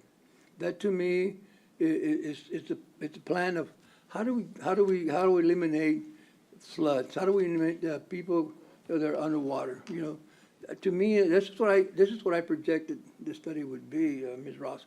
You know, so maybe I was wrong in how this was going to be. I didn't think y'all were just going to have a meeting. Everybody comes to you, they give you pins, and when do you go out? When do they go out to actually do this? Or do we do the drones to see when it rain, to see where the water is actually flowing from?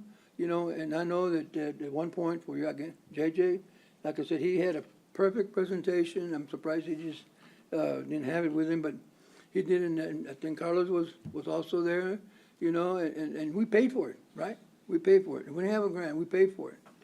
You know, so out of the budget that I had, because I wanted them to tell me, why do I need to do in my area? Why do I need to do it to help the people in Tierra Grande? Don't give me pins, you know, tell me what we need to do. But I know right now, that I need 2 retention ponds in Tierra Grande to help the people in Tierra Grande. You know, it's not about getting the water out or holding the water, right? I mean, this was done in the survey we did 4 or 5 years ago, and it was a great survey.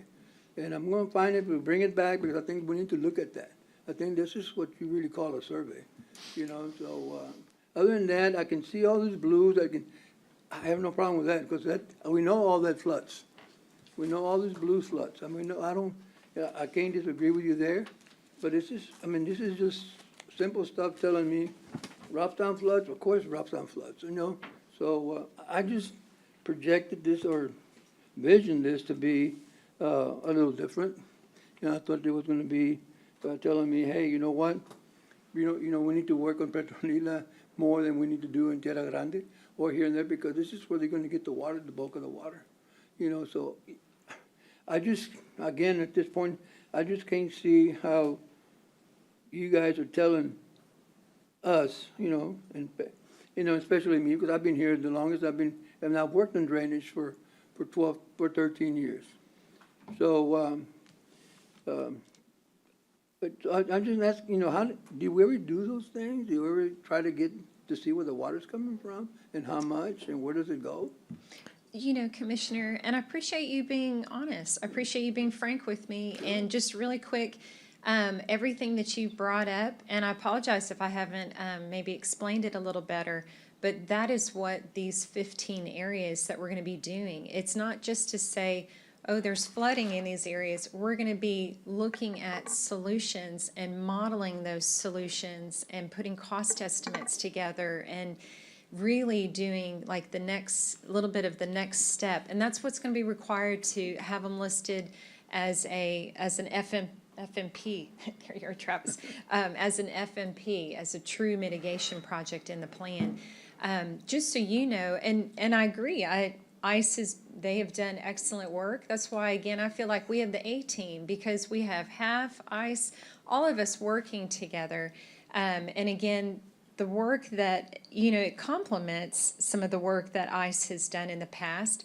We're not trying to reinvent the wheel by any means, especially, and that's the reason why I keep reaching out, trying to get data or any information from you guys from past studies that have been done in your precinct, or just any information on your precinct of what you've got planned for drainage. I've worked with Juan early on and got the list. You know, I think y'all have seen it. It's on Google Earth, where he just, you know, circled the areas where he had received a lot of complaints from the public. That helped us from the beginning. We put that on our maps just to go, okay, this is what you guys are hearing from the public. The one thing that's been different on this study than any of the other studies that have been done for you guys or for anyone for that matter, in these watersheds, is there's never been full field survey out there getting measurements of the structures, of the bridges, the culverts, all of that, building a model for the entire watershed. So what's nice is my team, they build this model, and just like you're saying, I mean, from the public, they'll send us photos. So we kind of know we can use that information basically to fact check, double check our models to make sure the models are running accurately. And so what's nice is now we have this model set up based on a whole conglomeration of data. And then what's nice is then we can simulate these different storm events. So like if you look at the exhibits that we've got provided for each of you guys, you'll see in the purple, that represents the depth of water. Purple is the highest depth. I know you know what the blue is, but purple is even worse than blue. And that's simulated during a 24-hour storm event for a 100-year storm event. And so it's, like I say, and we can run it for a 25-year storm event. We can simulate all different types of storm events. So that's really, and that's what Water Development Board is after with these flood, again, their Flood Infrastructure Fund program, the fifth program. This is a really useful tool, but I agree, there's been some great work that's already been done, and that's why I'm so glad we have ICE on the team as well. So a lot of that information, I know Ivan is shaking, nodding here. We've been working closely together, and as y'all know, we have, my team and I, we meet every Monday morning at 10 a.m. We have a meeting to discuss the tasks, who's working on what, coordinating different effort. We work really closely, and we've been doing that. We've met every week except 1 week since the third week in January. So, I mean, I've been doing this now for like 9 months. So Like, we meet we're so in sync. And so your model will show the water where it's coming from? It does. And how much is it, where it's gonna go to in the next 2 days, Your model will show that? You have to, I don't know as far as like the next 2 days, but it'll show like certain time periods. Excuse me, I don't want to interrupt, but the reason I asked, You just I say did. that, Ms. Susan, is because that really what hurts us 2 days later is what really floods in Petronila, really floods in Golden Acres. It's 2 days later. All this water coming from the fields, from the farms, that's really the flood right there. We had the 150, we had that rain, 150-year rain, almost 150-year rain. It fell, how long ago was that, Charlie? But Back in May. yeah, and we didn't expect that, but it rained, almost like 150-year rain that everybody got flooded. But while the water was going down, 2 days later, we get flooded again. And this is what we're concerned, how do we stop this thing, So it's about, retention ponds, how many, where, what, So let me get us back in the interest of time, because we Judge, need to let me make ju- certain that we let me have a little finish, bit of, Judge. Let me finish. Commissioner, No, let me finish. I'm going This to, is- please don't be this- ugly. Don't- You've been ugly all morning long. Please stop. Judge, I'm but just about, You talked for 30 Excuse- minutes, Judge, let me talk. I haven't, you've been Yes, you did. speaking for a long time. I need so to make an Miss announcement. I'll get Susan- right back with you. Miss Susan, I'm just, again, just try to understand what I'm Boy. trying to tell you. I'm not, I'm trying to be rude to you or anything You like are. that, but, oh, God, okay. I hear an echo back here somewhere. But anyway, just like, again, this is what I would expect. I expected, right? And I'm being honest with you, and I'm being open with you, so. I'm concerned about my areas, and I really, really, really, I mean, I think all my green is all my green. That's what I mean. I can't take anything out of my green, but, because I need to take care of all of my green. And the ones that are in green, the 15, we'll be looking at solutions. Is it a detention pond? Is it a culvert? I mean, we'll be looking at a number of solutions, options. We put those different solutions and options into the model itself, and we model that to see if it is, like what makes sense? What is the best solution for an area. Plus, we're trying to balance that with cost. We do a benefit cost analysis, is what we call it, a BCA. So yes, so no, there's a lot to this as far as the process, and I don't want you to feel like we're just going, oh, there's just some water there, I mean, like we're gonna really, there's more, there's the next step of this project, and really just following Texas Water Development Board, their guidance on the scope of work. The next step they want to see is the further analysis of R15, and that will include the BCA and all of that, and that's what we have to have all ready to come back to the public and to the Water Development Board and to everyone in early February. And that's where I want to Susan. stop here, just for just a Susan, have y'all moment. taken a good look at the ranch in Cindy Park? It's the fine. first Yes. That's a high And we put that, priority. yes, and that one definitely, again, it's tough. All 16 of these are great, or really 15, just because the Petronila environmental study is going to be already addressed. Oh, and one thing I do want to call out really quick, I'll come back to the Cindy Park, is if you look at label circle number 8 and number 9, I meant to mention this earlier. You'll see the initial prioritization, they both get a 2, because initially we thought it had to be 2 separate areas, but after visiting with ICE and just what's involved on those projects, one is just widening a culvert, that we felt like we could combine those together. So 8 and 9, if you probably noticed, you probably were like, Susan, there's 16 green rows. It's 15 because we've combined 8 and 9 together. So I meant to clarify I need to get that. us back to Okay. center here. Sure. All the commentary is excellent, but you've got to understand what we're doing here, and we've gotten off track. The purpose of where we are right now is a inflection point. It's like a stopping point. In order to continue the process, what we need to do is identify our top 15 projects. You all have made your recommendation to the court, and the court is now in a position to advance those 15 projects.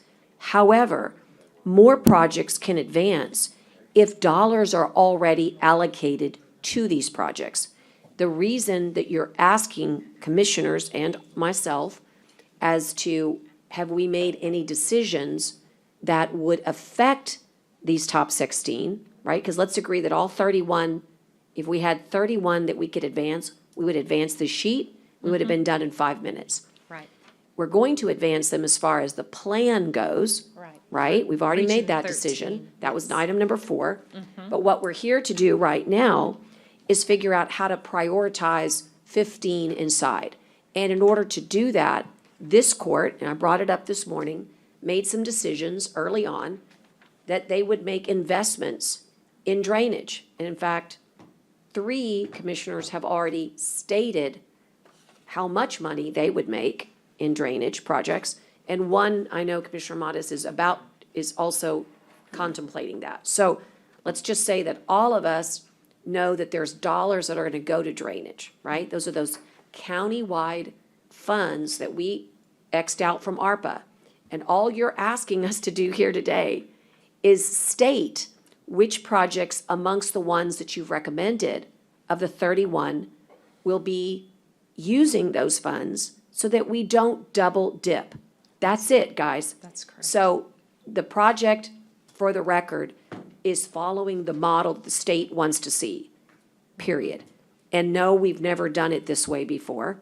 And we know that because the state identified special funding that we competitively went after because they said you've never done it before and this is how we want you to do it. And this big packet that we have showcases the modeling that already has been presented to get us to this point. But we're not anywhere near done. And so if you don't participate, then you will potentially, in my opinion, hurt projects that could be advanced. We know that we've got money coming, so please do your task and announce if there are any projects in your area that you believe you'll be directing funding to. That's it. There's nothing but, I mean, I wholeheartedly disagree, which is not only my right, but based upon actually me attending every conference and workshop and being involved and others not, is that the number that we have to advance is directly reflecting the fact that we want to get to that next point. We want to get to the in-depth study that will produce the final report. Susan, I got a So question I to need that. to make sure that you all provide that analysis today, or if you want to wait till November 2nd, we can do that. But the fact of the matter is, you've been invited to do so for months, and today's the day that we need to say, we're waiting on you. Ms. Susan, 665 and County Road 69, is that Belt Lane? I'm Because I sorry. don't see Belt Lane in here. Belk. Belt Lane. I said Belt, whatever you want to call it, Judge, whatever you want to call it. Yeah, these are the areas of, yeah, it's the areas of concern, not so much specific, yeah, it's not the Belk Lane No, project. because it's not even on here, and that's No. that's a pretty area of concern too, so. In some of the areas, if they've already received money or if there's already been some work done, that's another where we just didn't include it on the list because it had already been addressed. I don't know. Ivan, if you want to share anything on. Again, I'm going to ask ICE to We need to please take the dais, because you know who wants to do it. Can I make a response to what you just said, Judge? As far as the, No, you can't. go ahead and make some priorities? Yeah. Yes. If that's okay. But Susan definitely wants to hear him. So my thought, and Juan's here, my thought is, again, trying to move things along. On the one where it says South Prairie Estates, to me, Juan, right, that should be South Prairie / Rabbit Run, right? I mean, you call it that whole area. So what I'd like to do is, because that area is all kind of together, Susan, just for clarification. So I feel pretty confident that and Juan, tell me if you think this is okay. I feel pretty confident. I think that I can get that Santa Maria done based on kind of what we've talked about, right? Don't y'all feel like it's well within the funding that I've put forth? Yes, sir. Based on what we talked about, yes, sir. Okay. And we would substitute Santa Maria for South Prairie? The other way around, right? We would- I'm sorry, Right. but that would advance it. Yes, ma'am, that's All what I'm right, trying to get to. I'm is going to go if- ahead if we and could make that rename note. it and call it South Prairie / Rabbit Run. Rabbit Run, and make that green, and then make that Balchuck and Digger a yellow, because to me that, and then take Santa Maria off, because I don't Okay, wanna so take that's it a off- good one. I don't want to take it off the 31, but I feel, and believe me, I don't like doing it when I'm not 100% certain, but just for them trying to move something forward today. Totally agree. And really quick, Santa Maria is not going to fall off the list of 31, but as far as for the 15, and so I think if I've heard you correctly, we'll make South Prairie Estates area South Prairie / Rabbit Run area, and then we'll make that green, and we'll make Balchuck Lane and Digger Lane, that line item for 26, yellow. Perfect. Yellow. Yeah, until we get that LMI, because I'd like to move Balchuck into green, but until somebody else takes one of theirs off, then I can't. And then I want to make it clear, though, to anybody that happens to be watching, the reason I'm moving Santa Maria is because I'm going to spend significant money on that project, the court's money, but my allocation, ARPA allocation, and I don't want them to think that I'm not going to do what we talked about doing. That's really super important. So I will come back at the November 16th meeting, Juan. So I've already sent you an email this morning, and Peyton too. I want to put it back on the 16th to specifically deal with the Santa Maria issue and allocate those funds that I've got, or a portion of my funds, to the Santa Maria project. So they know I'm going to spend money out there and work on that project. Because it is a county road. It is our problem. We have got to fix that area. Yes, and if I can ask the court, I would like to see the simulation of the model. I would too. Yeah, I want to see the simulation of the model. I agree with Commissioner Gonzalez. When you have a 2-year rain event, of course, it'll affect certain areas. But when you have a 100-year event, I mean, of course, you're going to see it pretty much inundating based on the plan that was identified here. But we also have to look at, and the reason I'm glad Commissioner Jag brought it up is that we need to determine what happens the day after or 2 days after, because when Jerry and I are driving out there and the commissioners are driving out there, we noticed that, yeah, you might have a rain event upstream towards Jim Wells County or Orange Grove area and that area. But by the time it gets here, it's going to be either within the 24 hours or within 48 hours. And then that's when you start seeing inundation in Cindy Park. Then that's when you start seeing inundation in Agua Dulce. And then it meanders towards Driscoll and then towards Petronila area and then out to the southwest area towards Claiborne County. So for that reason, I mean, yes, sir? You have 2 days? Okay, yeah, and if we can see the 2-day model, I would greatly appreciate if we can look at that. Thank you. Juan. And I would, Yes, Juan. sir. I've got a Commissioner Modis and Commissioner Hernandez. Just give me a second. Commissioner Hernandez, what is your question? Juan, I just want to ask you about Menda Lane. That's a serious problem for us, isn't it? Yes, sir. 1889, of course, we've got some constituents that have come in here. Yep. 1889, County Road 69, 77, and then it goes towards Robstown, and then it goes southeast towards 44, crosses 44, and then goes to 69, 61, 67. So that's the reason why we got to look and see what, I know these are just areas that we're talking about, but I think we just need to see where's the best location to put a detention Right, pond. but I we're think- not. I think my thing was that also is that, you know, and I kind of talked to some people and I say, why don't we just do a man-made lake that's on the west side of the county, and then pipe that water into the river when the river needs some water. That'll capture all the water that's coming from Jim Wells County and that area, Orange Grove, and kind of hose the water, you know, within that area, and then slowly release it into either the Nueces River and/or slowly release it to the creek. That's my thought. Right, so that's, when we get to Good thought. when we get to the solutions, we can talk about that, but that's not what we're doing right now. What we need right now is just to make sure that the projects are identified, and we want to make sure that the ones that are already funded You want to say something? are not placed on the top 15. So we've already I think- done that. Now let me ask Commissioner Modis, he's got some that he wants to put in. Go ahead, Commissioner. And also, I want to go back, because this has been such a long project, and there's been so many moving parts that it's hard to recall what we have done or what we were tasked to do.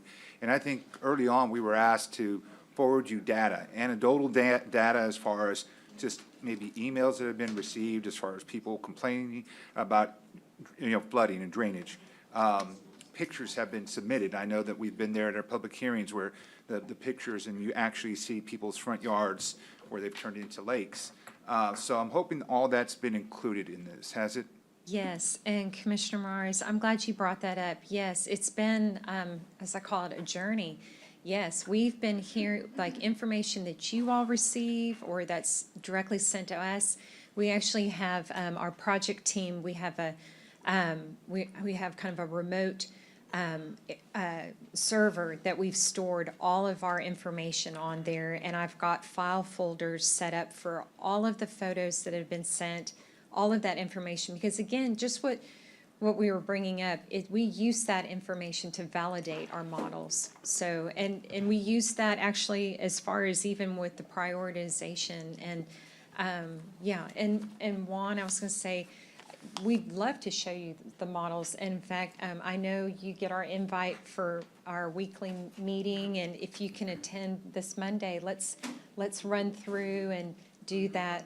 That would be great, and show you that, because I think it's important just so that we can, again, so that we can be able to keep things on task and on schedule. This November 2nd date is going to be really critical, because I'll be honest, if we can't come up with this 15, and if our team is on hold, we need all the time we can get, because with the holidays coming up, I'm just concerned we will have to go back to Texas Water Development Board and ask for an extension. And to do that, they have to take it to their board. Yeah. It's This is- not an easy. Right. It's This not is a- not, this is a good thing. This is just us saying, we've got 31, the 15 need to be prioritized, and then our work's going to be continued. And commissioners, I would ask that, I mean, you get more involved, because when you come to the meetings, the workshops, you see the computer screens in front of you, you see the modeling, you know this is not like we've done it before. It's very different. And we do need Public Works attending these meetings, and they have not been attending the meetings. And that has been also why we're doing this the wrong way. I asked for your recommendations from Public Works, and we have not gotten them. All we're looking for is, hey, tell us which ones you want to advance from CDBG MIT. That's it. And Ivan, which are the ones that you brought to court over 2 years ago from ICE that actually have engineering ready that could be considered as a CDBG MIT project? They're the same ones you brought before. I know that you don't know them. Yes, please. Because we need to make those decisions so that they can make way for the other ones. Yes, Judge, thank you. So, on that note, what I was gonna say is, yes, we have some information that was forwarded, and, I think Ms. Aide, correct? Sent some information to the team, right? And we're working, yes, on updating those cost estimates. We gotta, make sure we look into those. I So, understand, yeah. but can you name them? I understand about the tweaking, but I'll make sure there's wiggle room. I'm looking to get them named. Which ones are they here so that we know that there is a possibility of those getting funded? I think what she's looking By for too is name. like a one precinct in one precinct in two, and one precinct in three possibly that could qualify for that LMI mitigation money, right? I mean, that's You kind have of a what we're looking project for to work- Tierra Grande. Most definitely, but I would ask for time, Judge, so I can look at that, compare the information, like you said, from the LMI, confirm the LMI areas, and look at I'm that. not asking for that. I've been asking for this. The reason it's on this agenda is because we're out of time. And we've been asking for over 3 months. You said What you I'm had till looking Friday. for is just the name. All right. Just the names. It's Tierra Grande, Blue Bonnet, and Santa Maria or which one was it? There was 3. Well, of course, it was Tierra Grande, one of them that was there. Yes. But then the other ones, we gotta look into it. We gotta look at the information, Judge, and then. But what we'll are get the back. names? What are the names? I know I you're, have to go and look at that, Judge, and I will let you know. you can't remember them? I have to go look. Okay, our can files. we, Thank I'll you. take a break so you can go refresh your memory. And Ana Velasquez has it upstairs for you. Because you guys came to court. It wasn't Ana, of course, it was Maria. But the point is that the entire projects came. If we don't do that, Ivan, today? Ivan? If we don't do that today, we cannot make way for other good projects to get to the 15. We're trying to give money to your projects that ICE already has prepared, at least for the consideration of the court. I'm trying to figure out how we're not trying to help our situation here. We want to help these projects get funded so that we can make way for the others. Will you help me identify them? Oh, most definitely. Thank you. Thank you very much. All right, and so said you had till Commissioner Friday. Modis, do you have some that you are working on? So, you mentioned Blue Bonnet, and that's one of the things I've been in contact with ICE, is how we can partner, and I think they may have left, is our partners there at Nueces County Drainage District 2, is they're already doing some work in the Blue Bonnet area. And so I've tentatively, based on knowing an estimate of what some of the work that could be done, and whether it be land acquisition or just completing some of the projects that are being initiated in that area, is up to $2 million of my ARPA funding. So that's a conversation I've had with JJ and with ICE. And so I don't know how that ties in with this. I would love to have that conversation and pinpoint whether we know if we can move that off, or if this keeps us on the green. I definitely would like to bring up, at least 1 or 2 other areas, Spring Gardens, Primavera Estates. Those are big areas. Tierra Verde also are 2 areas. So one of those areas I would like to move up. But the Blue Bonnet area that we're talking about is associated with, I think, the Robstown Yes. drains, right? So project, or number 10, the entire city and the county parts of Robstown. So that is my basic put-in, is up to 2 million for drainage issues, with the focus, like I mentioned, in those areas. So if we can help get that idea worked through of, if Blue Bonnet qualifies us, gets us off the list, and I can bring something in, I would prefer to do that with one of those projects I mentioned. Okay, so now, we're gonna take a break, so you'll be able to work on that. But now you've heard that 2 million is gonna be advanced. So on this one it might be trickier, because that project may need more than 2 million, Susan. So it may Right. have to advance as a priority anyway. Right. But at least you know that there is X amount of dollars allocated towards it. And that's the whole point, is great. Commissioner Hernandez, you have some money that you've already said, I'm going to ARPA. What we need to know, so the state requires the prioritization, is which projects are you putting that dollars towards? And we only have a week to know that. I'll And get that information for you, Judge, by November 2nd. by November 2nd. Well, actually, by the time we post, but By the whatever, time you we know, post. you know what I meant. And Uh, Commissioner Gonzalez, you have the same situation. Right. You need to put your projects, you've got to know now how you're gonna allocate those. For point of clarification, if there's a project that you are gonna partially fund there, Commissioner Mares, if we know by March the details, like if you already have started the preliminary, we can still add it into the regional plan, that even if it's not on these 15 lists. So we can add extra items that y'all are working on our deadline is March 1st to get that to the FMP status. They're gonna work on the list now to get it to what they need to do, but our deadline is gonna be the 1st of March. So if there's something that you're pulling off and you don't have, I don't know Full if that makes funding, sense. yeah. But they'll still be able to get included into the regional plan. Okay, good. Judge, excuse me, the reason Thank you, Travis. I do have some construction going on, there's a sewer line in Banquete that's leaking, has been leaking for several years. And, Okay, but that wouldn't count, this is no, different. I'm just trying to tell you, that's where I'm gonna put my money into. Okay, so getting that again, fixed. but But it's not gonna take the 4 million. right, so what I'm saying to you is that when we told the people that we were spending money in drainage, we need to know how much money you're gonna spend in sewer, which is a great cause, and how much money you're spending in drainage. We've got to be able to be, I understand. you've got to be able to tell them. be Because right transparent, now, be they transparent. think that you're spending 4 in drainage, so we'll clear that up. No, that's when I told you, I have other projects I wanna do that included the Banquete sewer line. I understand, and we'll get that put on the agenda so you can separate them. But what we need to know is which project on this list you're gonna allocate money to with the rest of the 4 million. Well, this is what I'm gonna find out, how much exactly the sewer line is gonna cost me, okay? I And agree. then whatever I have left, I would designate to the drainage. Okay, Thank you.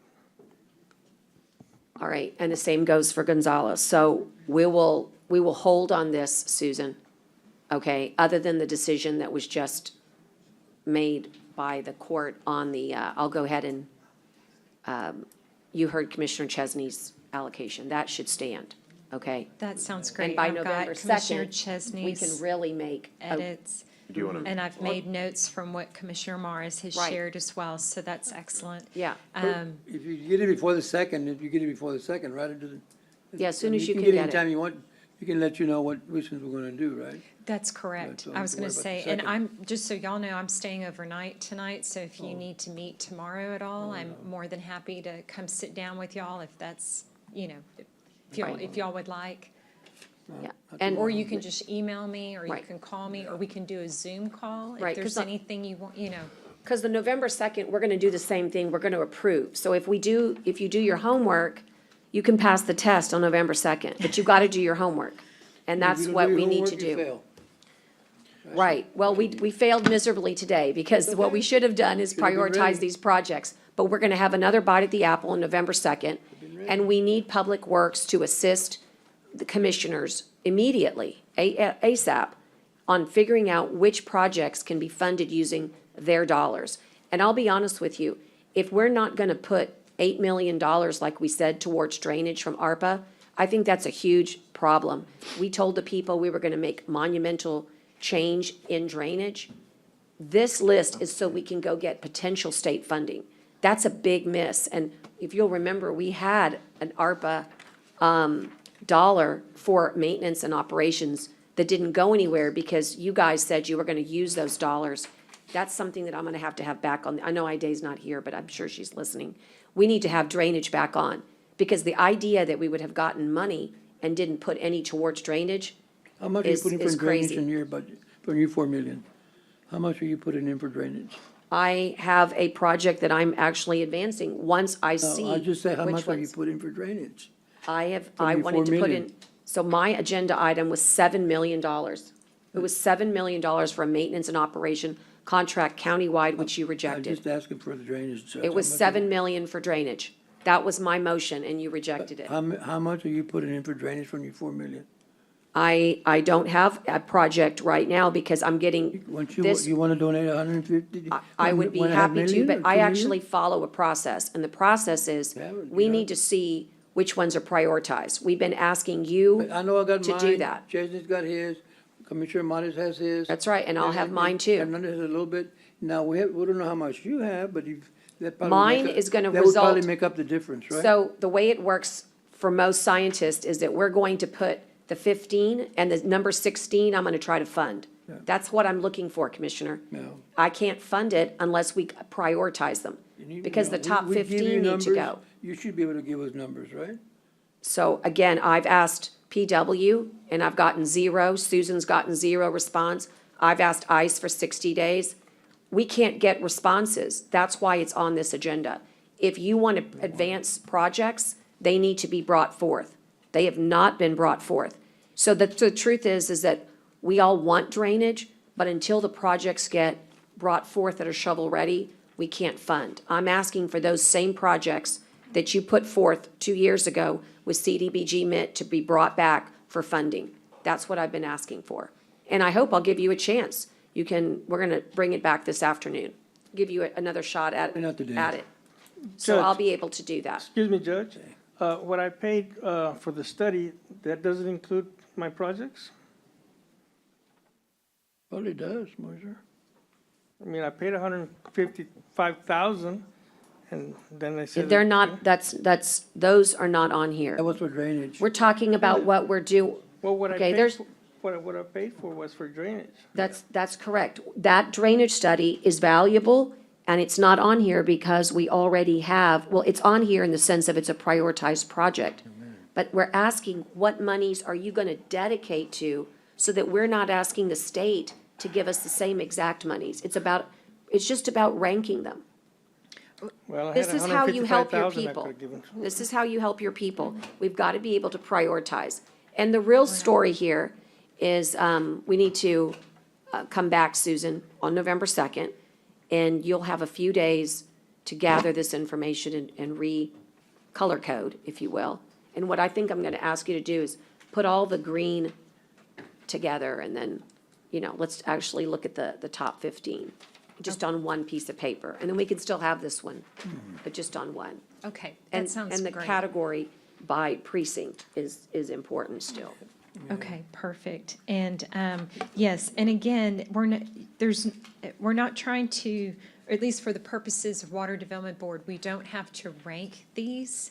We just have to come up with 15 because Right. the next step is doing a further analysis of these Right. 15. And just so you guys know, That's correct. in your COG packet at the last COG meeting was the LMI for each and every jurisdiction. And if my memory serves me correct, each of our jurisdictions, other than the city of Corpus Christi and other than the city of Port Aransas, qualify for the 50% or greater low to moderate income status. So for Commissioner Chesney's purposes, you're right.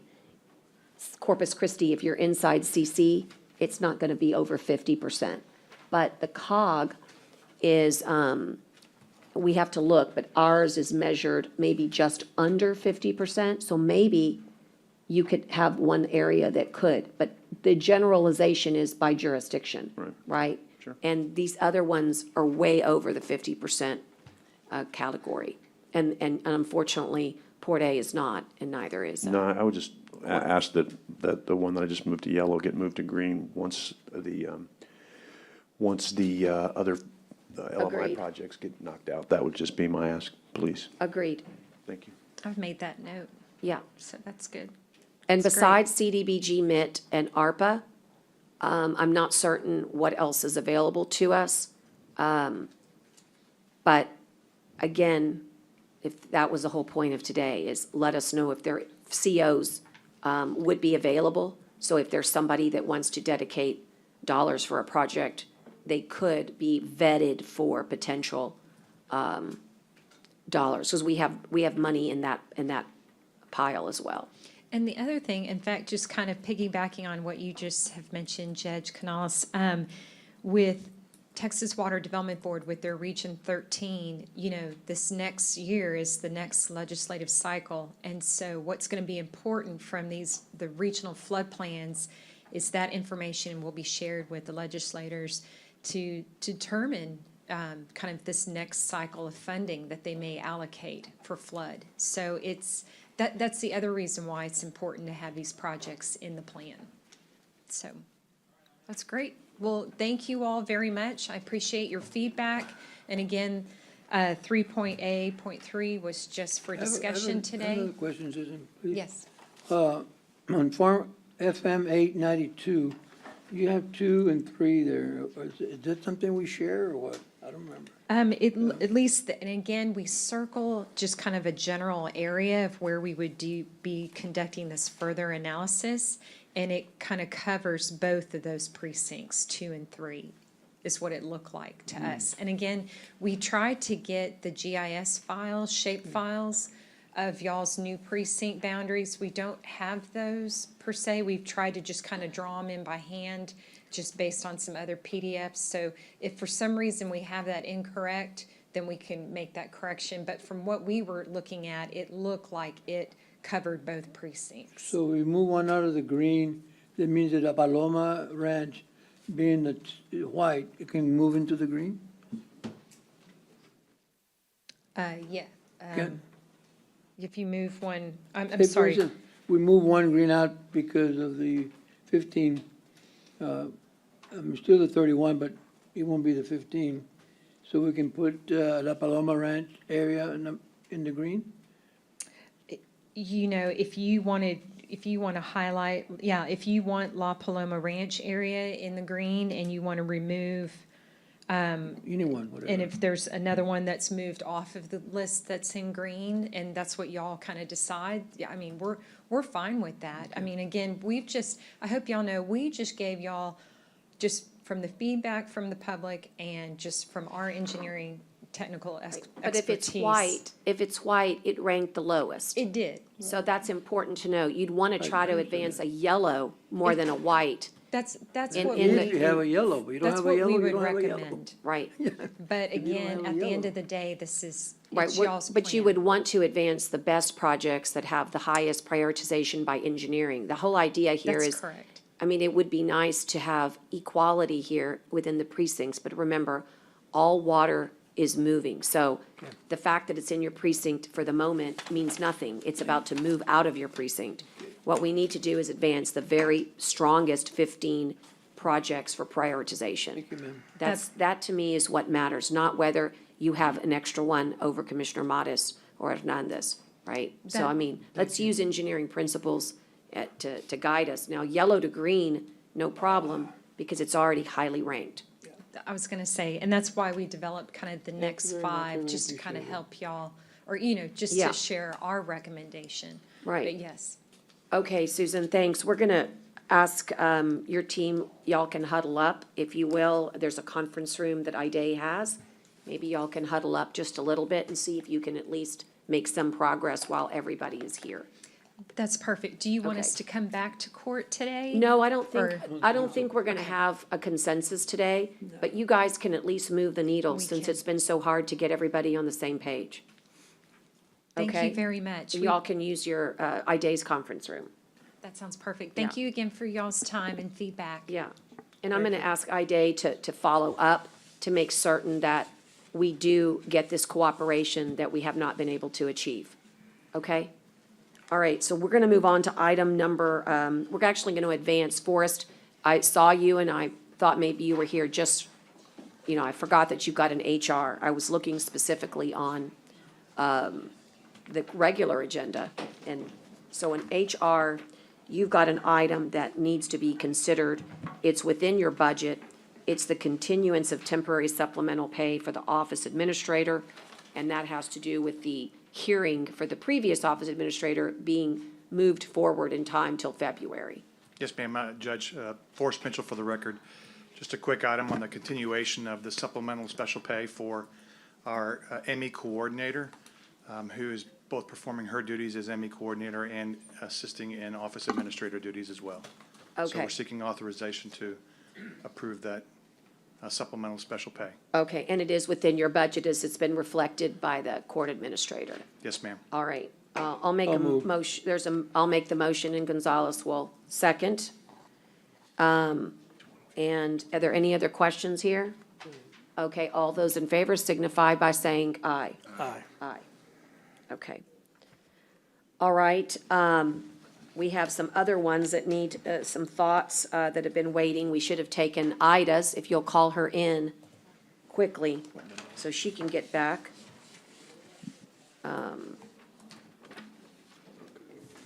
And we'll take Juan's also out of order, just because he's still here, and that way you can get to the group that's meeting in the conference room.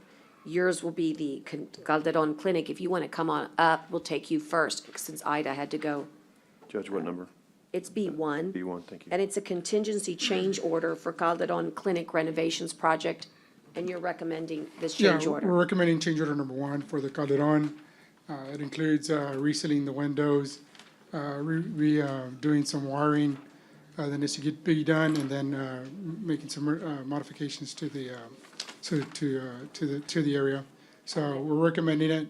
There's not a no cost. I'm gonna say there's no cost, but there's money's already allocated as part of allowance, and we're using that allowance to pay for these items.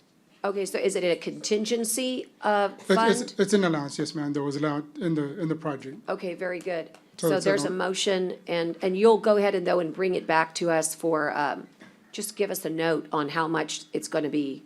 Yeah, I think it was like 19,000. 19,000, okay, that's. Plus or minus. So that is accurate. Yes, that's Okay. correct. All right, so got a motion. Is there a second? Second. Second from Modis, and all those in favor signify by saying aye. Thank you. Okay, thank you. All right, actually, it's not that you need to be here, but there is an asphalt patch road, well, that's purchasing, never mind, it's not you. Okay. It's just some material that we're gonna be purchasing. Okay. All right, going back into, we were waiting for Amanda de la Cerda, but I'll call Ida next. Ida, we apologize, but hopefully you were not minding the moment, the celebration. Oh, Amanda's with us? Okay, super, we'll get right to her. But for right now, we're moving to finish a piece of human resources that had to do with a reclassification for a library clerk to the outreach librarian.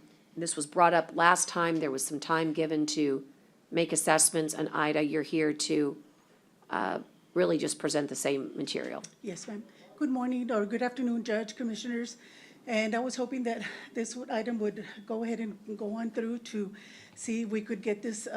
My original proposal was for a community outreach librarian for the rural areas, for communities in Banquetti, Bishop, Agua Dulce, and it was not a clerk position, so I know it was an error, so I just wanted to come in and if you have any questions or elaborations. Well, Commissioner Hernandez had asked for some material. Were you able to get him that Yes. material? I That, sent him. Judge, I've spoken to some of the superintendents, and I'm satisfied with it.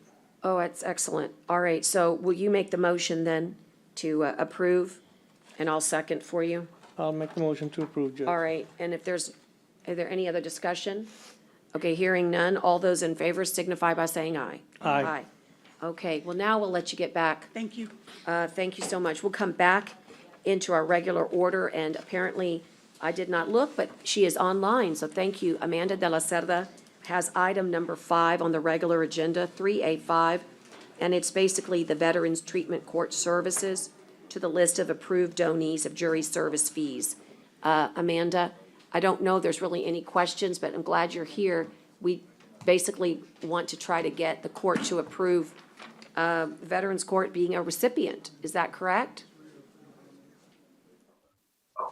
Good afternoon, Judge and Commissioners. I'm President I'm ready, when you are. Great. So it's just about getting the Veterans Treatment Court to be a recipient on the donor fees, right? For the, to be on the Yes, list? ma'am. Okay. Services. And the purpose of this is to ensure that going forward, should something happen to the grant, the Veterans Treatment Court is still able to provide services to the veterans who are participants in our program. Okay, perfect. Well, I'll make the motion to approve and being on the list as donees of jury service fees. Is there a second? Second. And is there any further discussion for Amanda? And I'm Okay. sorry, I just want to also Yes. add that this will also allow us to provide services that may not be allowable in the grant for participants in the program as well. I'm so sorry. Say that again. I want to make sure I digest that. You're inquiring whether it's also for the purposes of, I may have to refer to Jenny on that one. Say it again. It's in conjunction with our grant. So for example, we had a veteran yesterday who did not have a ride to the Salvation Army. And security was telling him he needed to leave because he was loitering, but he's homeless.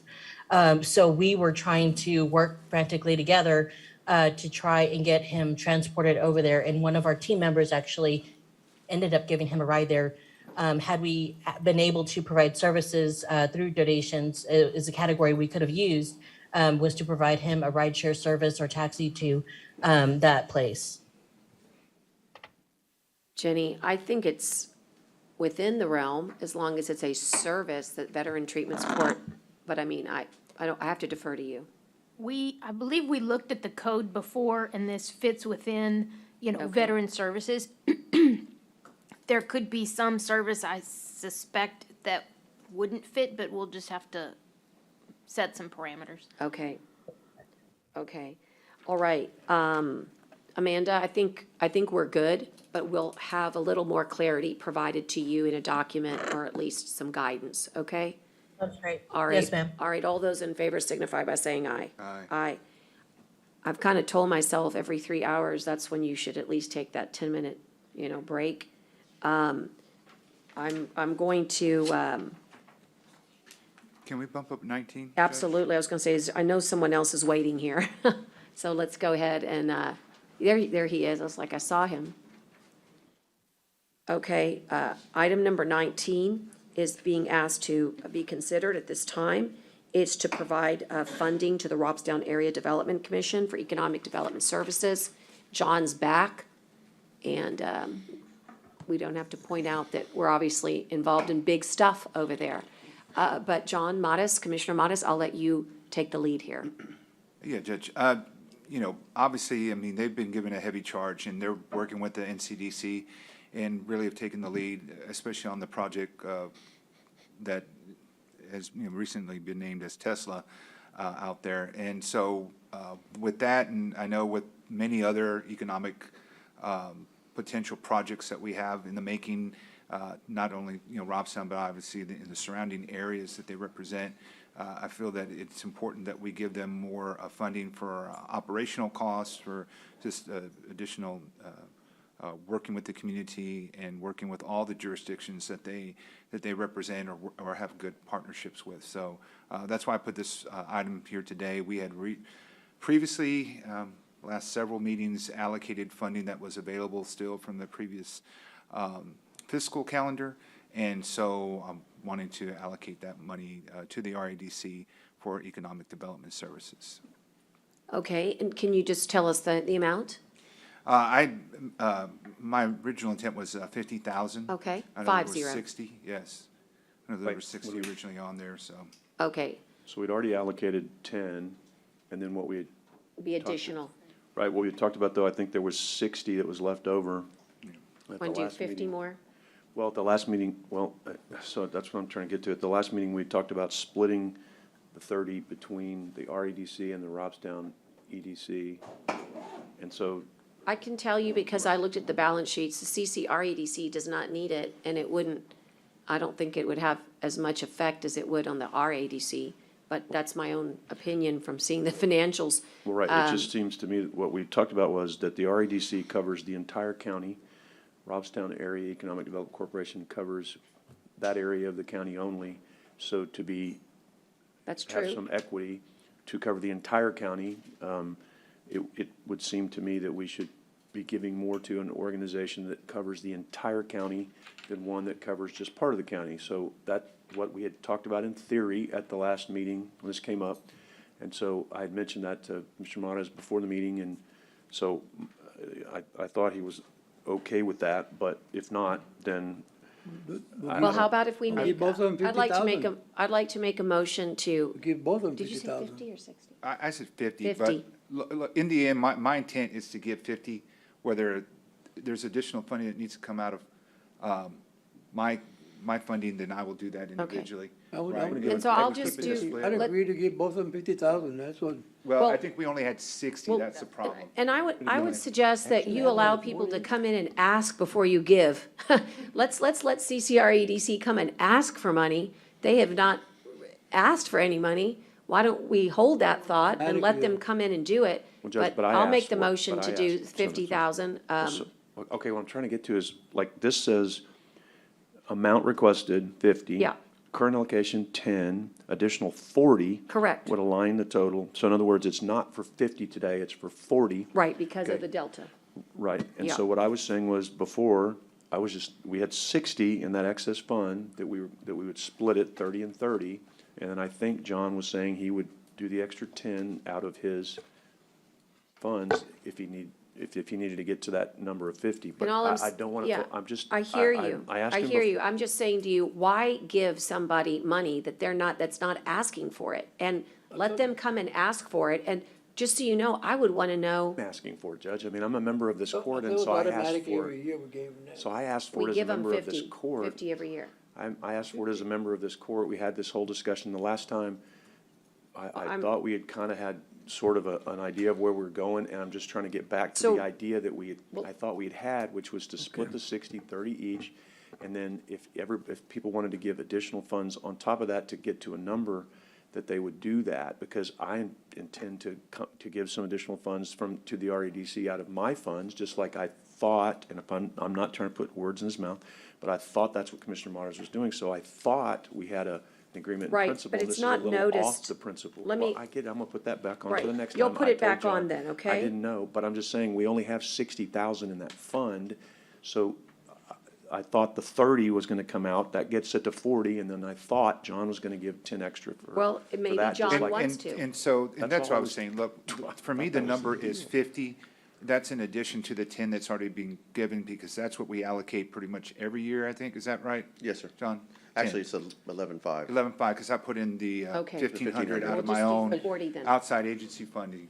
I second the and- motion for 50. Well, I have a motion on the floor, so I'm going to amend it. So the motion, and I would think Commissioner Amatis,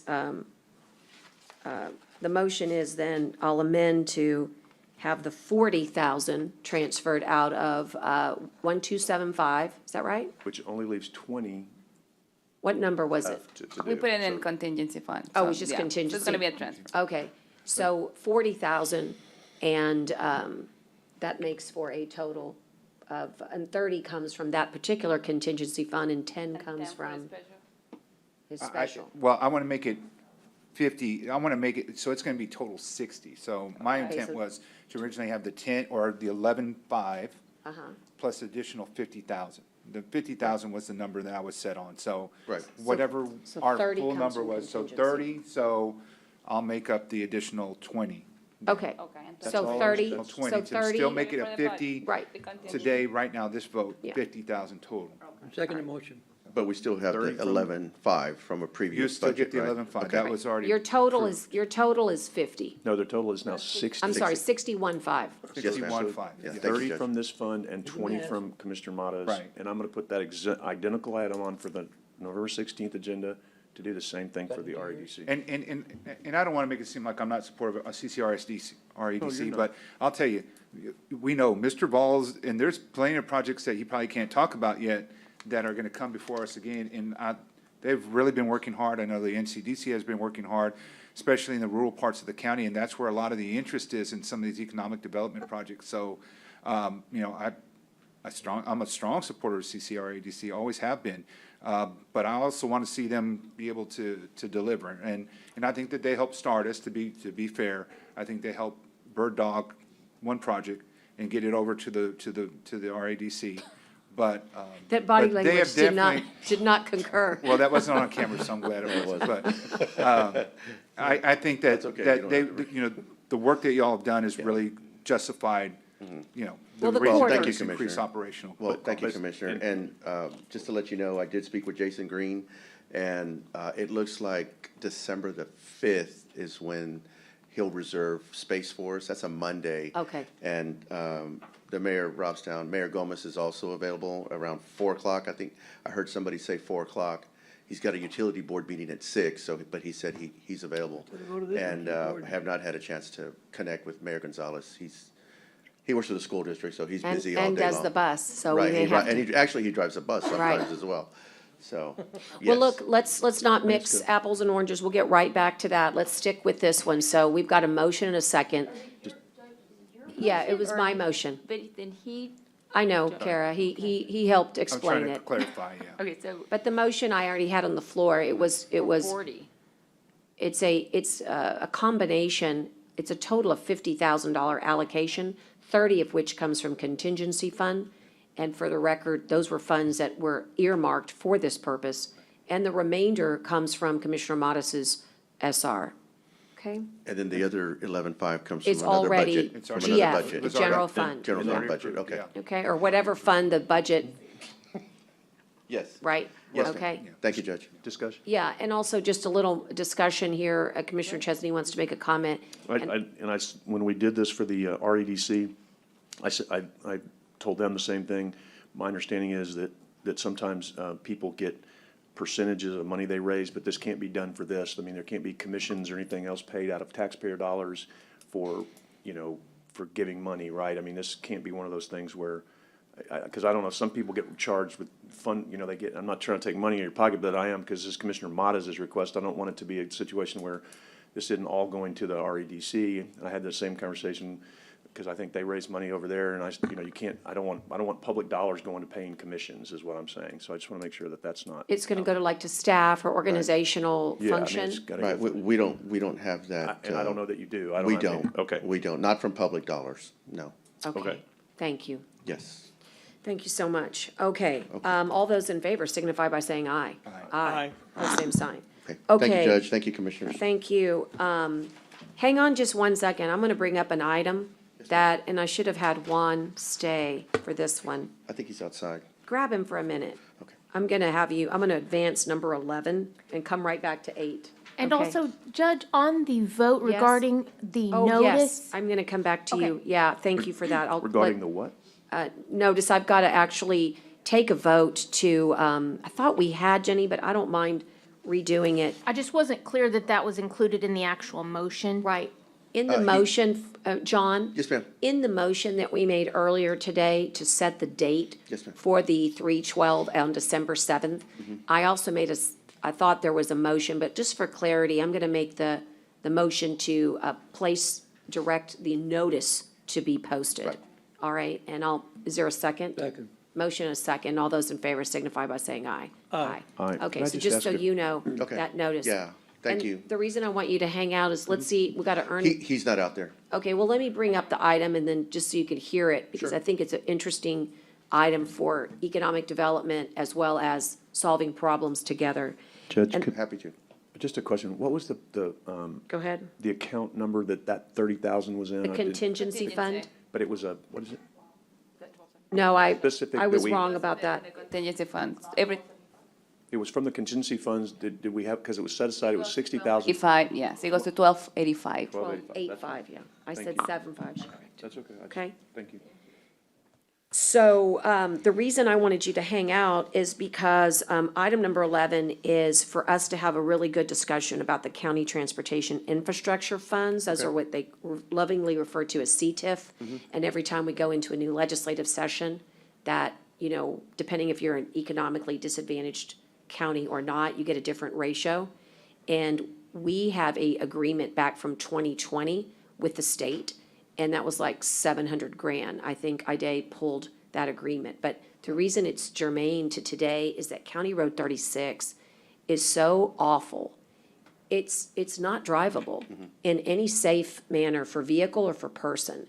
And what's happening is that the precast concrete yard is there for the Harper Bridge, as well as Martin Marietta. So you've got heavy haul there. And when it exposes itself the way it has, with tons of divots and potholes and almost a sinkhole, then the waters do come, like we had a super wet August, right? The most rain we've had in history in August occurred this August. And so then it further deteriorated. And so what we're looking for is opportunities to work with our industrial partners to get their needs accomplished. And then the people that are landlocked in there that have to use CR36 can actually function. And so I was going to approach our ADC to say, look, we really do need you. That's what you're great at. You could reach out to Flatiron, reach out to Martin Marietta. And I realized that they need to traverse that road and that they're worried about it doing the same thing again. Well, then maybe the conversation has to be that it has to be concrete, you know? But the CTIF funds will be available again this legislative session. And so I'm looking to earmark our new CTIF funds for that area? CR36. Okay. But it's gonna require a partnership. And Commissioner Mott has brought this to my attention, along with, of course, every other neighbor that's out there. And it's just deteriorated worse. So I just wanted you to be aware of it because it affects economic development. It affects those industrial partners. And maybe you guys can help, no pun intended, but bridge this gap. Sure. Have they been approached already? Do you know, Judge? 100 times. Okay. But All right. that I'll doesn't mean that it can't be solved. Yeah. You know, particularly out if to we them. have money at the table. So, again, CTIF is meant for oil and gas, heavy haul roads. I'm sorry, let me rephrase. It's meant for roads that are very impacted by the industry. And so what we're gonna do is hopefully this legislative session focus on, More. well, right, more, and it's usually 90-10 if you're economically disadvantaged and 75-25, or maybe it's 80-20. I can't remember. And so Juan, can you tell us, the 2020 agreement was like 700,000? Did we receive those funds and did we spend those funds? Judge, just to answer that question, I'm having a meeting with Anna this next week, so we can go over the budget. I know we submitted our costs and material costs that we use for those projects and also the in-kind. Okay, so we have used it. Yes, ma'am, but I don't know, I'm sure if the previous administration and the grants had submitted all the paperwork. So we're just kind of, that's the purpose of the meeting for next week. Right, but for our purposes, we don't have any 2020 CTIF. Not that I know of. Fair enough, because really my agenda item is to say, hey, what we want to do is apply for the next round of CTIF, and I'd like to allocate those dollars to County Road 36, knowing that it's never going to be enough, but it would be the money, the seed money that we could go to the table with, let's say, an industrial partner or the city or whoever. It's so bad, and I know you know how bad it is. It's so bad as to be a danger. I'm actually considering making it a danger. It's that bad. And Judge, I don't recall if I think Juan was already here, but we went into a partnership. So I believe I put in some funding originally, Drainage District Number 2 and City of Robstown also to fix, there was a wooden bridge that we had there on County Road 36, and it was in horrible shape because of the heavy industrial use. And then I believe Flatiron Dragados actually donated a bridge span, concrete bridge span to fix that decaying bridge. So they've already participated that way. I know Martin Marietta does cold patch work, which, I mean, at least it's something, and we all know cold patch is not going to last very long, and it doesn't. That's the one thing I always hear from our residents is as soon as it rains or whatever, it's gone. But both companies have put in some effort, so and I've spoken with representatives from both companies recently, so they kind of just point out that that's been their buy-in, their part of it. But I think, if we can access this funding, that would be helpful. And I agree, I think, y'all the engineers, but concrete, I think is gonna be the one that holds up long-term because the asphalt just gets chewed up with those heavy, heavy trucks constantly going through there at all hours of the day. So I think that this would be a good use for that Yes. funding. So I just got some verification. So CTIF was 311,000, and then we put in 77, okay? Correct. So that was designated by the state as County Road 73A. So I guess what I'm saying is that the purpose of this is to say, look, will you concur that we need to have the project so we can go fight for it? And I hate to say this, but the worse the project, the better it is for us to go fight for it. Correct. Because it's so bad. Yeah, It's and- like so obvious. And I think that's gonna probably be some type of an agreement. I'm not sure, Judge, because it does, that road does fall within the city of Robstown. Right, So we it'd don't, just so be we don't an maintain. interlocal. Yeah, so we don't maintain it. And then if I'm not mistaken, I think for the CTIF, we submitted like 10 projects, a list of projects at that time. So that's something that I'll probably have to get with TxDOT and see if we need to use that same list and look at that list to make sure 36 is on there. Could So you- that's something that I need to look into. Could you, yeah, that needs to be done as soon as possible, and I know I emailed you about that. That is critical because we can do two things. We can say it's your problem, or we can understand that that's why cities are inside counties. When they did CTIF, they meant it to be for inside the county. It doesn't have to be a county road. And that's the clarification we're trying to get from TxDOT right now. Okay. And make sure 36 is included so we can use it, or any other road, right? But that's why I put it on here. It doesn't have to be done today, but it's to get everybody's attention that 36 is a huge liability, period. And as long as we've got our ADC at our back with our, I just think it's a great project to really start working on Okay, with the future funds. okay. Or SIB. I'm ready to look at state infrastructure bank funds, but Robstown, the connectivity there is required, right? It's hooking up to our major thoroughfares. And you have to use 36 to get to certain locations. There's no other choice. So I'll just kind of put it back on again, maybe in like a couple of courts. But I think that's one that you'll just ask TxDOT. Really, all you do is just supplement your list. Okay. And I'll work with Commissioner Modis. And I've already put a Hernandez. call into Valente, so, I mean, like I said, I'm not willing to do the old waiting game. We've been waiting for too long. I want to see this really advance immediately, before somebody gets killed. Okay. Because that's what's gonna happen. It's that bad. Okay, thank Okay. you, Judge. All right, Appreciate it. thank Thank you. you, Commissioners. All right, and we have, I'd love to take a little break here. Let's work till 2. And there's a lot of these that are gonna go fast. The first one is the approval, because I believe it's in order with the interlocal. It's number 12 with CSCD, and it's the purposes of services and assistance to the magistrate and the district courts. This is all under SB 6. Thank you to the state of Texas. Jenny, everything's good here, I believe. Yes, hold on, let me pull it up. This is item 12. Can't hear, Jenny. Yes, that was worked through our office. There's ARPA funds? Yes. Well, we currently have 3 employees. 2 of them are currently still being paid from the general fund. One's being paid from the ARPA funds, and these still do the same qualifications. We're keeping it the same. Correct. Right.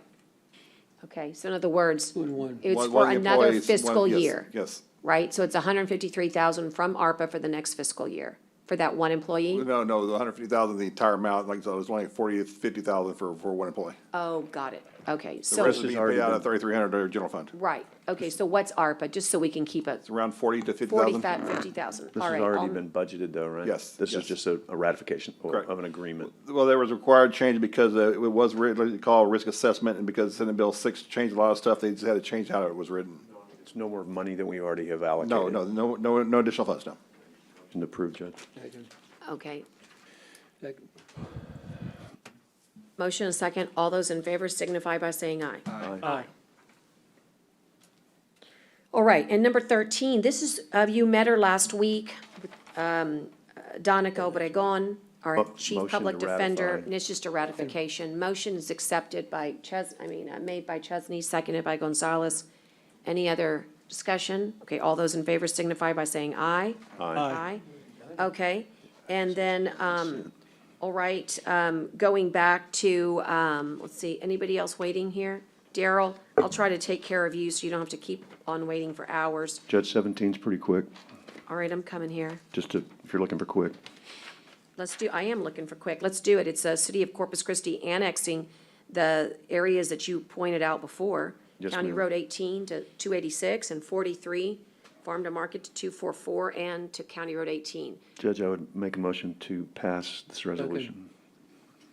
And again, just so everybody knows, we're requesting the city to formally annex, but Commissioner, they already know it's coming, and they've already indicated that this is be welcome.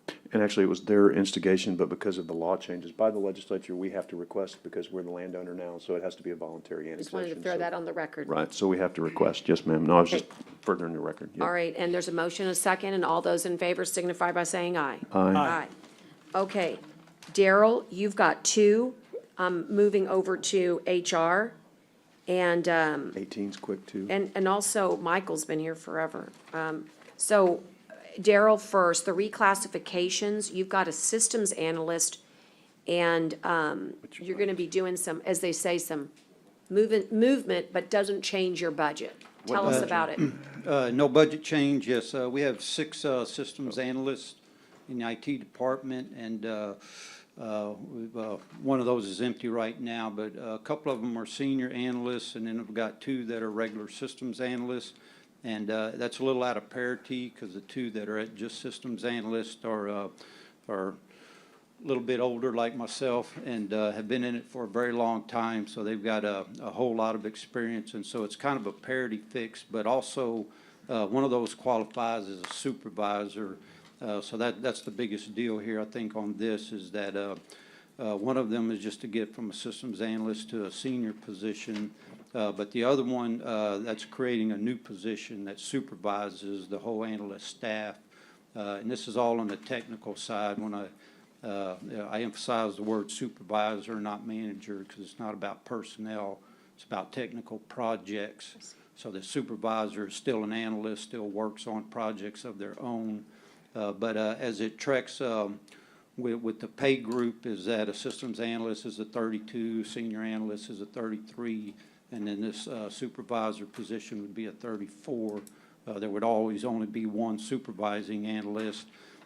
They've already been acting in that position, so I'm already seeing some great improvement in that area. But to fund both of these positions, which is something I wanted to do anyway, is to freeze one of the microcomputer specialist positions. So the savings in salary would actually be a positive. There won't be a negative impact, and certainly we don't have to move any funds into the IT salary budget. And again, just because there was a lot there, all this gets to happen because someone's leaving and you're not going to replace them, because that's always the concern. It's not like we're reshuffling the deck and then still going to have a position that's open. That position's going away, and that allows for the reshuffling in the manner that you believe is best for your department. Yes. We have 2 microcomputer specialist positions that have always been filled, and when all is said and done, only one of those will be filled and the other one will be frozen, which is fine because it's really mostly an entry-level position. Okay. These people that that are moving up because of people that have left the department, and in these 2 positions, these are people that are very highly experienced, and we don't want to lose any of them. So I feel like the restructuring we've been doing in the IT department, there are other items we have going on to get everybody back to that side of the building. That's very important to me.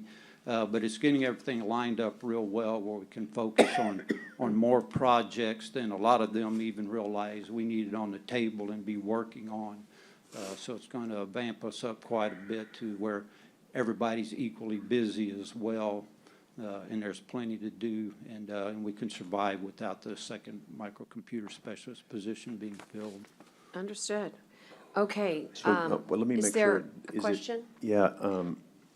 Is it freezing or is it doing away with the position? Because if we freeze it, then it's going to be, if he unfreezes it at some point, it's going to be a budget hit. Right now, there's, like you said, there's two positions that he has. He's gonna one is vacant position, and he's saying he will not fill that position for an extended period of time. He's most likely freeze the position to be able to qualify these two increases. Now, once this comes up, he'll have to bring it back to court to unfreeze it, or at that point in time, either eliminate it or reestablish it. Okay, so we would have to make the motion to approve this, subject to that position being frozen indefinitely until being brought back to the court. That's correct. So how about let's do that then? That sounded pretty good. I'll take that as a motion just because the way That's you on said three, it. 3 and 4, right? Just, Is that okay? that'd be Four- good. four- 4 and 5. Four and five. That'd be good to do both of them at the same time. So- And that's fine with the clerk, right? All right, motion and seconded by Gonzalez. Any further questions or comments for Daryl? Okay, all those in favor signify by saying aye. Aye. Daryl, while you're here, let's take care of F1. You're asking us to reinstate an agreement. Yeah, there's a different term that the county attorney's office wanted us to use, which is just simply reauthorizing it. So it's Okay. it's more of a formality. But I came in the past to terminate the Televon agreement, and which was approved. And I sent the letter certified, and it got dropped off to somebody. Unfortunately, it wasn't Televon. They had moved, and I didn't have their current address, which I have now. But anyway, it led to us going back and forth because I realized they were still working out there. And so we had some emails go around, and so I told them about the termination because I had to inquire about it, and that's when I found out they never received it. Of course, there's a wonder about why that was happening.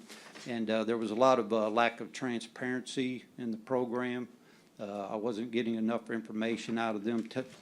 Televon is the one that they audit our telecommunication services. Got it. And the primary, by almost 100%, is looking at very old telephone lines. And the county has a lot of them, and they really need to go away. So anyway, in light of all of this, they ended up sending me all the information that I'd been wanting in a spreadsheet. And it was a very good information, just what I'd been looking for. And then we followed that the next day with a very lengthy meeting where we covered quite a bit of territory. And so they're very good at other information. And as it turned out of our conversation, I realized that I could use them quite a bit as we move forward on our end, which is to eliminate these lines. Some of them will go away, others will get modernized to where it's a different technology. We don't use old phone lines anymore. If you're wondering about these, they're like fax lines that still use old telephone lines. Could be the main phone number at a community center or something like this that we can modernize. And then also your intrusion alarms and your fire alarms use these as well. We have devices we can put in equipment for fax and voice lines that modernize them, make them use cell technology. And then the intrusion alarms and the fire alarms, they have devices they can switch out where they can do the same thing. And so what we want to do is keep Televon on board. They'll work with us well throughout this process.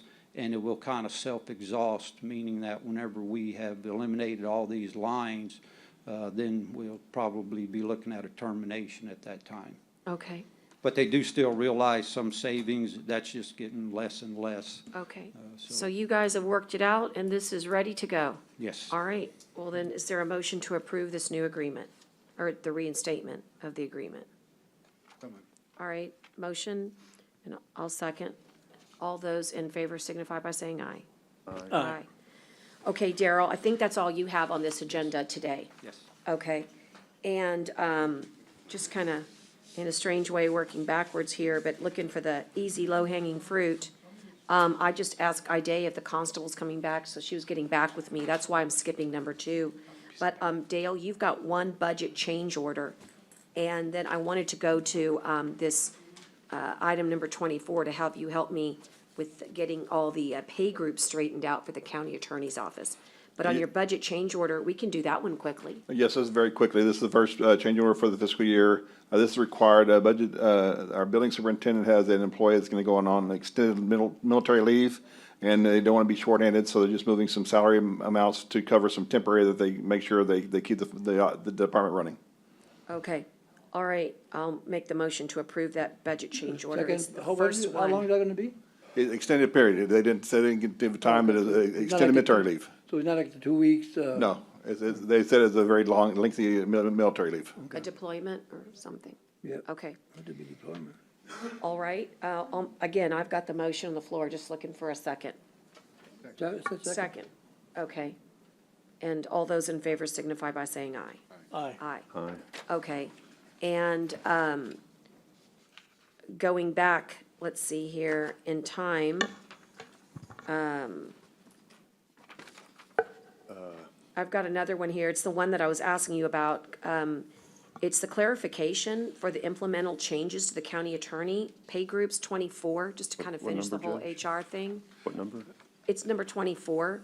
I understood Yes, it was I just a can clarification. explain what happened. When the county attorney submitted their request for budget reclassifications during the year, they had 2 vacancies and they just forgot to include those vacancies. And when we adopted the budget, we went in and make sure all pay groups were the same for all individuals.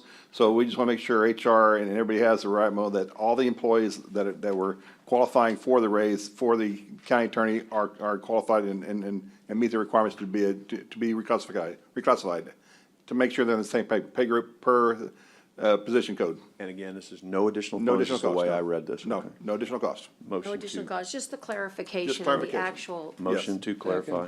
All right, motion and a second That's by 24, Gonzalez on 24, and all those, and if there's any questions or comments, okay? All those in favor signify by saying aye. Aye. Okay, this is probably an excellent time with 5 minutes before 2. When we come back, believe it or not, we only have 2 major items to talk about. It's gonna center around 16, 18? presentations from ABM regarding the county and LAN. We do 16 And and then 18, also, John? I'm sorry. I 16 said- and 18, did we do those? no, I'm saying that when we come back from our break, that we'll handle 2 major objects. One is the TERS and the other one's the countywide ABM projects. And so we'll be back. Talking about 18 though. 18, that's a quick one, Judge. If you Number have 18. time, if you don't, that's fine. I'm just gonna If you want to take a break, go to that's the fine. bathroom No, no, no, and that's let fine. everybody else, I'm Just say an we haven't hour done it. beyond where I really wanted it to be. Fine. So, we will do I'll take a motion for this one. I'd like to come back at 2:15. That gives everybody a chance to at least get So moved, something. Judge. All right, and a second. I'll second it, and all those in favor signify by saying aye. Aye. Okay, see y'all back here.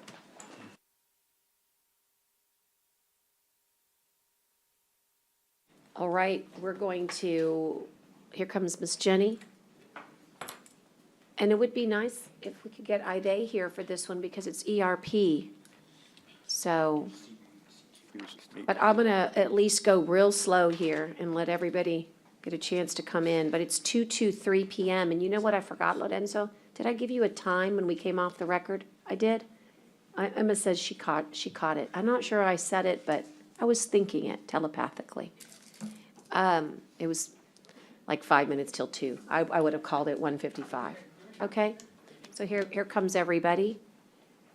And coming back on the record, we're going to let Michael make his presentation, and then we'll conclude with the TERS conversation. And, I'm sorry, not conclude, but move into TERS, and then finally to our energy savings performance contracts. And so let's move to Michael. Okay, it should be item 3C1. Thanks, Michael. I'll keep it short because we've talked a few times on this one. This is the Enterprise Resource Planning System and replacement of time clocks, RFP number 3193-22. I'll remind the court that we had received 3 proposals and that the committee met and made a recommendation for A-Light Solutions Workday. There was a presentation that Noe Hinojosa came to court last week, and the court approved a method of financing. And so I've passed out already to each of you the amounts that would need to be financed, depending on the options that you choose. And so at this point, we're just need the vote of the court on which direction they'd like the county to take on the enterprise-wide software solution. And then that will help us to get with Noe and finalize the terms of any financing options. Correct. And so I'm going to bring Daryl up, and just for kind of bring us back to, my recollection is that A-Light and Workday, which was the option in the middle, we were able to ask you to go back, Michael, and really look at it and have everybody's comparisons.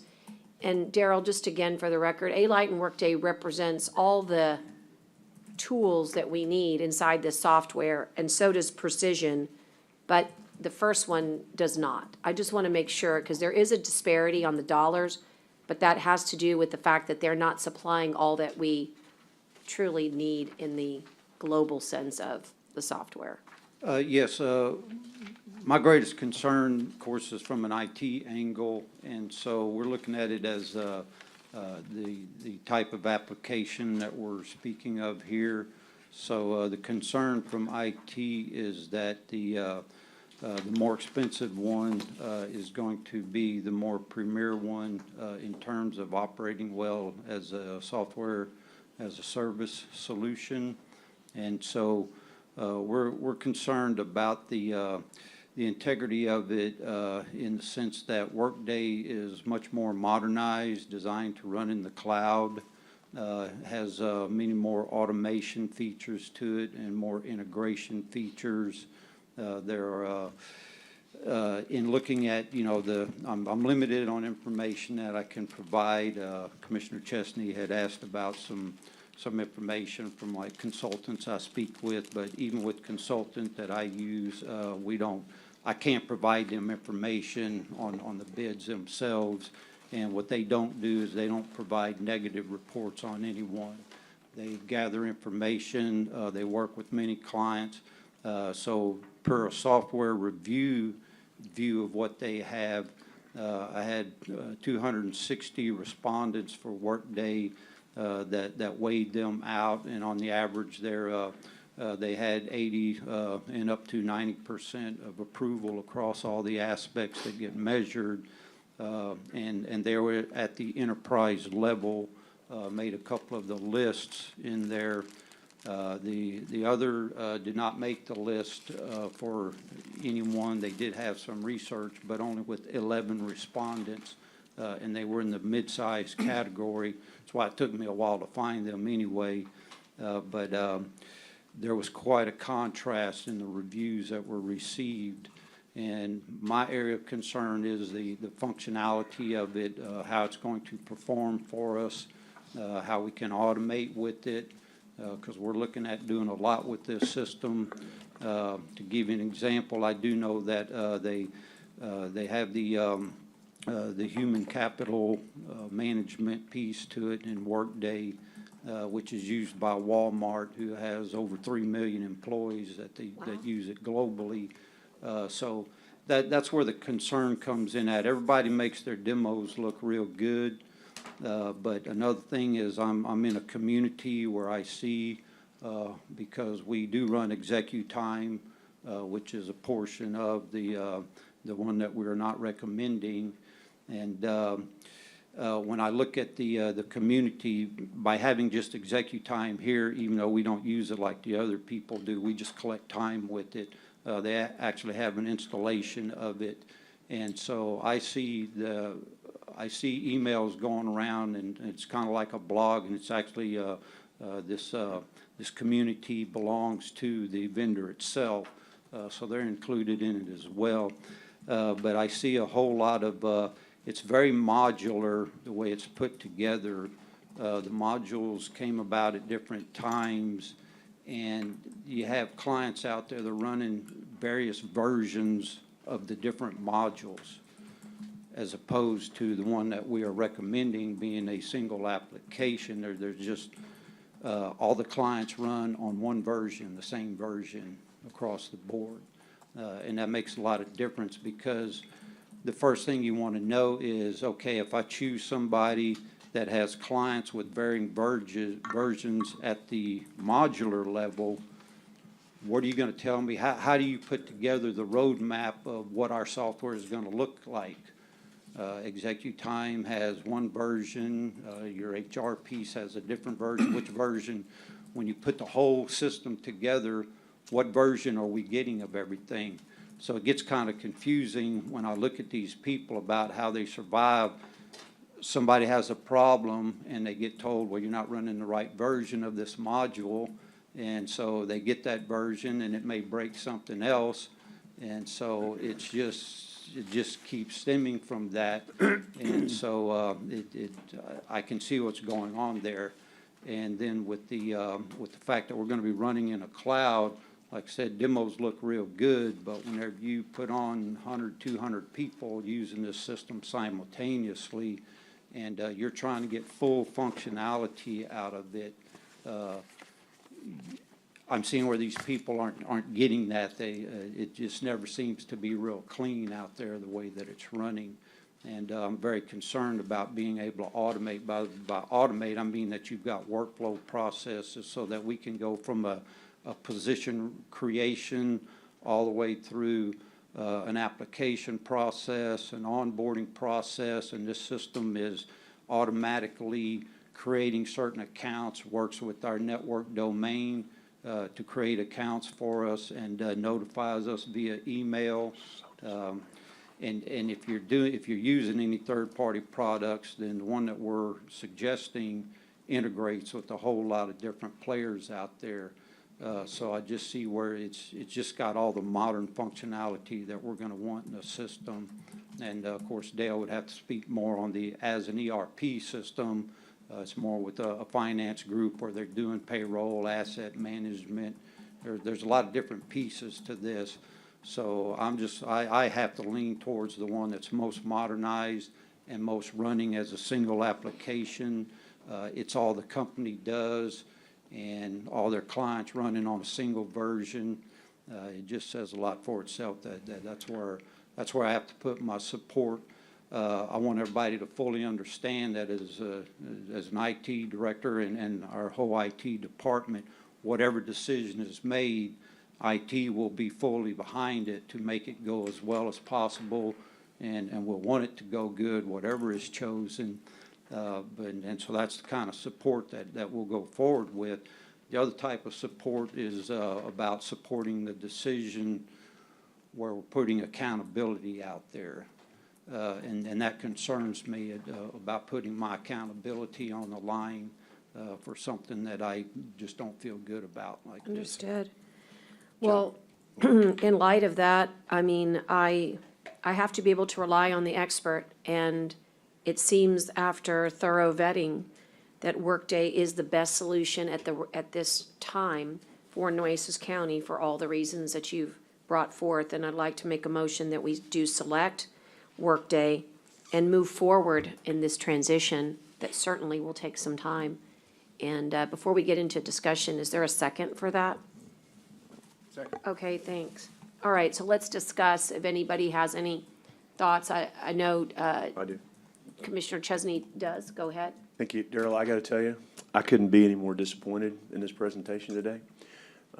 We had a meeting the last time we were here, and it was represented that you would be providing me something to look at and analyze and be able to go through. And I haven't heard from you until 8:20 this morning when you tried to reach out to me while I was trying to get my final preparations for court, didn't have the time. So I'm gonna make it really clear. I have no comfort level whatsoever with this because I have, again, nothing in the background today in the documentation that provides this, anything in writing that compares these two things. I've got a bid analysis that said that all three, that said the that, the one that's the lowest meets all the respondents, that yes, yes, yes, yes, yes, they're lower. I have been asking for, I don't know how long, for backup on this and something in writing that I could understand, and I've had absolutely zero. So I am super frustrated with this. I am not happy about this. I'm still no more comfortable in voting for this than I was before. And I am, I can't, this is the first big deal. And Darrell, I gotta tell you, I'm really unhappy with this. I'm gonna vote no to that motion because I don't have a clue what the right thing to do is, because I'm not comfortable, and everybody gets to make their decision the way they want to. I'm not comfortable just listening to you tell me that it's okay. I've told you what gets me comfortable, and no one has provided it to me in months. So this is still wrong, the way we're doing this. As far as I know, the one that's lower does meet everything because it says yes, yes, yes, yes, yes on the addendums. And all I have to go on is people telling me I have been here 8 years and I have never said it was okay just to tell me something. For 8 years, I have been consistent and said, please provide me the backup. Please show me what I need. I mean, this is not the first time I've said it. It's not the last time. And I've got nothing to base a decision on other than your word. No offense. Not that I don't trust you, but I don't go on anybody's word without backup. I'm going to ask questions no matter what, no matter who you are. And I mean, this is not, I'm just, I don't even know what to ask. I've told you, I don't understand IT well enough to even follow 3/4 of what you said. So yeah, I have to rely on what you said, but I have to go read it. And it was absolutely told me, you absolutely, Commissioner, you'll do it. The judge said, hey, will you share with me who you'll, I said, sure, when I figure out who that is, but I've got nothing to share because nobody's giving me anything. So I'm in no way, shape, or form ready to vote on this based on the lack of information I've been provided. Thank you. So who's really the low bidder? Are there any other comments? I've got a few, but my concern is, and you know this from Noe's presentation, we do need to make a decision. I don't know if your comments are, I don't want to vote on it today, or I just can't vote on it. If I'm forced to vote on it, I'm going to vote no. Okay, Because and I'm telling you why. So, I not because understand. I'm mad, because I am mad. I see that. And I'm not going to even go for the record, and make sure you understand I'm doing this to a male judge, since you say I only do it to females. That the bottom line here is, this is not an appropriate presentation. We have a presentation, in my opinion, we have a bid that is millions of dollars less than what the approval is today. And I am not going to spend millions, not thousands, not hundreds, but millions more dollars of taxpayer dollars with no backup, with no analysis, with no detail, of which I gave plenty of time for. So I am absolutely frustrated. If I'm forced to vote today with what I've got in front of me, then I have to vote no, because there is a lower bid by millions of dollars. So I want to explain that. So I'm not making this I as an understand. emotional decision. Even though I'm not happy about it, I'm making it because I got no backup. Okay, I understand. I have a quick question, because I think, Michael, I think we've already done it, so I apologize if we couldn't, but I can talk about everything on here, right? Just not, or not? Okay. Because I know there's some rules. I have to remind the court, Yeah, and I please. understand Commissioner's frustration, but this court voted some time ago to change the construction of our selection committees. And that means now that we're in this boat today because we don't have two of y'all available to sit with us and get all the information so that you could then share that information with the rest of the court. Also, because we're in the process of selection, I can't talk about, Darrell can't talk about certain things that were in that selection committee. Now, every commissioner, once the selection committee has finished our work, and we finished our work several courts ago when we first presented our recommendation, y'all had from that day until now, at any point, to come down and review all the submissions of any of the clients that provided, not clients, but any of the vendors that provided information to our office to try to review. I know it would be an impossible task because Darrell and I have seen those submissions. They're all this thick. It's a difficult task. And so I have a question. May I have a not question. refer, okay, as soon as I finish, I'll call on you. may I refer to them as just company 1, 2, and 3? And just talk, because what I really wanted to discuss is that Commissioner Chesney is accurate in that there is a bid, there are 3 bids. I'm gonna try to be, you say, hold your hand up when you Yeah. don't want me to move. I'm gonna go real slow so I Sure. can not get into it. There's 3 bids. They were reviewed by a committee. The 3 bids are varied, like one is, call it low, one is middle, and one is high. And they all ironically differentiate themselves by about the same amount, right? So the lowest is the delta of where the highest is. Correct. And the one that the motion's on the floor for is the one that sits in the middle. Are we okay so far? I haven't violated any? Right. Okay. And so I guess what I'm saying is when Workday has been with us on a couple of occasions, they had a PowerPoint presentation, or let's call it a presentation. Is that available once again for us where we could maybe find that and distribute it so people could be reminded of the whys of this particular one that I've made made the motion to select? Because I'm mindful of 2 things. One, interest rates. We have a window here of which we have to be able to contract with this group and go out for financing. And the ERP software obviously runs the whole show. Right. And we're not choosing here and we're not choosing here. We're choosing here.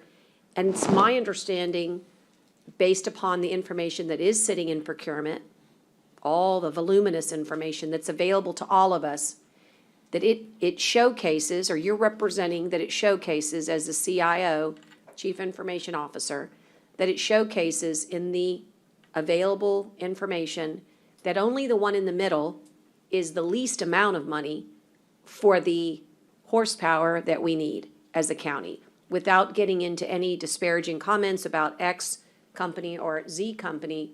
As it turns out, the one in the middle gets the job done for the least amount of money. Right, and so that's the task that falls to the selection committee on every project, is to digest this information. In this particular project, we were given on-site demos for basically a half a day each for them to come down and walk us through individually all of the different processes that we were going to be utilizing, so we could better understand and see how it looks and feels. And so Dale conducted those meetings with the vendors. And so I guess what I'm telling you is, based on all of that information that we were able to see, we're representing to you what we feel is the best solution for the county. Now, it does cost more than another solution, which is representing themselves to say that they can do The same. all of the same things. And so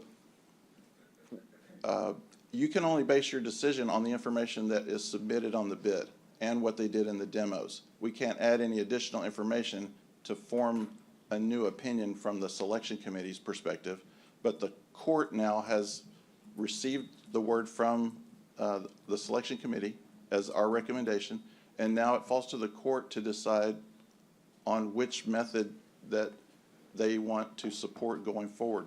I don't know how else to say it. As with all the information and knowledge that Dale and Daryl and I have, and Ida, on which one we recommended, we're telling you we'd like to use Workday. It does cost more. If the court does not feel comfortable with that, then the court needs to select the option that's less expensive.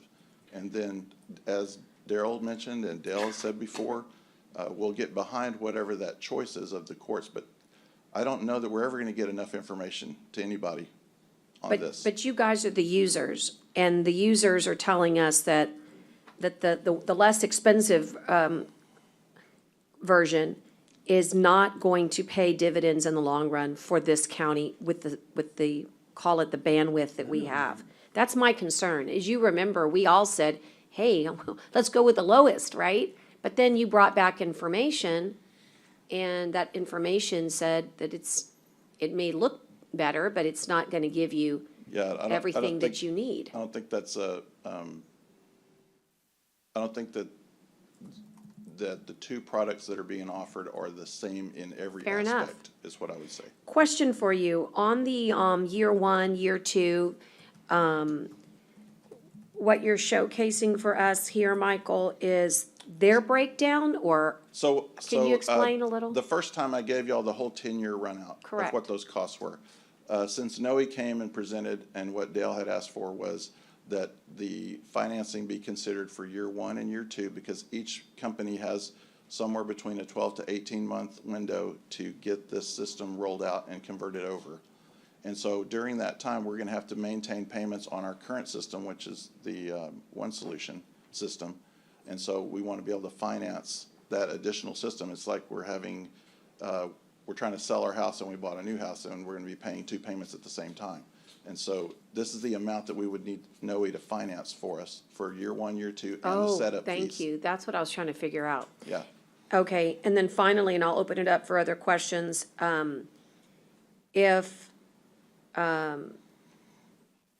if we get into, when we buy this, it's for how many years? I mean, the first one lasted 30 years, Daryl. So in the bid, we set it up as a 5-year contract with Yes. an opportunity for a 5-year renewal. That's So- what I was So wondering. in 5 years, we would have opportunity to renew for another 5 years, or we could rebid at that point if we weren't satisfied with the results. Okay. Although I would say our intention behind that was, you know, we know that when we make this decision and we go through all of this work, we're going to expect it to be here for probably 10 to 20 years. And so Right.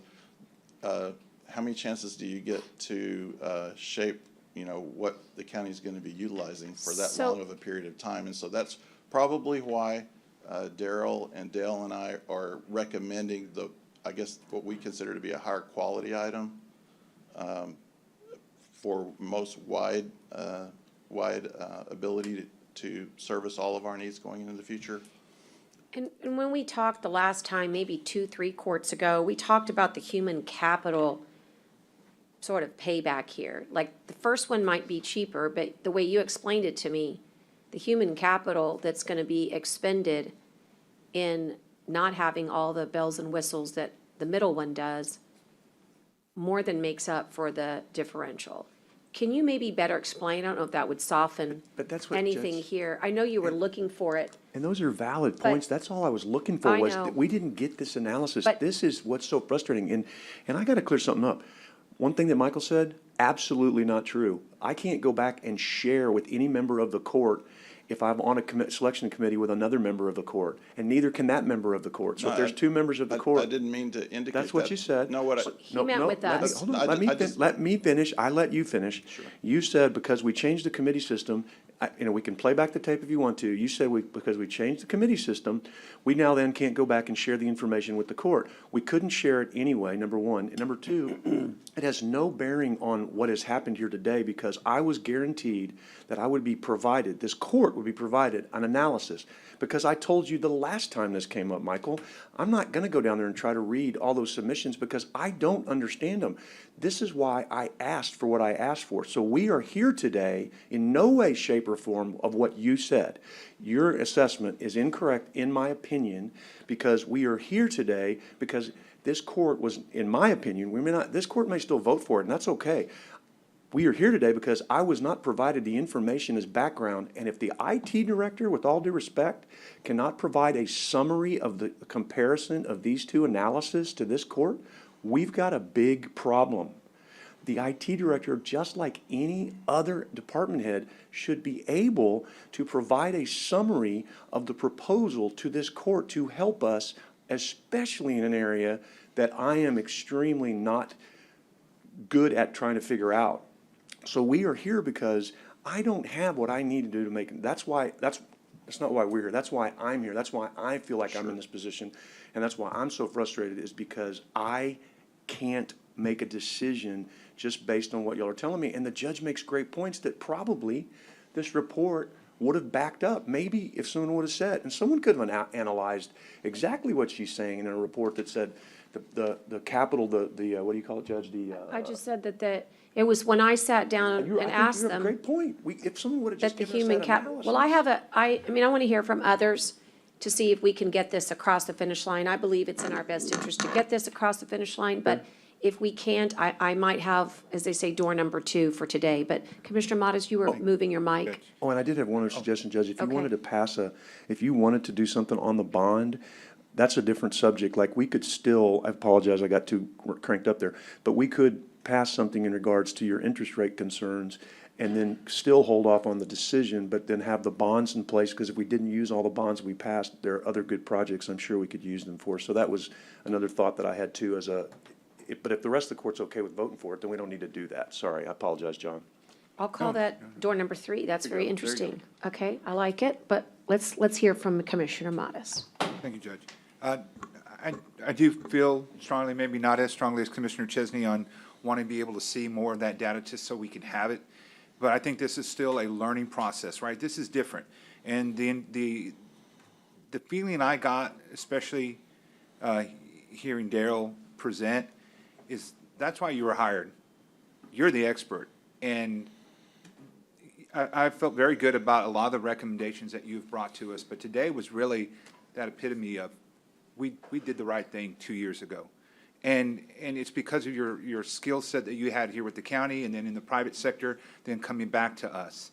That's what we want. That's what I think why the court in general supported the policy of making the selection committees non-court members so that we could rely on the expertise to come and present to us. Now, with that said, I'll take your word, but it's much easier when we have it in writing, right? So I don't want to stop this process today because we don't have the data before us. I trust in you. If I can't trust in you to tell me, then it goes well beyond potentially, a couple $1 million or more difference. That is a big chunk to swallow. It is. It is something that the public, I'm sure, will be very concerned about supporting. But you need to give us that data so we can turn around and share it, so we can verify and validate why we're supporting it, right? So hearing it today helps, because I'll tell you, when I heard it, I'm like, my gosh, this was the right thing. Getting the experts together, having court represented through IDA, purchasing through IT and through auditors, having that group be able to look at these bids very subjectively, and I think we have too when we've had court members, but taking any idea of politics aside and relying on our professional staff that specialize in these areas, they're the ones that are going to make the best recommendation. They have to live with it, they understand it, and especially, Daryl, you live it, and you realize it. So that's the sense I got. But I totally agree as far as we need that documentation. But I can't let that concern stop us from what I think would be the best policy moving forward, especially after what we heard Noe bring to us last week.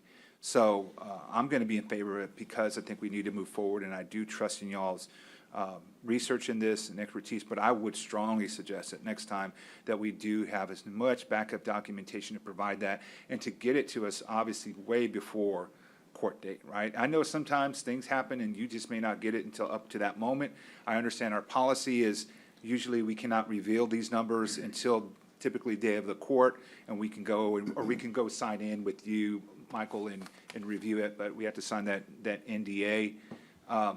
But And I'll just clarify, that's not to see the scores. You won't see the scores until I come to court. so I'm sorry, the packet. But as far as reviewing the packets. Right, the packet, I'm sorry. Once the committee has completed our work and we've got a decision kind of made, even before I come to court, that's the point at which the commissioners can come and view the information. And I can try to do a better job of informing y'all that we've completed our work on this project, and let you know that the door is now open when you want to come and view information.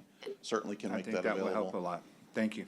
Yeah, and I just want to say that, I mean, we're not in the business of punishing the county, right? I know the Suns or anybody. In other words, I think if I said to you, okay, everyone stop, freeze, remember that? Like freeze. Daryl, run back to your office, get on your laptop, come up with 4 bullet points for A, B, and C. I know you could do it, but at the end of the day, it's going to have the same effect. I'm trusting in you that you who understand this software, its applications, and its potential liabilities, if any, make you determine that B is the right one. And this happens a lot. You have outliers. You have bids that are way too expensive, and you say to yourself, wow, they're way off base. Then you have ones that are way the other way, and you know that should send up a red flag. Not always, But in this case with IT, none of us here have the IT background to really discern. I think the point should be made that it is helpful to have, because really what it is backup, for the lack of a better terminology. It's backup so that when somebody says, why would you make that choice? It wasn't just Daryl said, right? But if we'd sort of been paying attention, to the writing on the wall, what I'm hearing you articulate over and over again that just really sinks it for me is, it's like I said, it's literally the ball sinking, is that if we choose the wrong one, this could have really bad ramifications for us long-term. And therefore, it's a penny wise, a pound foolish. We really need to choose the right one for the next 20 years. Choose it today and trust that that's the right version. And let's not get into a situation where, forgive me, but we're mad at your lack of, putting the backup as a reason to say no. In other words, Commissioner Chesney, I hope maybe if I gave him the time to get you the backup, I don't think it's going to change your opinion or his opinion if he gets it to I you. have no idea. I have no idea. I don't have what I have. I can just abstain because I don't have Okay. my conflict being that I don't have enough data to Right. make a decision if the rest of the court wants to, feels comfortable Just- voting on it. Well, Yeah, it's just that I feel comfortable there's no knowing data. that this has been, when we came back, we vetted it, and I don't think that he's able to, within the scope of the RFP, Right, and- discuss anything that would be, now, I was gonna ask Jenny if, In executive session. so right, we if, had is to. there any exception that you could see under security, right? I mean, I was thinking that our technology is part of our, it is a stretch, but I am asking if you could then come into the protection zone of discussing this contract or potential contract, would that suffice? I'll be honest with you, it's stretching it. But I'm happy for you to say yes. Because I want to see us get a product that's good. So right now, we're not actually, what you guys are not recommending the low bidder or what? Well, I got a little confused here. Yeah, so in this case, and it is very unusual, typically we are recommending the low bidder, but in this case, we're recommending the second low bidder. Well, it happened before already, like, I don't know how many And times. this is a proposal. Where we skipped the low bidder, and that's not right. I mean, the process, that's why we have the process, right? Well, The this low process bidder- is different than a bid process, sir. This is an RFP, it's a proposal. And so in that manner, we have to weigh more than just price in the options. And so that is represented when we provided the scoring for each of the vendors. They received a score for their experience, their work performance history, and their cost. And So we you- provided that back to the court. So you're awarding the highest score here then, or what? When we're awarding the company that received the highest score from Ida, Dale, Daryl, and I. And that's what we're recommending the court to select. Now, it happens to be this time that the one we're recommending to select is not the lowest priced option. But it's the best package. But we believe it's the best overall value for the county, for the employees that have to use the system every day. All the thousands of people that are in here are gonna be using this system. We don't have a big entourage behind us, but if I could, I would have them all in here to tell you that their lives are gonna be better with one system versus another. So when they submit their bids or proposals, do they understand that they're not, the score really, I mean, is not really the big difference here? That even they score the lows, is not gonna put them on the map? I mean, I don't understand this, Mike. Sometimes we put them on, we go to a high bidder, we go to low bidder, then, of course, you got proposals, you got bidders, you got. Because the price relative to the other scoring items has a lower weight in this bid than the other options. So they're getting graded higher on experience, performance and capabilities of the software than price. And so price is not the deciding factor. I mean, it's part of it, definitely, and that's what y'all have to decide on, what level of investment the county wants to make in our future. Right, and go ahead.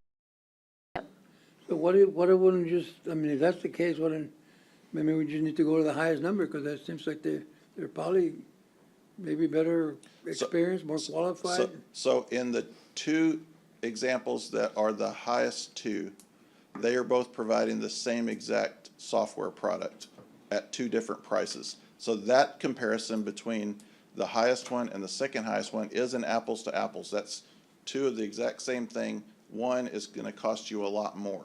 So that decision is easy to make. I'm going to pick the lower one of that same item. But now on the lowest price item, that's a different software package.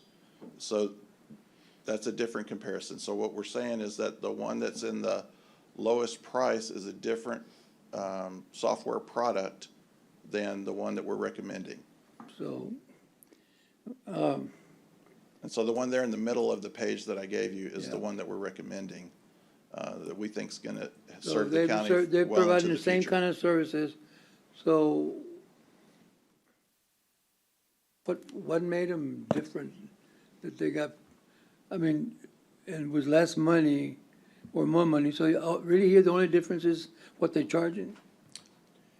The only difference is here between both of them, what they're charging us? No, that's not the only difference. I think we've been on the record multiple times now, giving information to the court about what we felt the different capabilities were with one system versus the other system. Darrell went into it, Dale went into it 2 courts ago already, as to the different advantages that we felt that one was going to provide over the other. The one that we're recommending also is going to bring in multiple software packages under one, whereas if you select the option on the bottom, we're still going to have to keep some modular software packages that don't integrate with that system. The last thing I got to Mike is that I'm gonna take a point the commissioner made, Commissioner Chesney, is that, I really didn't like the analysis you made either, but blaming us for changing the way we select, you know? I really don't appreciate the fact I know you might probably not have made it that way, but it came out that way, right? I mean, I'm sure you can find a lot of people out there that can be part of this committee if you need them. So, you know, I just wanted to know that I kind of feel the same way. I got the same vibes Commissioner Chesney got. Yeah, I think y'all both took that in the wrong and probably the worst light that it could have been taken in, because what I was trying to indicate was if you were on the committee with us, you would have been in the room reading the proposals, you would have been at the demonstrations, and so you would have all of the same knowledge yourself that we had, so that when it came time to talk in court like we are right now, there would be someone sitting behind the bench who could then. Well, we still can talk about it anyway. Well, at this point, you could then be in support of and understand why the committee is recommending, but when you're not in the room, you have no idea about what we've seen. And I understand You're having to rely fully on our I understand your point word. very well there. But that's all I was trying to make, is that you're Let me not ask- in the room. Let me ask Jenny back again if you. any Appreciate it, thoughts. Michael. Thanks a I'm lot not for- giving you much time. Mike, thank you. Hold on, Mike, thank you a lot for your response. I really appreciate it. I believe the applicable Darryl. portion would be 551089, and unless there is a significant security issue. Yeah, I agree. Okay. I mean, I was stretching, but I had to ask. Look, I mean, again, I hope that you will have confidence and faith. We have pushed this for so long. It really does need to be decided. It is in the best interest of the county. And the only thing I'm going to do is, it's your recommendation, but I have not heard from you. I mean, I know you were in the committee. I know you voted in the affirmative, but do you also recommend Workday? Because at the end of the day, you're the one that's managing these departments. They're asking for this on behalf of CIO, well, really IT. Can you just verbally tell this court, because that will help make this decision if you also recommend it? I mean, we either recommend or we don't recommend. We should listen to staff recommendation in the areas that we are not, knowledgeable in. Yes, so this company is providing them based on the analysis and whatever we got from them, that they're the best qualified to, and they're gonna last longer, and we're gonna have a benefit in the long run. That's what they're showing. Okay. All right, well, then my motion stands. I've got a second. I'm still happy to have discussion if needed, but if not, All those in favor signify by saying aye. Aye. Okay. I'll Is there an abstain based abstention? on a lack of information provided as requested. Okay. Would you please note that? There's one abstention. You know what? Are you good? I'm good. All right, we're good, Lorenzo. 3? Are you I said good? aye. Yeah, aye. All right, we're good there. Please instruct Noe Ade what that number is. He's been looking for that number. We're going to go on, and I have one more item, Judge. I saw that. Go ahead. 3C2, this is a conditional selection for IFB 3214-22 asphalt patch, So moved. HP road material. Yeah, If I've- you saw the information that we gave you, Yeah. that this is another case where we're recommending the higher priced item. We visited with Public Works, and they performed a study on both products, and that's the reason why we're recommending asphalt patch, is because their product holds up better under the rain conditions and in But all they're weather proposals, conditions. right? They're proposals, right? Proposals? No, That's this the is a price. bid. This is a bid. And so as part of this, when we have a bid, and this is what makes it different than the other item that we were on before, when you have a bid and you're gonna recommend not the low bidder, you have to notify the low bidder that you're going to not recommend them, which I did. I submitted a letter to them indicating that we were gonna be here in court today and that they were invited to come and speak on their behalf. And they have an opportunity to say that their product is good, try to convince the court. The court can hear that, and then the court makes the decision after that. And so what we have is, I believe no one has come from that company to speak, and so, But if you went that route, I can agree with, I can go with that. right. I will never bring a recommendation for not the low bidder where I have not notified the low bidder ahead of time, so that they have an opportunity to come and speak. It's in the law, it's in chapter 262. We always follow that. So we satisfied that option. I received the recommendation letter from Public Works, and I recommend approval. So moved. All right, I've got a Second. motion and a second. All those in favor signify by saying aye. Aye. Aye. Okay, thanks, Michael. And constables, thank you for joining us here today. We've been kind of moving around, but we'll take up your items so that we can get back to the business of law enforcement. It's item number 2E2, and it's coming back to us for a little bit more background and contemplation, as they say. And this is a deputy to a sergeant CID, and I just wanted to ask a practical question. We don't make those I mean, I actually know the answer, but you all make those decisions to promote, correct? Right, so once you promote, that's kind of where the issue comes up. I'm gonna promote you, but I've gotta get you that commensurate pay.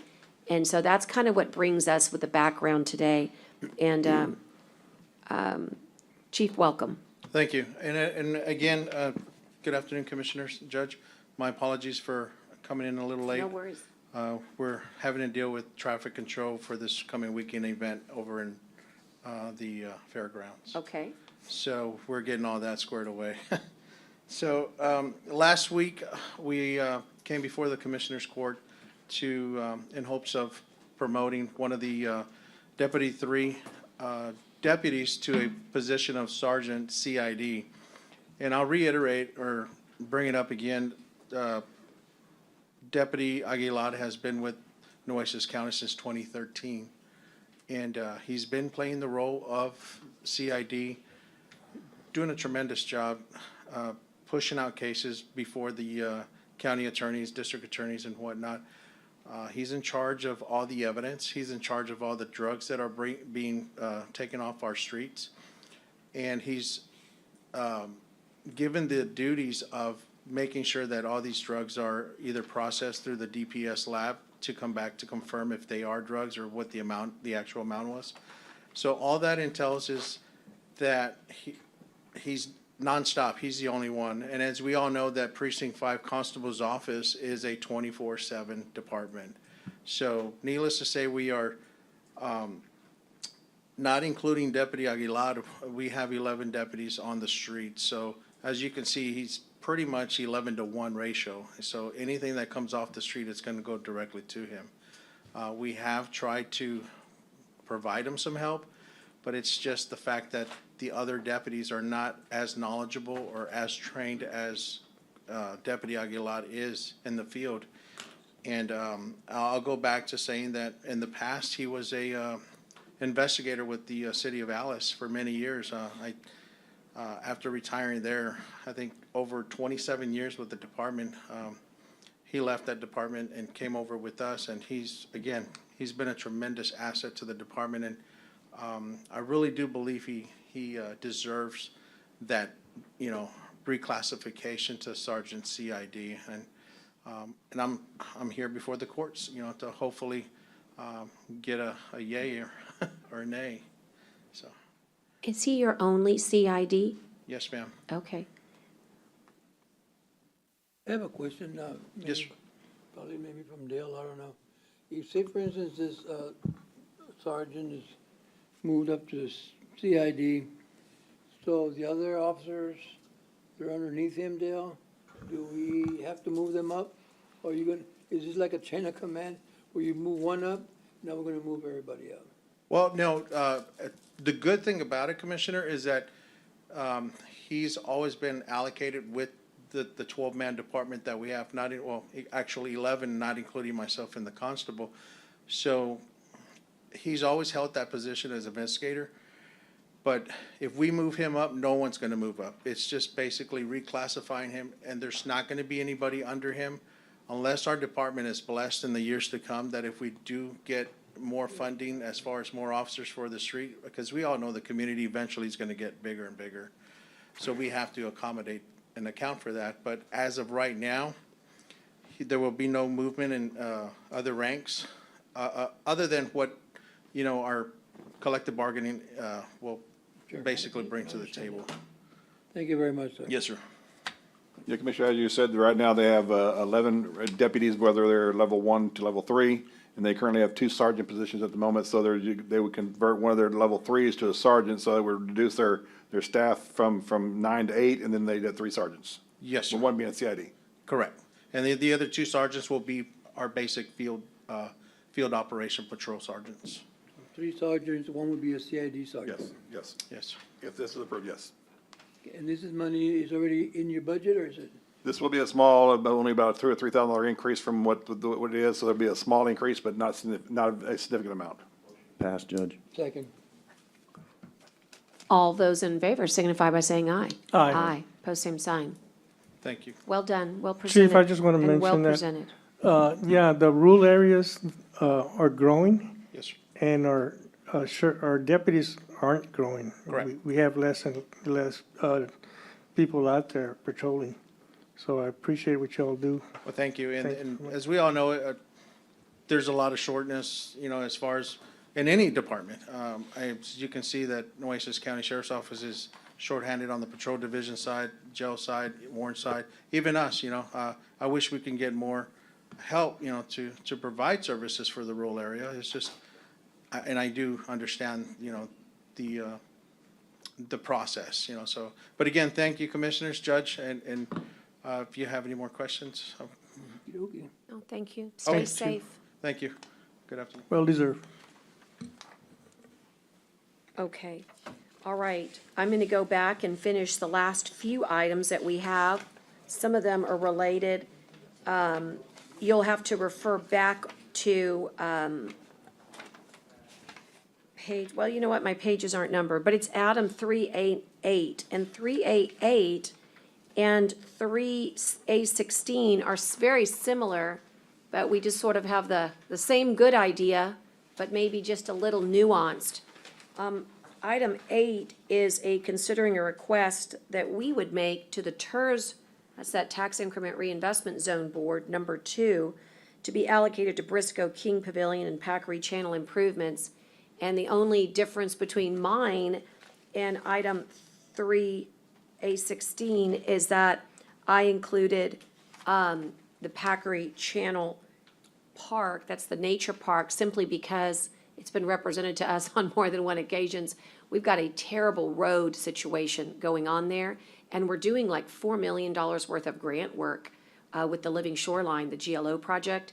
And so as long as we are looking at public infrastructure, I wanted to make certain that the TERS, that we would solicit the TERS to get that on their radar Which one we had now, as well. 18? It's or number 8? 3A8. Yes, Judge, can we, because So we're combining it's 8 kind and of like a 16? together, and so I just wanted to acknowledge that yours has the correct reference to, hey, look, when we are gonna go ask another body, right, for dollars, and we're gonna go advocate, right, for it, just remember that the whole board would have to vote on it. So today's vote is nothing more than us representing to the board that we're together on this. It would be for both, Commissioner. It would be for Briscoe King Pavilion and for that road. Now, on the cost estimate on the road, in case you're wondering, I don't have, that's it what I was could gonna ask. be, it's somewhere in the vicinity maybe of about $600,000 to $700,000. But having said that, I will say that Briscoe Key, I think we should ask for as much as we think that it will cost Briscoe. So I was hoping that we could do an up to rather than just a flat amount, because we don't know what the rest of the team is gonna say in the TERS. And I know that Briscoe King, the 2 million wouldn't even begin to cover, the parking lot alone is like 800 grand. So Judge, I was hoping we could do 4 million So, as an ask. well, I don't have, Cover. again, and I didn't have any backup on the road, and so I don't, again, no one's communicated that with me in regards to the amount of the road or how much the road is, so I haven't got anything from Coastal Parks or the director on that as a request. The Briscoe King, I'll be honest with you, I would like to keep it separate because I've been working on this project for months and months and months, and it kind of got shelved because, they started, the Bob Hall got the focus and the second floor and all that, and that's fine, and I've already asked the chairman to put the Briscoe King item on. I didn't know that there was gonna be a request. You mean for- the chair for the TERS? Yes, ma'am. to Greg put it- Smith. To put, right, to put it on the agenda. So when I asked him, and put it on the agenda, then I put it back on and I meant to actually put this on last meeting and I just forgot and then put this on as per the policy to come tell the court. So, honestly, I didn't know that the request for this Packard thing and to go in there and ask for 4 million when I've been gearing this up to ask for 2, as long as the Commissioners Court approves it. I don't want to, I don't want to go, I don't feel comfortable going in and just asking for a number, well, I know you're not suggesting, this is what I'm comfortable with, is the Briscoe King today. I'm not saying we couldn't go back and ask later for the TERS, plus I was, then if the Briscoe King wasn't going to, if it wasn't going to cover it, then I think I was planning on using potentially some of my ARPA money.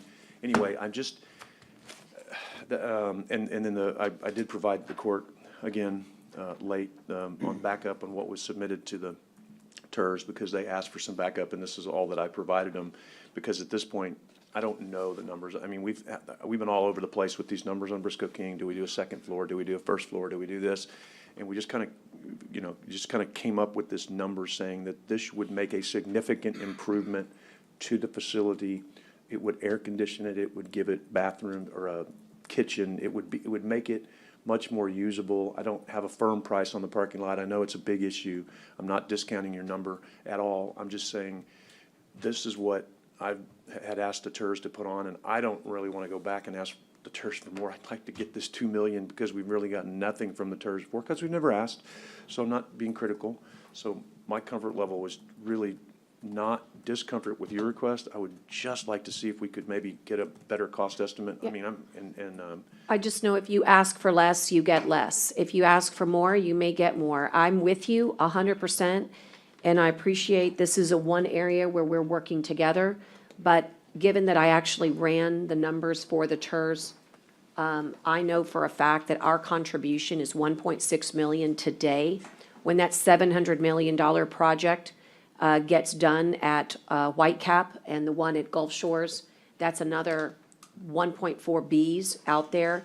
you're going to see a tremendous improvement in your TERS dollars. And when you do, you need to know that you're getting something from it. I want you to know that I'm grateful that you got it on the agenda after asking, let's see, for 5 months in writing, we finally got it on this agenda.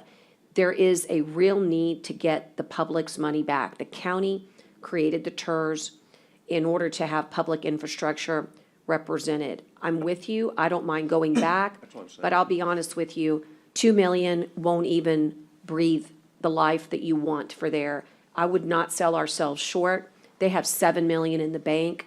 If you want to put 2 million today, and we'll go back for another, you're going to need at least 6 million for that project. I know you don't want to hear those numbers, think so, but though, that's Judge. what's real. I don't think we will, and that's why I'm saying I don't think we need to spend 6 million on that project to make it super updated. So to sit and wait to get that 6 million. Well, 2 million won't cut it. I'm with And you I'm not, that if you don't build. This is my first ask, right? I'm Right. trying to go in and ask for something that I believe we have a good solid shot of getting. And I'm saying to you, I will be happy to go back and ask again when we have, Or that we can ask, costed because out it's or not- what- No, it's a sorry, we the thing. That's fine, Judge. The court, when I say, I'll be happy to go back and ask on behalf of the court. So everything we do is on behalf of the court. So- Right. And if I didn't clarify that, this is a court ask. So I'm just saying, I would prefer to do it this way, this time. As long as you acknowledge that the city can give 5 million if they want. We need to encourage the city that we haven't seen anything, I totally substantially. acknowledge that we're As gonna long go as you back realize and ask that. for more. Yeah. That we, the Well, I court. think we should ask for more when we get there. And the idea that we would be limited to 2 million when we know that won't cut it, I'm worried about it. I wish you could say, would you be willing to say, we'll ask for 2 million, and if they decide, if the board, remember, they outnumber us by like 11 to 1, 11 to 2. That's one of the things too that we put in as our request to expand the tours, is to have more representation from the county. That was one of the things that we put forth. So I'm telling you, I'm happy to go back as a court, so that I'm not trying to say I. And try to as get a more? court. Absolutely. At this point, I would like to do it here with this. I would like to get a good cost estimate on that road. Because I think what we as a court for years have missed out on is asking for money for the TERS, because 'Cause you our didn't- projects have been available to be asked for a long time. So this is the first ask. I think Actually, that's not true. Briscoe King Pavilion was not in the boundary until we put it on last week. No, but what I was told, it's still not officially in the boundary. What I was told was, our projects qualify because they're adjacent, and even though they're not in the boundary. I didn't know that until recently. Until I because- put that on, yeah. Well, no, because the new TERS hasn't been adopted yet. Mm-hmm. So technically, the old boundaries are still in place until we sign the new deal, I think, is the way it works, right? That's correct, but So we are Briscoe asking King for- isn't in it. No, I know, and so, but it qualifies, I don't even though know. it's not in it. I've asked the city legal, they've said yes, that this is a qualifying project now, even before the new boundaries. Mm-hmm. So I'd like to just get this 2 million done, be happy to do, and I've already indicated that I anticipated us being a regular asker of the TERS. Asker is not a good word.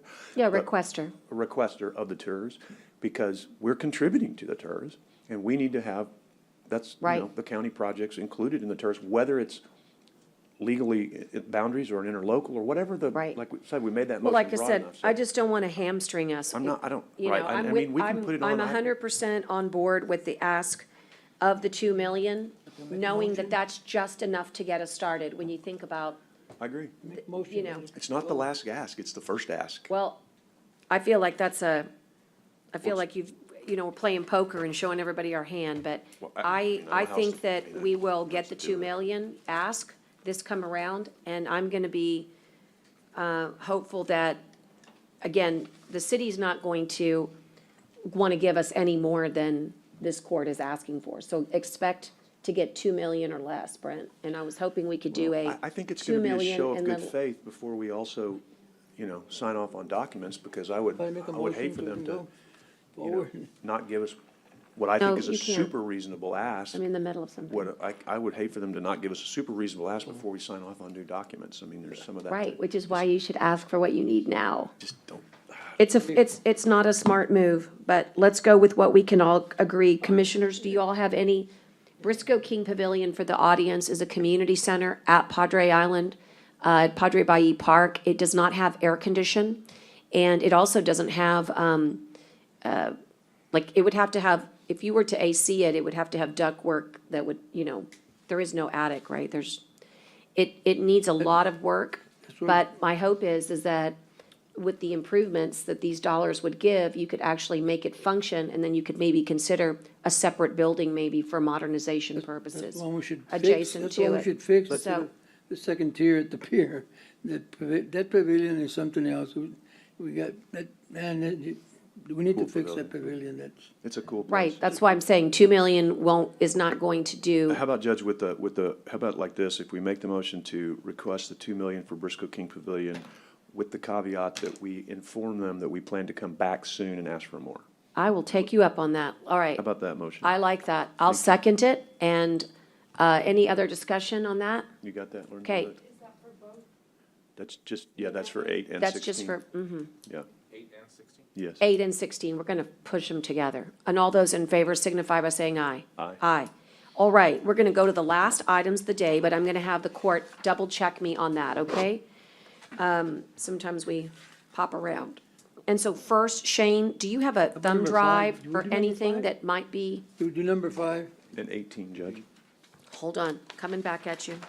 number 5, Oh, wait, you're right about 18, and that's, about number 5. No, we did. we did 5 already. That was Amanda De La Cerda who came in, and we talked about the jury services fee. But 18 was one I was gonna ask Jenny about in executive, but maybe she has this has to do with the beach access road easement interest on Mustang Island. And, there was some, I can give you a quick. yeah, give us a little bit of a rundown. This was one that was never utilized, right? That's correct, Judge. The city approached us to make this request because it is an unused road easement that we currently have. They want to build a beach access road, which is a terrific need out there, and they want to build that. And so part of what we put in the consideration of this is that they have to start construction on a beach access road within 1,000 feet of this easement within 5 years is the Yeah. start of construction. And that was the That was the caveat. Right, that was the caveat that I put in for the court's consideration to ensure that we would, and it's not really a super valuable road easement because I don't think we'd ever probably use it, and it's kind of in the middle of a piece of property that they're going to do a huge multi-development out there. So the city really wants the development to occur, as obviously would we, and this was something that I felt would be a great public use and that we would get something in return and get some guarantees from the city that said they've got to start this thing within 1,000 feet of the easement within 5 years, the construction has to And start. just so I can get it in my head, it's not Lively Beach. Is it the next one, the next area? There's You know, a- like there's Newport, Yeah, there was a Zon. map in there, Judge, hold on, I Okay, don't let know me what pull they're it. calling it. Because it's a piece of, Just because typically we don't give up land without getting something in return, but what you're saying that the consideration would be that the road would be built. correct. They're building the road. that right? Yes, that's correct. And so I feel like that is the consideration. And that's why, thank you, that's why I put it in there, because even is though a- it's not a super is a valuable, I promise still wanted good to get enough? something. Well, for it. there, was the worried code about that. allows for a gift from the county to the city, and in order to get that, access road built, I believe that's the route we've taken. Okay. I'm gonna look at the map real quick. And basically, Judge, it says construct a public beach access road again or on or within 1,000 linear feet of the property's location, that such construction shall begin on or before 5-year anniversary date. So it's part of the grant transfer assignment and conveyance, and therefore it is a filed and legal document And I that Kent asked. has reviewed and Jenny has reviewed. I believe. Right, and I asked, sometimes things have to go to Coastal Parks Board, sometimes they come here, but because it's a donation, of an easement, a property interest, it had to come to our court and not Coastal Parks? Right, it's not on Coastal It's not on Parks Coastal land. Parks. Got it. It's just an easement on someone else's land. Understood. Thank you. Okay. So Jenny, if you think that, I like the stick. I like the carrot and I like the stick. I like the development and I like the idea that we'll get And we'll Judge, get just it done be- in, I hope 5 years or less, but I do I too. understand the situation. And it has been passed or it has been signed by the city already, just so so you know, so they are in And complete agreement with all What is the name of you don't remember, because the map's not in here. You don't remember that's what I had asked, Oh, I but apologize. The map was supposed, it's not in here. hold on, Could you provide it at some point for me? I did. I don't know how it didn't get in there. Hold on. In fact, I thought, But again, it's never been utilized by us, and there's no way to have the easement be utilized unless somebody builds a road. Is that correct? In other words, but if you want to there's no hold, I can get value that real to quick it. for you. If you want to hold, because it was supposed to be in there, I don't know why it's not. Okay, we'll just hold on it real quick, and we'll move to, Shane, do you happen to have a presentation that needs to be loaded? Yes. All right, can you pass that to Connie while we're, And on that one, Judge, it has a reverter. it does have a reverter? That's what I wanted. All right, I feel better. 21. However you want to do it. What are you loaded for? What does Connie have? All right, that's 21. Okay, let's do 21. Okay.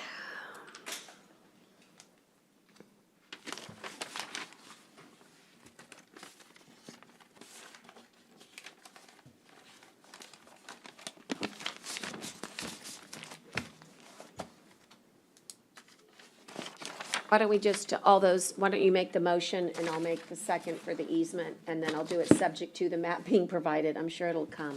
Yeah, it will.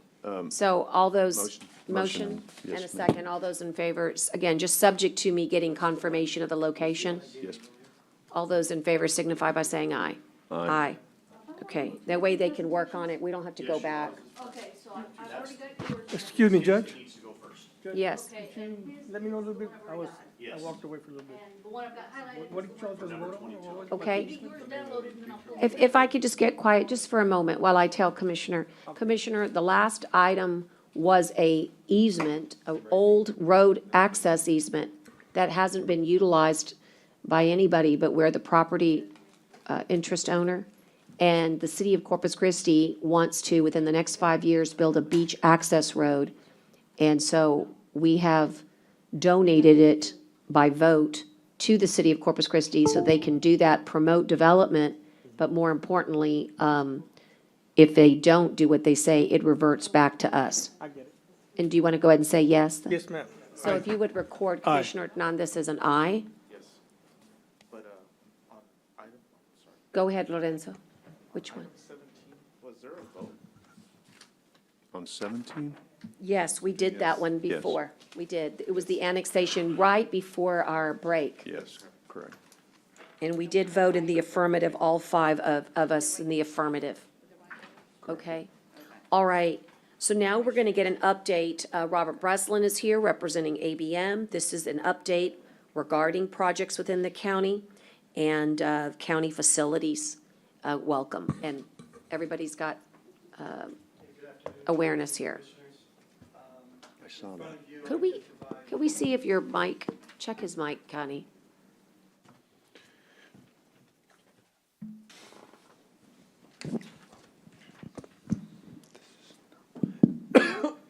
Excuse me. Good afternoon, Judge and Commissioners. In front of you is a hard copy along with what we have Okay? shared up on the monitors. So with ABM, Robert Breslin, Director of Construction Services, going to provide a brief overview of each of the building locations. We can go through those. If you allow me to go through each of the sites, then we can take it out to go through any questions either you, Judge, or any of the commissioners may have that we can try to provide answers to if need be. Okay. So I'm going to start first at the courthouse and the jail. On the lighting, water conservation, and the transformer scope of work, that's been completed, and we will be scheduling a walkthrough to gain acceptance of that. We'll be scheduling that with LAN through its chain. So that's those three scopes of work completed at that facility. I list here the air curtain. We're going through a submittal process that we've been working back and forth with Public Works.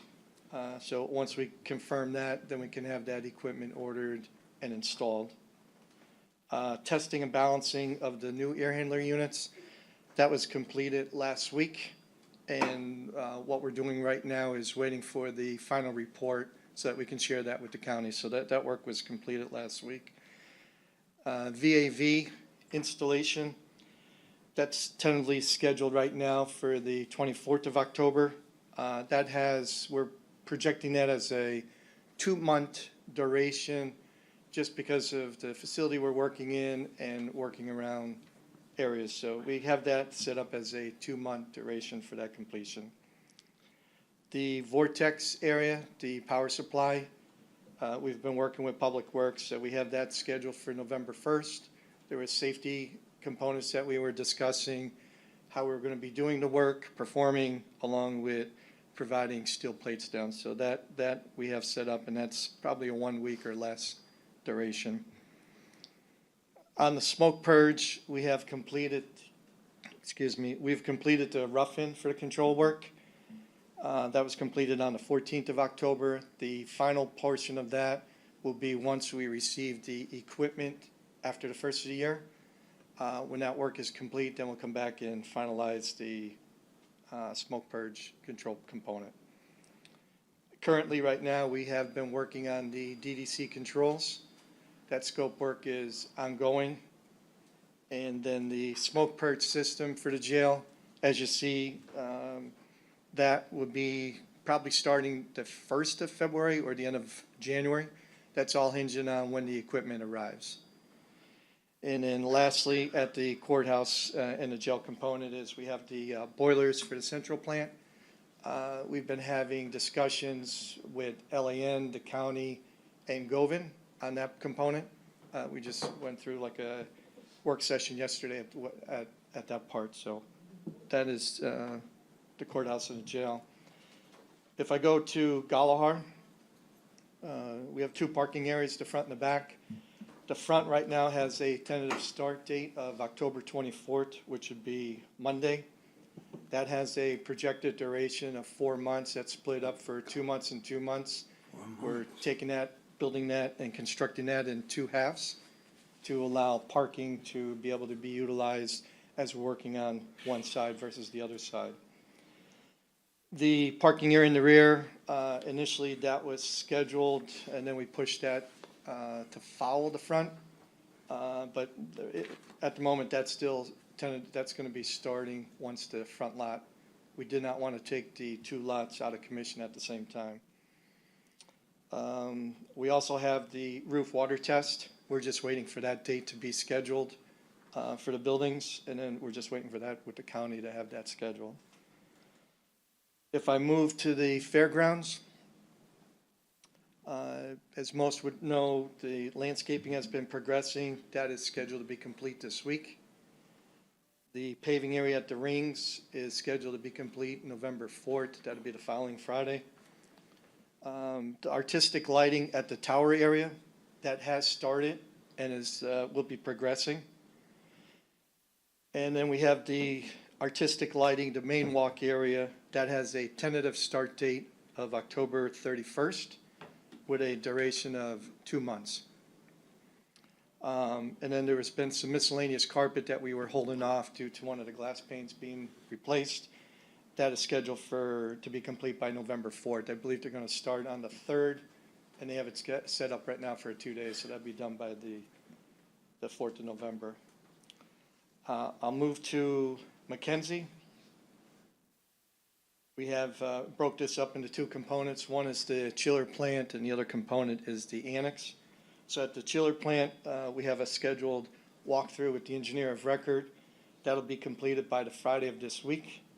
And then following that, we have it set up to go into complete, which we have some past punch list items. We're trying to group all that together. So based on his walkthrough, we'll be going through completing those punch list items by November 4th. And at the annex, lighting, which has been complete, we're looking to gain an acceptance walkthrough. We'll be scheduling that with LAN, similar to like what we're doing with the courthouse.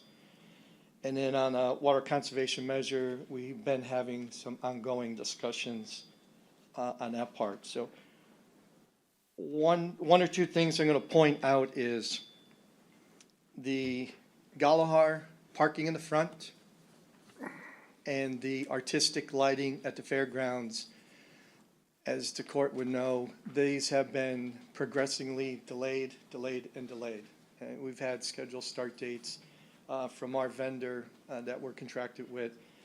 In both of those areas, the paving at Galahar should have started right after the roof area was complete.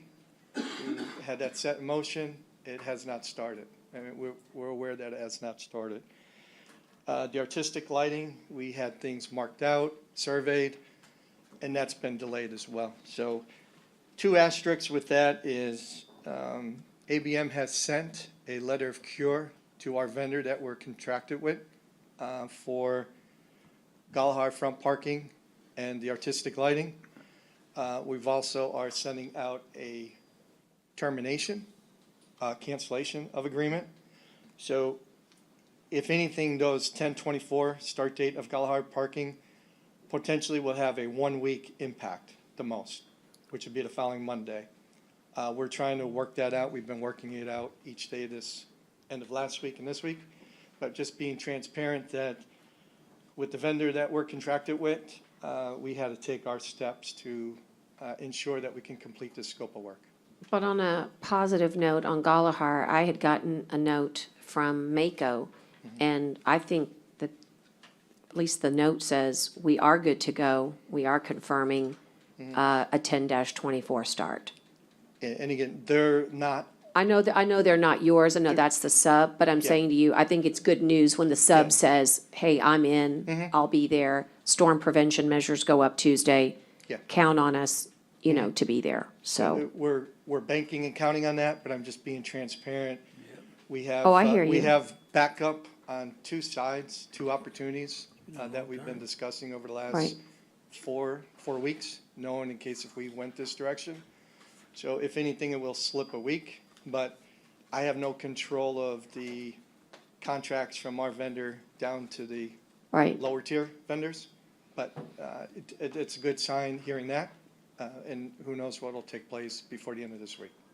Right. I just, again, I got that confirmation from them, and so I feel like that is about as good as it gets. If that guy actually doing the work, who actually is doing a lot of work in Nueces County, who we count on and have been pleased with, is doing it, I feel like we're in good shape there. And he's been, I shouldn't At say the he, fairgrounds. but their group has been performing and performed well at the Exactly. fairgrounds. Okay, But super. That's a high-level overview of the pieces, so I'd like to open it up with any questions either yourself, Judge, or commissioners have that I can answer, if need be. I have a question. Go ahead. I understand that an employee from the juvenile fell in the parking lot. Who can tell me who takes responsibility for that? I have not seen any report of who fell, where they fell, or anything. I have not seen anything, so I can't answer that properly for you, Commissioner Hernandez. We can have IDA get risk management. I don't think it's related since we haven't had any parking lot work there. But it should have been done. Is related. Well, it's related to our parking lot, but we don't, I'm saying ABM is not working in the parking lot right now. But it should have been. Well, Let me just. IDA, would you make sure we get some information? None of us have that information. Could you get some information on that? Thank you. I'm glad you touched on the parking lot because I know I did the walkthrough. Were you there when I did the walkthrough? I was Shane not. was there. I think Shane was there, right, Shane? Yes, sir. Yeah. And that was, what, Shane, how long ago was that? That was the end of August, Commissioner. August. And I thought, and when I left, you you guys said we're gonna start the front to leave the back open for parking, right? Mhm. And then the last thing we agreed on, that you're gonna try to clear the Sally part. Correct. Did we get that Sally part cleared? No? None of it got paved yet. You know, and that was something that they were really, really requesting because of the drive up, you know, the unload and unload. The So it's Sally really- Port is not paved, but the Sally Port was, It's part of the. was corrected for what was pointed out during the walkthrough. Okay. Yeah, it was correct, but it was still, what happened is that it broke the dirt, the concrete, whatever's there, while they're working on the roof, you know, they kind of destroyed that area there. And we asked if we can just flatten it out so, you know, so it can actually be presentable, walkable, whatever. And I thought you said they were gonna try to get it in a week, they would do it. They did. They went in there a week later and, fixed it up somewhat. They did not repair it. What originally we talked about was that we thought the paving contractor was gonna start that next following week, and they would start in the Sally Port. Right. But what we would do is address and make sure that we had that area cleaned up and fixed up, as a temporary measure so they could get in there right then. And they called the contractor and had that done. Okay. And Thank you, Shane. And the roof also, I think that one of the subcontractors came over and he was supposed to go on top of the roof, because they were actually, it was a new roof, but they were actually patching the roof, I guess. Did we find out why they were actually patching the roof? Shane, remember the guy was there with a truck and had those, cans of roof sealer? I can help out with that, Commissioner. Yes, Commissioner, there was a truck from the roofing company, and they had a 5-gallon of epoxy. I know Rocky was there looking at it also, and that was to patch up the brand-new roof that we have. And I thought the guy was, Shane, I remember the guy came over, the contractor or subcontractor, and he said he was gonna go up there and look at the whole thing and We get back with you. did, when all of us were together, the contractor did come over, and at that time, I addressed the points that Rocky had brought up, where that long trough along the administration office, he said Right. held water and stuff, and I've known that they went back and added material, the whole length of that, inside that. It wasn't just a little single patch, it was all the way along that. So it was corrected? It was corrected, it was filled in. Well, he was corrected, but he was passed after it was done, right? I mean, the contractor, the subcontractor, what is their liability for that? I mean, because water still came in, right? I mean, that's the reason they noticed No it. water came in that I thought spot, water no. had come in through the. Did into the water office. come in, Shane? Yeah, that's what, in the office. Yeah, that wasn't it, that was at the panel. The patch that the director's referring to is a patch that was done behind a couple of air handlers on the Barnes Boot Camp. And it was done with rolled roofing and cold process. There was no hot kettle brought out for that. Okay. So it was a patch done with a bucket of black tar. And it was to repair leaks. And I just kind of want to add, Commissioner, I know I've requested a windstorm certification, requested a certification from the manufacturer and also from the TDLR engineer to assure that we're going to get the certifications that we need. I know I requested those back in March or February, or was it March when I requested them? March, April timeframe. And to date, I still have not received those. Because I remember Shane, you and I talking about that too. And the contractor, he said, I'm gonna go over there right now. I'll get the ladder, I'll go up there myself and I'll check the whole roof, and that's what. Commissioner, I'll go back and look, but I believe that, that Juan is, mistaken, that there is an email that went to him that does have the roof warranty on it. The windstorm engineer had made his certification and sign off on it. It also has the, documents for the roof warranty where we had asked the county to sign those both for the fairgrounds and for Galahar. So if there's a warranty, then instead of patching it, There is a warranty that's in place on that building and it's in good standing right now with the manufacturer. But versus the patching, can he redo the roof or, I mean, we don't want patches on top of new roof. I'm just saying, can he come back and do what he needs to do? But I don't want, when you put coal tar on top of a roof that leaks, when it was already done with hot tar. We can ask the roofing contractor to come back and take a look at exactly what was patched and stuff, and have the manufacturer come out with him. Okay. Because they're the ones that certify the roof. Okay. And currently, right now, it is certified. And since you have all those documentations, send them to the court administrator and send them to Juan again. I can do that. Thank you. So that way, Thank you, Shane. thank you, Shane. Okay, so if we, it looks like, and I'm just looking at the whole holistic, And I have one more question. project I'm sorry. update here. As soon as I finish, I can call on you. It looks like the last date to start something is around 11-4, with the exception that the smoke purge system is a February 23. But it looks like for all of these, McKinsey, Fairgrounds, Galahar, and everything but the purge system, it looks like we're about to get the last of the start dates commenced. Yeah, we're. Is that clo- right? yeah, We're at the closeout here. Yeah, we are closing in.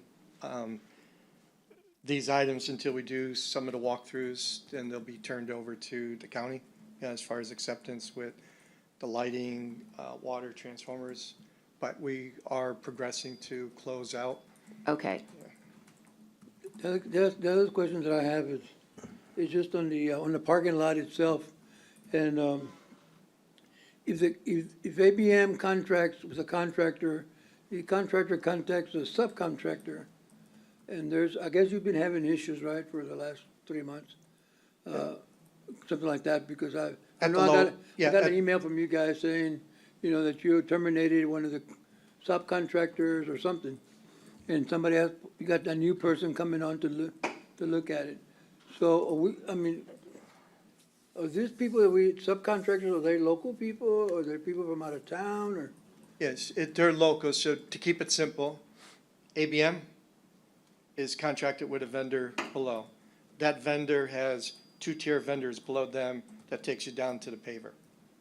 So for us, taking a look as alternatives, we have worked with local to do the work, and I've shared that information with Public Works in past conversations and meetings, just to bring up the name to make sure there'd be no issues. So right now, it is local. It's not coming from. Are we vetting those local people that are hired by the subcontractor? Is anybody vetting them to make sure that? ABM has, with past performance. I have brought the name up during past conversations. I didn't hear any objection when I brought the names up, but if it reaches that point, we will be going through that process, if it needs to be a switch. Well, it seems like you're up to that point now because you're having trouble keeping some of those subcontractors, right? When it's time to accept the building, who does the accepting? The acceptance, Yes. we walk through with LAN for the acceptance of any parts that have been completed. So LAN has the last word, says it's good? Who's that with the county, correct? No, Your Honor. I mean, That's all right. no, Commissioner. The way that it works is, once they get done and they've gone through and given me the okay, I come and look at it, and at that time, I will call certain people in, whether it be engineers. It will definitely be the engineer of record for the project that will come, and he will come in and certify the final work that is done on that. Not to mention, they'll have, at that time, all the final paperwork, which would be all closeout documents, things for like the boilers or chiller plant or anything like that that would go on, that would be then submitted to Public Works. And that's how it'll go, and then we'll have a walk with Public Works. I would be kind of leery to accept anything, if it's supposed to be a new roof and it's already gotten patched up, for whatever reason. Those patches, I don't think they're gonna hold up like they should. I mean, we did construction work in Louisiana, and we did patch up work also, and a few months back, we had to go back because, it just wasn't holding up. It cracks, with the hot sun and all. So I just want to make sure, I don't think I would be satisfied you telling me, or me knowing that we paid for a new roof and it doesn't look like a new roof to me. It's not certified by me, sir. It's what it is certified by the roof manufacturer. It's also certified by the windstorm engineer. It's certified and closed out by the engineer record. And then it's also done by the windstorm engineer, so, and the contractor that has done the work. All of those people have documents and paperwork that have been submitted in and stuff that will give that warranty that's required per the contract. So you're saying we will get some kind of warranty, 10-year warranty, 20-year warranty, on a patch-up roof? Yes, the manufacturers, even though the roof has been patched in areas, it's been inspected by the manufacturer. We're not just going up there and saying it's good. Yeah.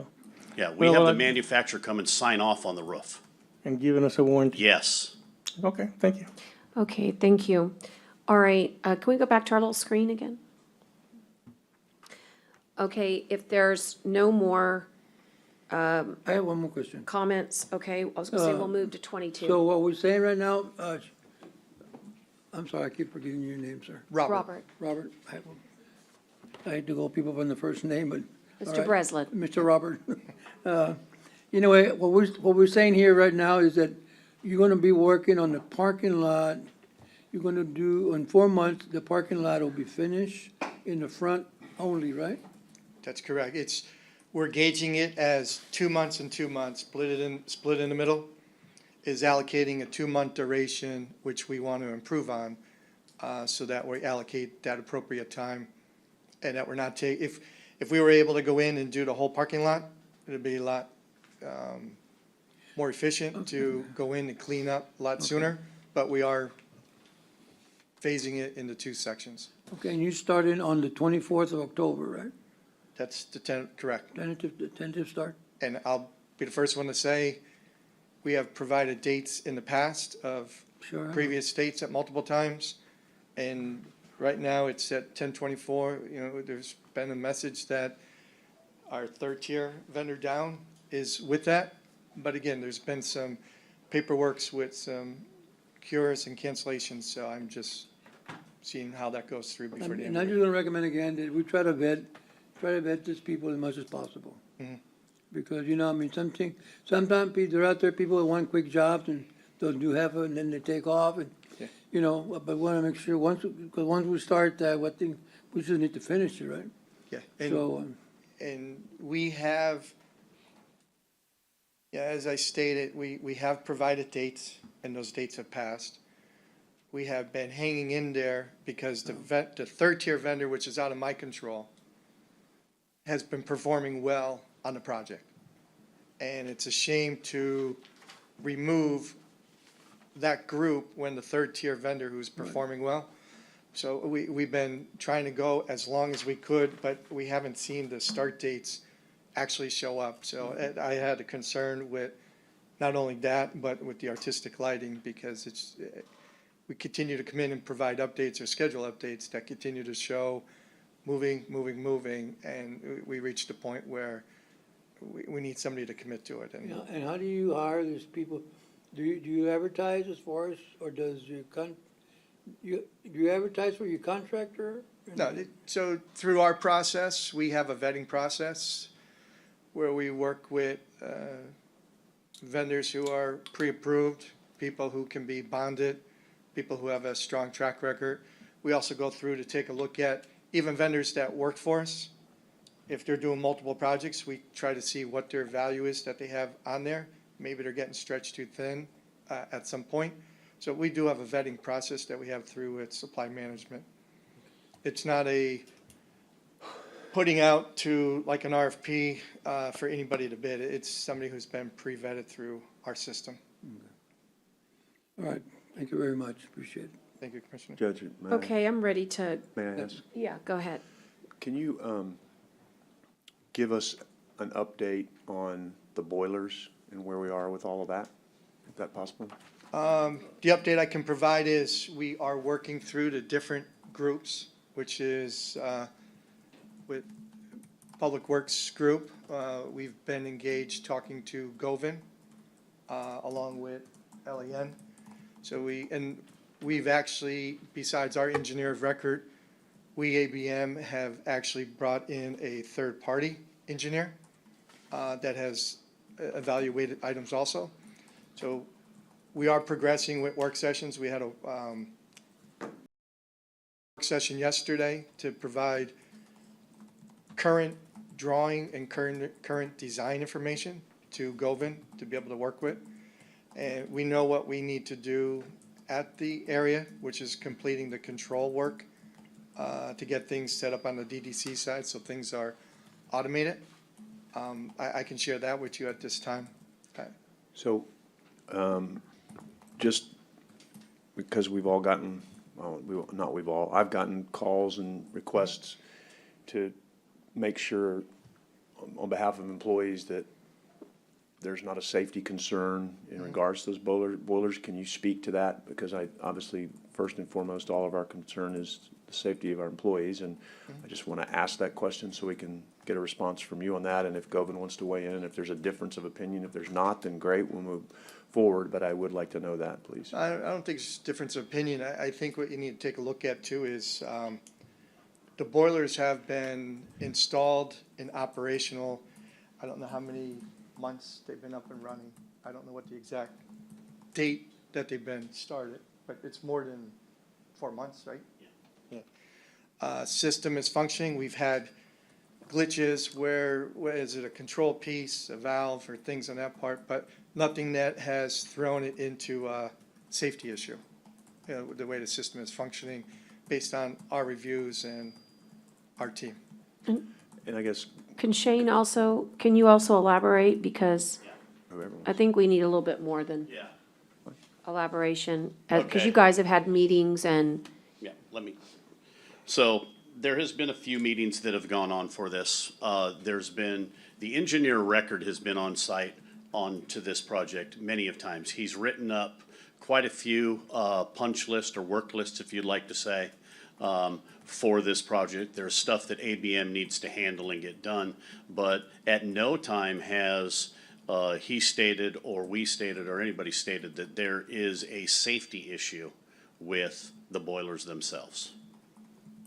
Okay, and then Govan, do you have anything that you want to add to this at this point? Or, I mean, again, I'm assuming y'all are working through all the glitches, and that should be allowed to continue. I just want some reassurance, and I think To employees want some answer your reassurance. question, yes, we're working through the issues. There are a lot of questions brought up yesterday, and there's information from the engineer of the record, from ABM, and I think LAN is to provide. There are a lot of issues. I think if there's a safety issue, you can define it how the safety is defined. There is a issue on the hot water coming down on the boiler blowdown that yesterday was discussed, that whether the makeup water is working properly to make that water coming down from blowdown, because boilers, 20% of the blowdown has to happen. That's the standard design process. And so that water comes out at the very high temperature level. So it has to be cooled down before it goes into the drain. And sometimes what I have heard, and I think Shane also, in the emails that they have, is that water comes down sometimes on the floor. That's the really hot water that either the aerator's not working, and that's the reason it's coming down hot. And engineer on the record agreed yesterday that we got to look at that, and ABM agreed that they will look into that. But there's that hot water concern. The pipe shaking is happened about 3 or 4 times, and whether that pipe shaking is whatever the reason, there are technical reasons of it, because you have a 2-phase flow happening there, which is water condensate. And this happens normally when the cold start happens. When the boiler shuts down and that comes up, you have a condensate water, which is a water inside the pipe. Now your saturated steam coming up, and now you got 2-phase flow. And that creates a shaking of the pipe. Now whether that pipe is going to burst, not burst, can't answer. Engineer of the record has requested ABM to go out and do the ultrasound inspections on those pipes, which they are going to, they're agreed yesterday that they'll do that until we can't say what the thickness of the pipe is. I know engineer of the record made a comment yesterday, it's a Schedule 80 pipe. I can't say, but I'm taking his word. He's a professional engineer like I am. So I'm not going to come out and say that that's not.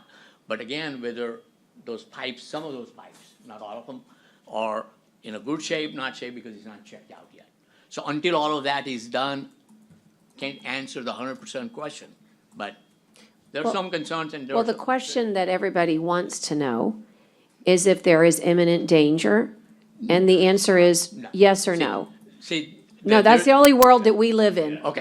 That we don't live in any other world other than, is it dangerous or not? And if it is, Let him you need finish. to let us know. It's a yes or no. No, it's not. Let him finish. Excuse me, sir. Not a yes or Govind, no. is there an imminent danger is to imminent life? Is imminent danger? No. Is a safety concern? Yes. Okay. Thank you. So That's- that's why I made a it's comment different. right in the beginning, that Yeah. there's a definition how you define it. Right. You agree with that part? I agree with the part. Okay, so It's not, there's no imminent danger, and that's where this has all become into play in the original process. Right. This came in an email or something that came, I believe, from the Public Works Director that clearly said that, it came out that it was a safety issue. This is not, there's no imminent danger provided by this right now. Okay, that's what the court really needed to know. I want to clarify what Shane said, just right now. He said that I said it was an imminent danger. I said that it was a safety issue, just like Govind's saying. So did I say it was an imminent danger? I didn't say that. So He didn't say that. No, he just Shane. said it. No, So I just said he it was didn't. just a safety issue. So this is kind of clear up the issue here. These boilers were ordered wrong. We were notified that yesterday in the meeting. Excuse me 1 second. Can I say that, Jenny? Excuse me, Jenny, I'm gonna have to stop right now. We'll have to, for starters, if you have some updates and some reports to give you, we'll give you a chance. Okay, Let us, well, I was just gonna update based on what we discussed okay, yesterday in the meeting. but you had a discussion with Jenny, that's different. That's information that Okay, well, we, that's fine. we don't have yet. So we'll just hold on that and you Well, can wait, I- update us in just a little bit. Let me finish Can I and go back ask to Jenny. Govin? I was not quite done with. Yeah, Govin, with Govin, if come that's on okay. back. So, I gotta go back to my train of thought. So, so Govin, what you're saying is there still are some safety concerns that you're addressing, but that those safety concerns at this point do not rise to the level of imminent danger. That's Okay, correct. And then, another thing that I would add to it also is ABM made a comment that, and I agree fully with their statement, that the project is not complete, so it's not turned over to the Public Works.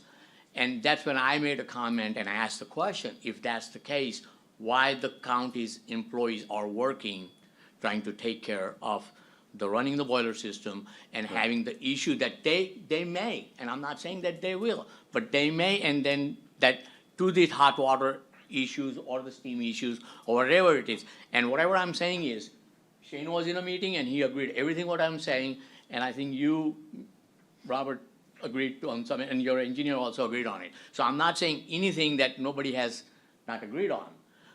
But again, the question came up that if ABM's not turnover, then it's still ABM system, and there was, I think, ABM the one to be controlling it. ABM's the one controlling it, then ABM should be out there making sure everything is taken care of rather than the county staff. Then there is no imminent danger or any safety issue for the county employees. Right, But and that's the way we discussed. But for, correct? So- one of the things we talked about, Govin, too, was and that's a good point, that was where I was going next, was if that project hasn't yet been turned over to the county, then let's say something happens at 2:00 in the morning, then ABM has to be called by somebody at the county or somebody to let them know, because my understanding is that there had been some occasions where the county employees went in there and did that because it was 2 in the morning. Or I And don't- we discussed that yesterday, Right, and so you can go ahead and. Yeah, for clarity, as Govin indicated, the system has not been turned over to the county yet.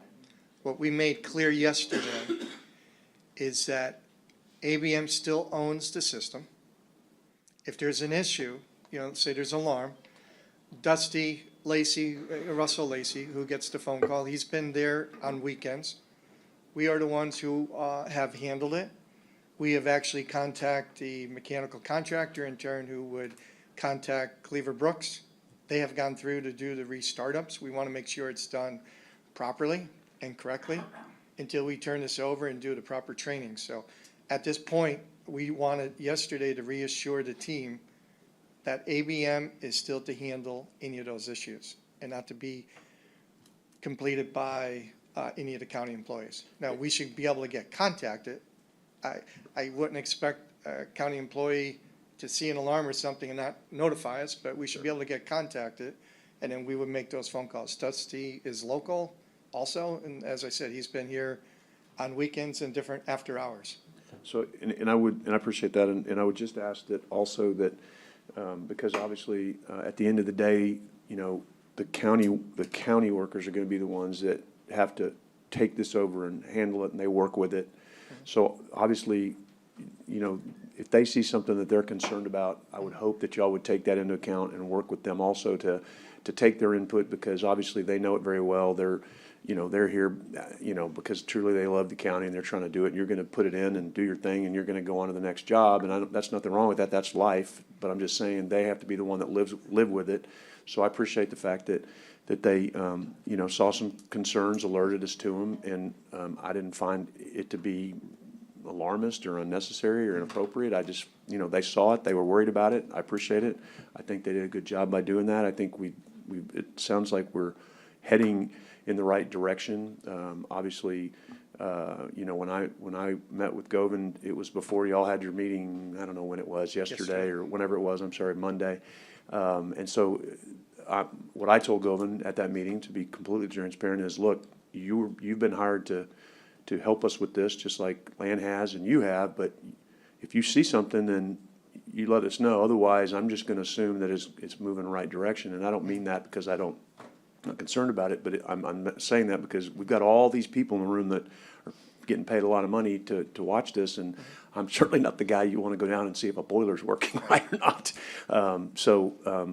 You know, if something else comes up, then I expect fully that Govind or you or anybody will tell us about it. But I do hope that y'all take seriously the concerns of the county staff, because I do think their best interests are watching over the county, and I think they do a great job of it. So I'm hoping that that's proceeding, and Govind, I'm counting on you to, you know, like I said the other day, to just whatever is wrong with it, figure out how to get it fixed, and I'm sure everybody else in the room will hopefully do the same thing.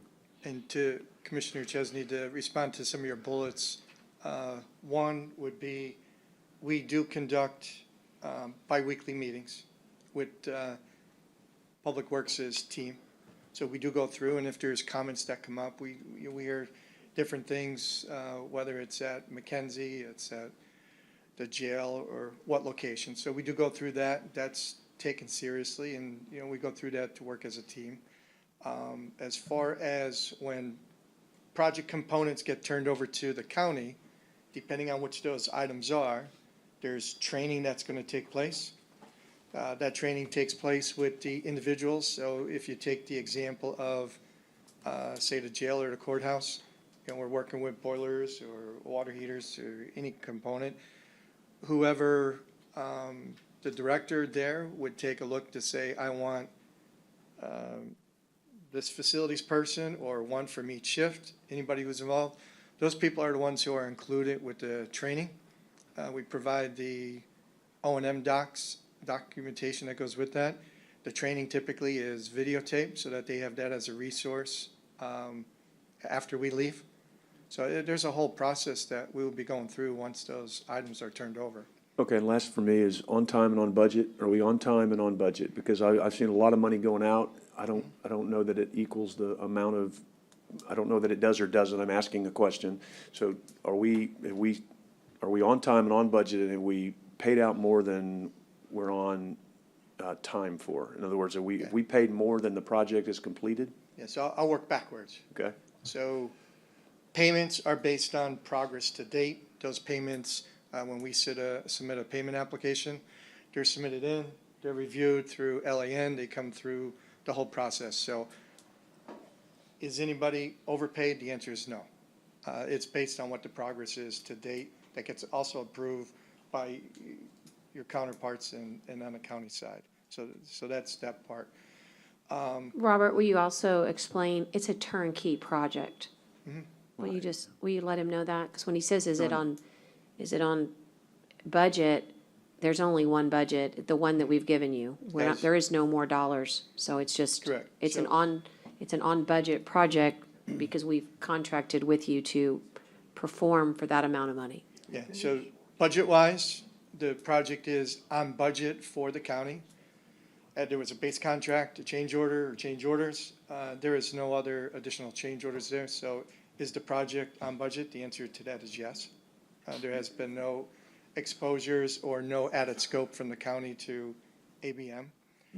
On time, I will say that we are delayed with trying to get this paving started at Galahar, the artistic lighting, so I could always say we're on time as long as we finish before the end date, but to me, we've been delayed with components to try to get those things pushed.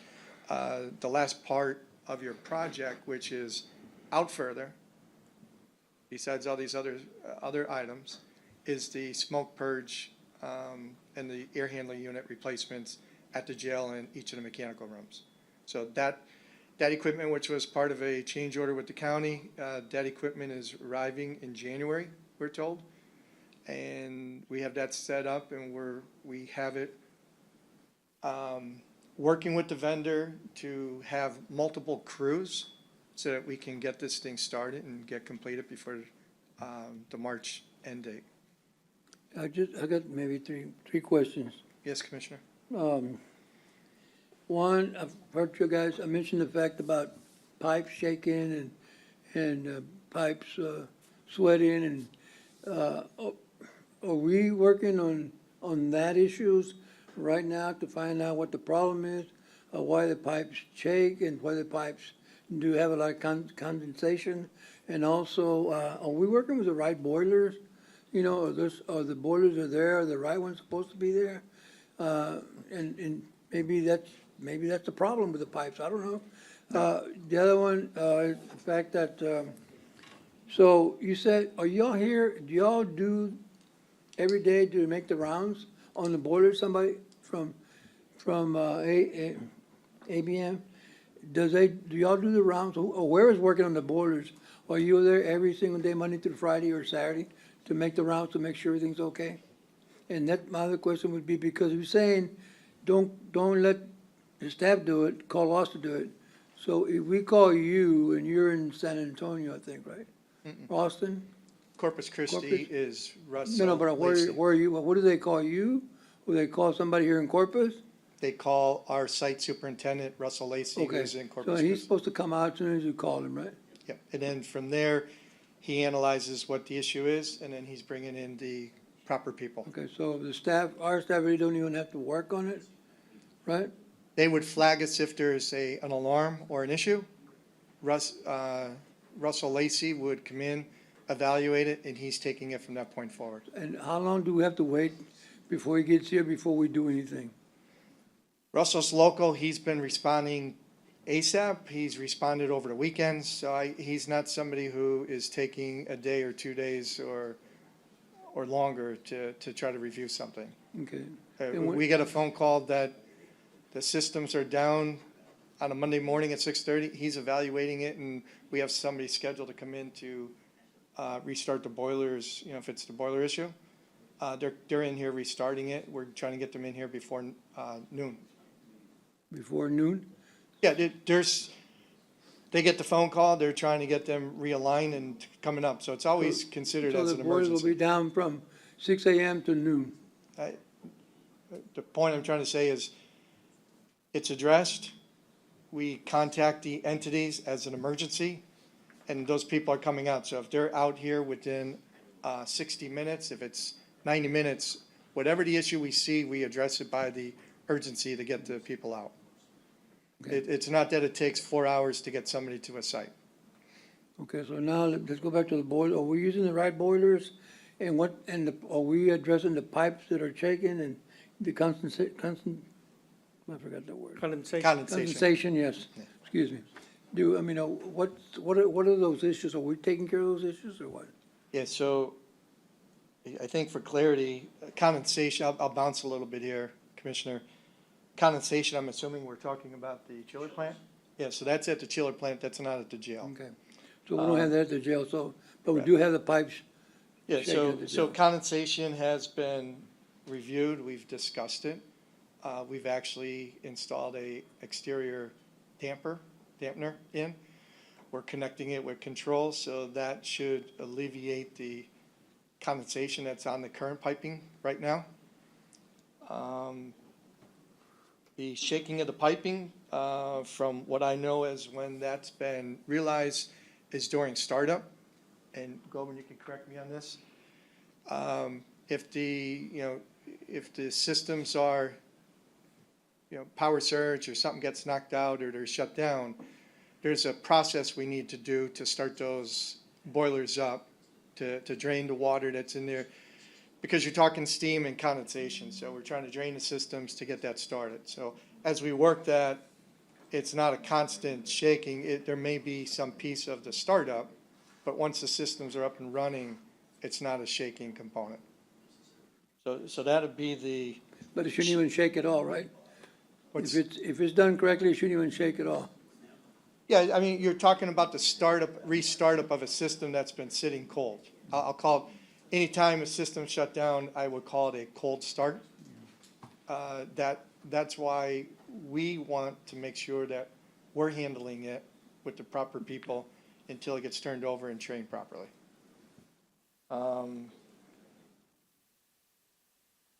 Yeah, I'm trying to think if, The boilers, are they the right boilers versus the right pipes? did you say Are pipes? those the also? right boilers that we're supposed to be using?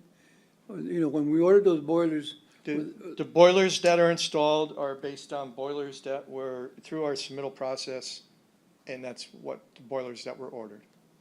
The same size that y'all took out? I didn't hear. The same size boilers y'all put in that y'all replaced?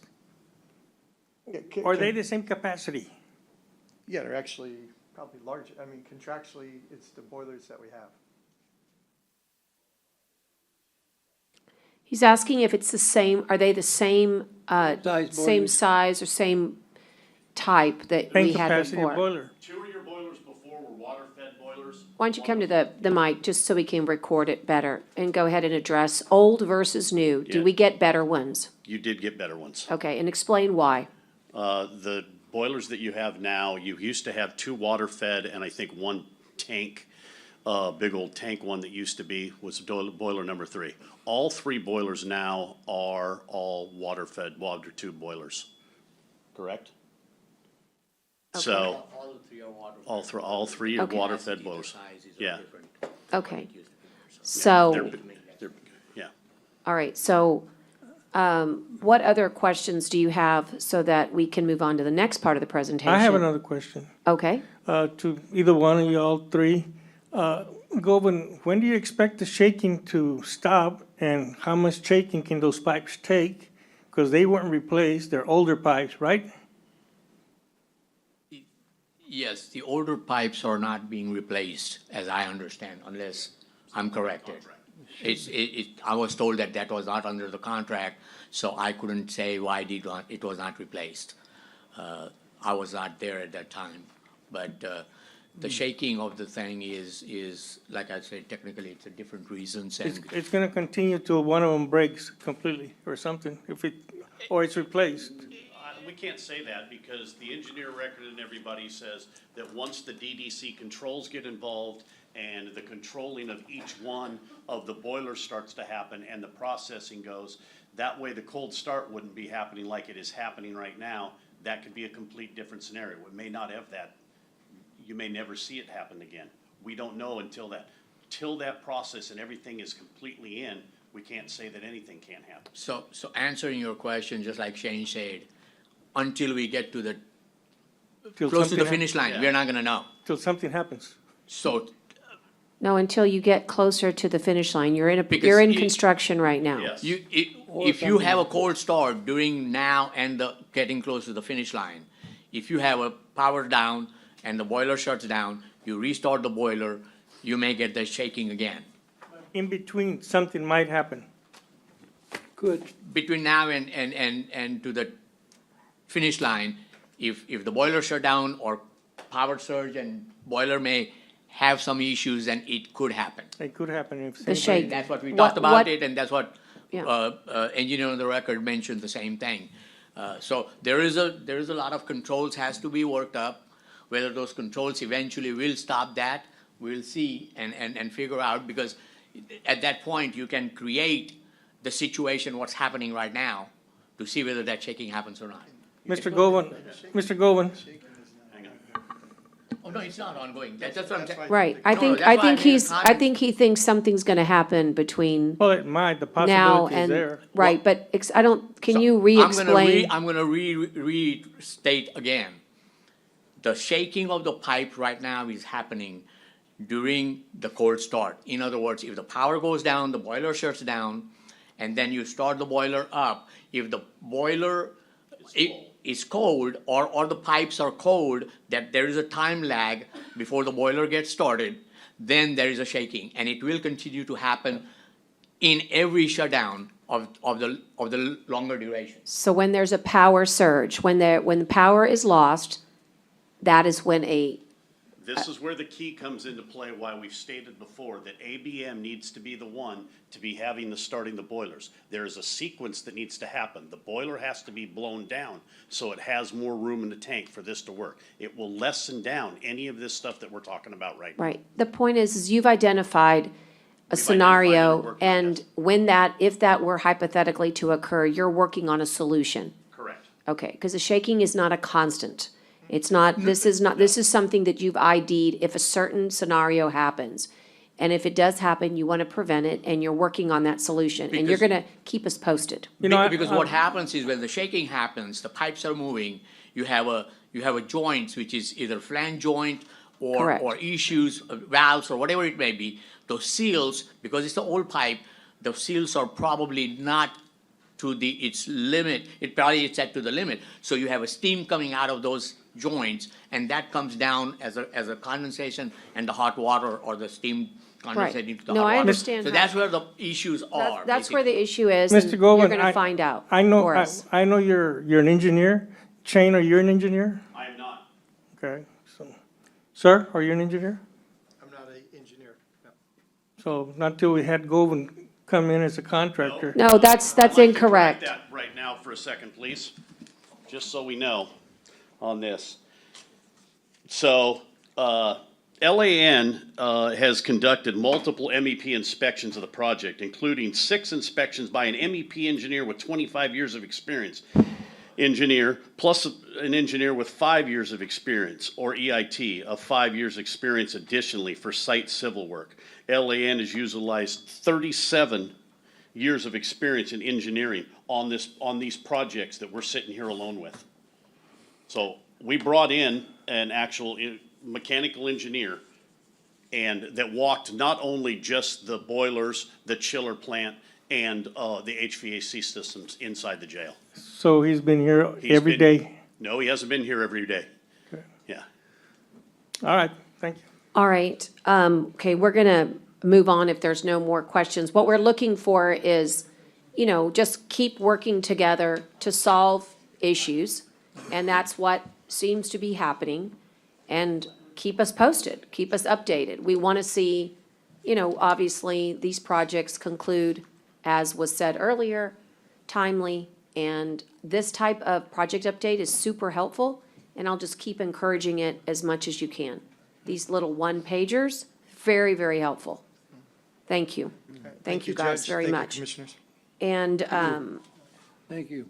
all righty, is there, any other, presentation, Shane, you would like to give? You've got, more, I don't know if you have anything more. I know, for example, you guys are working on the ADA. Item number 22 is Actually, about, yeah, we could go through that if you'd like, If- Your Honor, real if quickly. you I think have- this is gonna kind of help Commissioner Chesney a little bit see also, because I have some cost breakdowns that are also inside there for these projects. okay.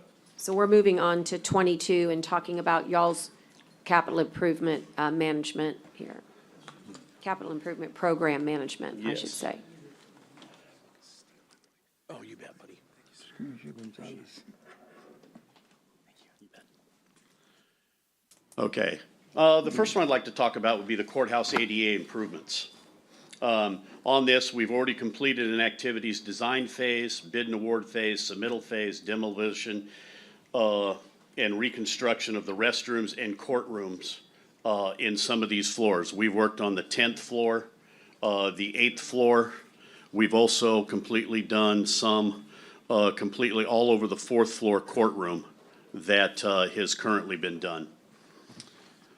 The design phase on this project and the milestones was completed in April 2019.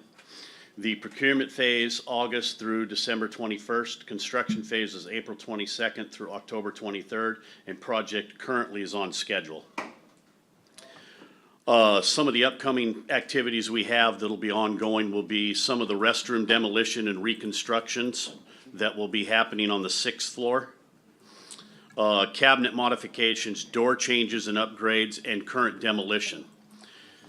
For the ADA project, the total project budget was $10,470,976. The construction cost was $8,882,000. You had a projected cost to date of $1,716,390, and construction cost to date of $1,544,793.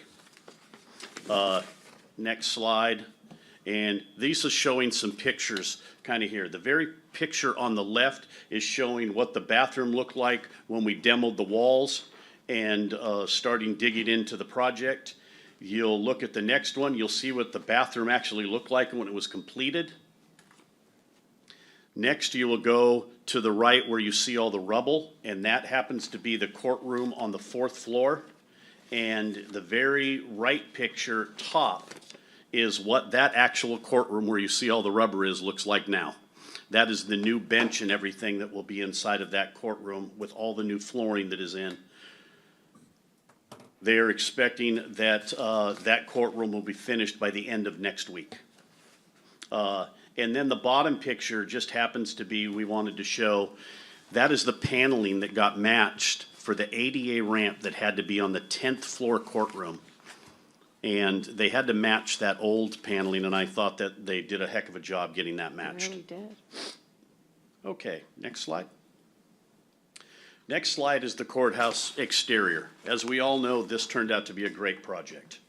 The project is now complete. The certificate of completion has been filed and done. The design phase of this project was completed in September 2021. The procurement phase in October 2020 through February 21st, or 2021. Construction phase was February 2021 through August 2022, and construction complete in August 2022. Once again, you can go on to the project costs. You'll see that this project budget was $7,597,000. Construction cost was $6,763,000. Project cost to date is $7,092,000, and construction cost to date was $6,763,000.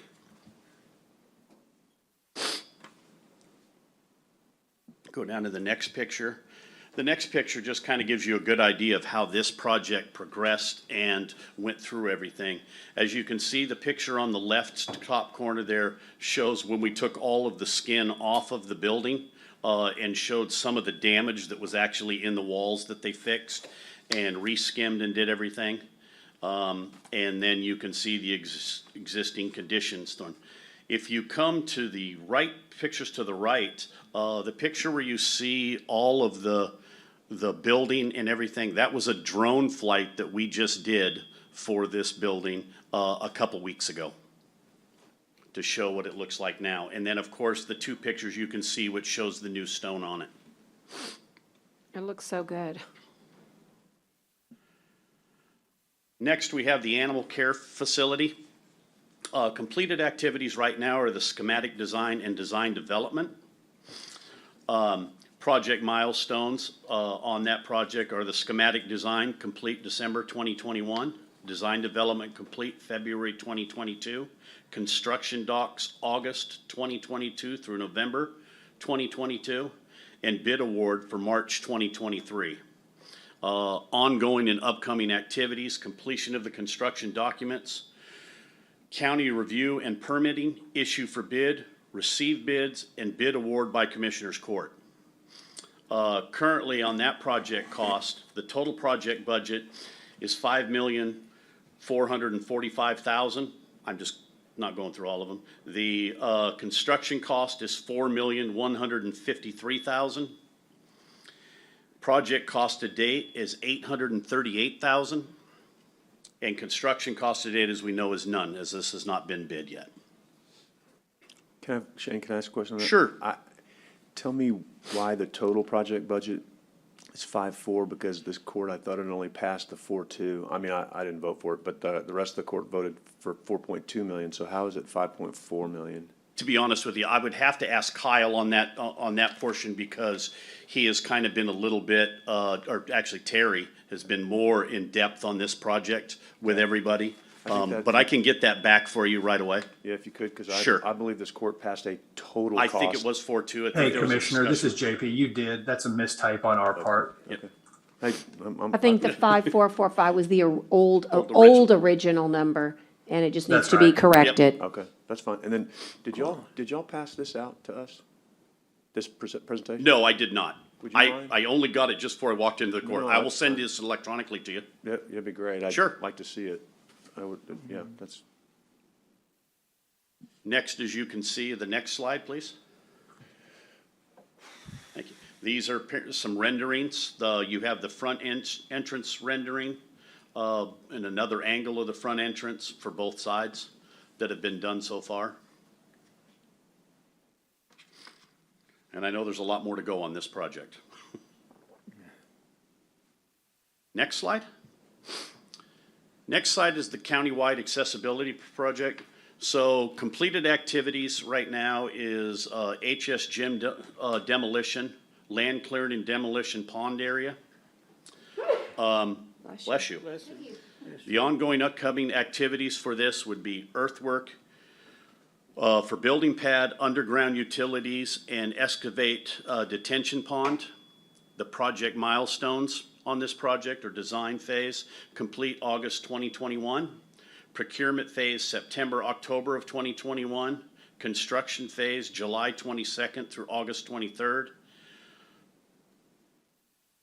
It says project is behind schedule, but that was because a permit delay caused the project to start 5 months late, just so. Hey, we're kinda Shane, this clear is about that. JP. Yep. Hey, Shane, this is JP. I'm going to jump in here. It looks like the slide that you've got up here is from another edition of this presentation. So please skip this and we'll get the correct version to the commissioners. Okay. I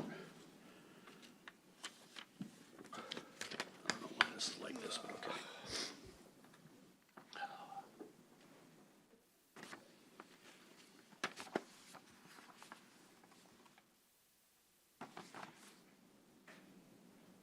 But you're good to go from here forward, Shane. Okay. All right, courthouse, jail, and annex. Currently, right now, completed activities, generator bid and stored, they have been purchased, stored, and they're currently now sitting in Houston. The phase 2 bid work and construction is now initiated. The site clearing and grading has started to happen at both the courthouse and at McKenzie Jail Annex. At McKenzie Jail Annex, tomorrow we will be pouring the piers for the pad out there. Ongoing or upcoming activities, placing the concrete piers, underground conduit installation, generator pad installation, and generator placement. Currently, right now, we are working on getting both pads poured by November 30th, which would allow us to place the generators the first week of December.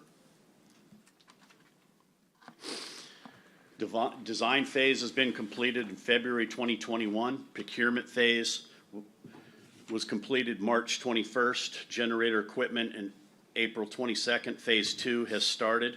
Construction phase 2 started in August 2022 and should be completed December 31st, 2022. Project is on schedule. Total project budget is $9,720,000. Construction cost is $8,355,000. Project cost to date is $2,404,000. And construction cost to date is $2,132,000. And I've been wanting to ask this, but we wanted to make sure that, you know, we were all in. It's taken, this is the first slide, but can you do some, I'll let you double check and triple check, but we want to be able to take those cost savings and allocate them to something else. And so this is the first time that we can actually say, yeah, this is where we are, and and we knew there were savings, we just didn't have a firm number, and this at least gets us in the ballpark of where we are. We will Looks get like with- 1.4, 1.5. We'll get with the team and then get back with That'd you be to get great. that information. If we go down to the next slide. So currently, the slide on the left is showing the cages that will be used for the piers out at McKenzie. The center picture is showing what is out inside of the sheriff's parking lot. That is the slab that has been dug and getting prepped right there. And then the picture on the right is McKenzie Jail's actual pad.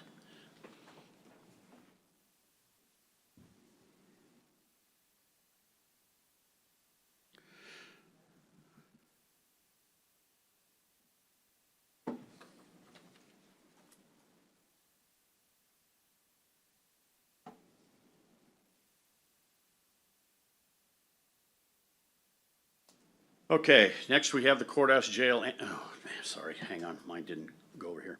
Next, we have the A-Beam Energy Savings Performance Contract. Completed activities that are going on right now, that's happened, is the fairgrounds HVAC replacement for the 4 units that were done in a change order. The window upgrades are completed. Building moisture intrusion at fairgrounds is completed. The paving is completed except for the rings around the horse arena, which they're probably gonna be delayed a little bit longer on that due with the deal that's going out there for Saturday. So they are trying as they go. The HVAC unit replacement at the jail is complete, and the lighting upgrades have been completed. Ongoing activities that are coming up right now, carpet replacement at the fairgrounds in the offices. That has actually, as ABM has stated, would be the November 4th they'd be completed by. And that is because there is some stuff going on at the fairgrounds that's not gonna allow them to get in there for until the 3rd and 4th to get that finished. Landscaping at the fairgrounds is to be completed the end of this week. Lighting at the fairgrounds and at McKenzie for the buildings and the parking lots are complete. And then the punch list and commissioning of the boilers and chillers is what needs to be taken next once the punch list work is completed. And then you have the change order work, which we've been talking about, which are the 9 units that will be coming from ProTech. And at that same time, the smoke purge system will be replaced in the jail. The reason why the smoke purge was delayed on that, and we've also talked with the sheriff and the fire marshal regarding this, is because those units have to come out in order to get the new HVAC units in the room. So as a project milestones on these, you had the design phase complete August 2021, procurement phase September, October 21, construction phase July 22nd through August 23rd. The project is behind schedule, interim milestones, initiated change order number 4, extended the total duration till March 23. Total project budget was $32,893,000. Current cost to date is $26,425,000. And then the next slide, this just shows you some pictures of some of the items that were going on. You had the HVAC that was inside of the jail that was starting to be installed, and the piping that was gone on. You have the vortex system that is sitting on top of the roof at McKinsey Jail Annex. The third picture to the right is boiler pad number 3 when they were installing that. And then picture number 4, which is the part of the water system that's inside the jail. Any questions? Okay. Okay, great, I got this. Yeah. Thank you. It's just a lot. So I'm always worried about the courts, and I appreciate, I have not heard anything, knock on every piece of wood here, but you were showcasing, for me, the ADA is the one that we're feeling the most, because it's inside the courthouse and particularly in the tower side. Can you assure me that, I mean, if we need to, obviously, we can always move around, but are we doing well with coordinating with the courts and making sure that their trial schedules are not, you know, impeded? I know they're certainly inconvenienced in some regards. How are we doing there? We're doing great there. Actually, Brandon has done a great job. After we went to the judges.